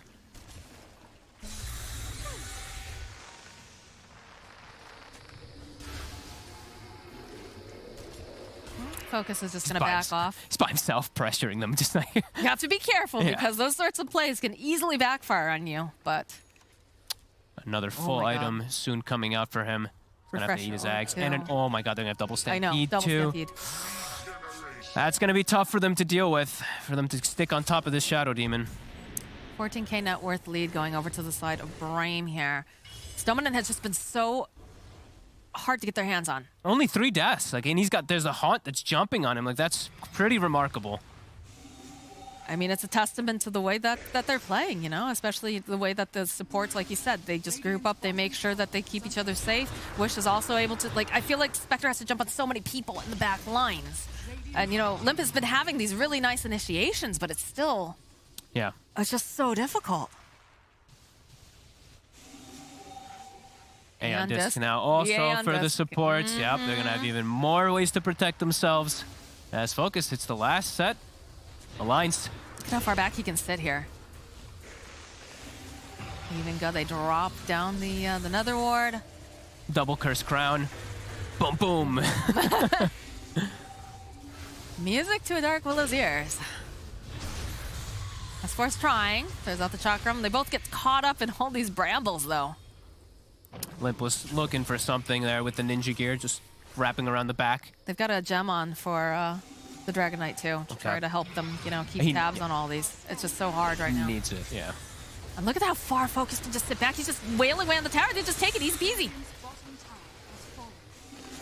They're putting Alliance in an awkward situation to force them to initiate, perhaps, with the Haunt. Spartan. Classic Spartan. Very far forward this entire time, but get the butterfly delivered now for Focus. My God. They've got the Lincolns over on one of the illusions, too, trying to bait out anything here. S4 is very far forward. Look at Focus, just goes right on in as they do get the Haunt up over onto the back lines. S4's got the BKB. They're looking, they're hunting. Can they grab anything? The break is applied, though, over here onto the Dragon Knight. And look at Focus, he's just chipping away over at Lip. He just obliterates him, thanks to that break coming out from the Purge. And they instantly pop the refresher just in case on Skylark. I believe that the Pugna got BKB up as the Dragon Tail was flying at him, so he dodges that, is able to reset. And this does get popped over on the Dark Willow. But that's they form forward again. Focus jumping in on everyone here is going to get stunned up. They're trying to make moves over onto the back lines, and they still just are not able to go after these Nico supports. Baby. They get the break off too. And look at the damage coming out from Focus as they just chase him down. He's got the BKB up, but it doesn't seem to matter at all when you have this kind of damage. Terrorize Nico Baby. He's just going to be able to survive just a little bit longer. Wish was trying to drain off some of that mana and whatnot over on the back lines, but Alliance just feels like they're running out of options. They're running out of steam. The Purges just keep coming out. He's just broken every fight. He just can't run into these fights, and there's so many controls for this Spectre. They don't have their Stampede right now. They don't have one of their Demonic Purges. Okay, now they have one charge. They're going to heal up, ready to keep going. Focus again, just dishing out the damage. Chakram, they're trying to burst this Morphling down, and they're just not being super successful with this. 35 seconds on Aegis. They might have the timer. The jump though, Nico Baby. Though, immediately over onto Nico Baby. He's stunned up. Okay, that's going to be the Aegis going down. Spartan over on the back lines. They do try to get the jump. We'll finally be able to take down that pesky Dark Willow as Focus popping his own BKB. Still hunting for Stoneman, and they're not able to find it. S4? Is he going to make it out alive? The stump goes out over onto the side. The life drain goes through, and S4 will fall. They've got their eyes on FNG. The damage is there. It will fall. They have buyback now on the Timber, but there is no buyback on the Undying. You feel Brame, they want to go back in here. They don't have the Dark Willow, though. They have to be a bit careful. They're still pushing forward here. They still want this as the And base is really Limp starting to get just pressured. defend over on the side. Lincoln's gets popped. Hanskin trying. That's the Glyph forced. They buy back on S4. They just keep trying to use these shadow steps. They're trying to jump and just get rid of the Shadow Demon. He has been a thorn in their side. And he's trying to bait them to look at him with his illusionist cape. He's like, hey, it's me. But no, it's not. They can't get on them. They just can't get on the Shadow Demon. And now I believe another demonic charge is ready. Focus. So if Nico Baby just walks too far out of position, he can get jumped. Yeah, they're oh, look at this damage over here on the S4. Focus? Focus, though. He's hexed up. They've got the finger. They're going to be able to burn him down. Finally, yes, they do. They get the kill on Focus. He went too far. His team cannot follow him that far. It's immediately. Brame, TPing out. Lions have a window for themselves now, too. They did have to use the Haunt to be able to get that, but they get the big kill onto that Morphling.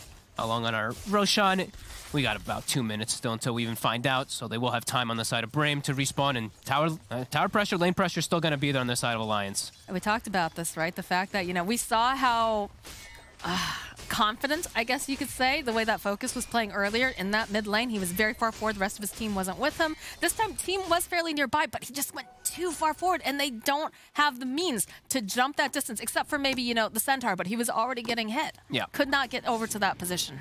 He overplayed his hand just a bit too much, gets punished. So Alliance, now they can get their lanes out, push out mid. Nico Baby, 5,500 gold, so ready for another item pretty soon, too. Look at them. They're trying to bait some spells over here. Whoop. Just they're constantly passing off Illusionist Cape between the two of them. I mean, you know, we've talked about, you've been watching, you know, all those Chinese games, the fact that they hand off the neutral items and they try to make, you know, different things, different situations. And it's smart. you know, why not? You have this capability. You can trade it between different heroes. Yeah, just bait them constantly. Bait them constantly. And he's now just holding it entirely this time. Now Spartans, he's going to be the one holding the telescope instead for the team. Okay. 5 minutes, 5.5 minutes till we got the fun. Ooh.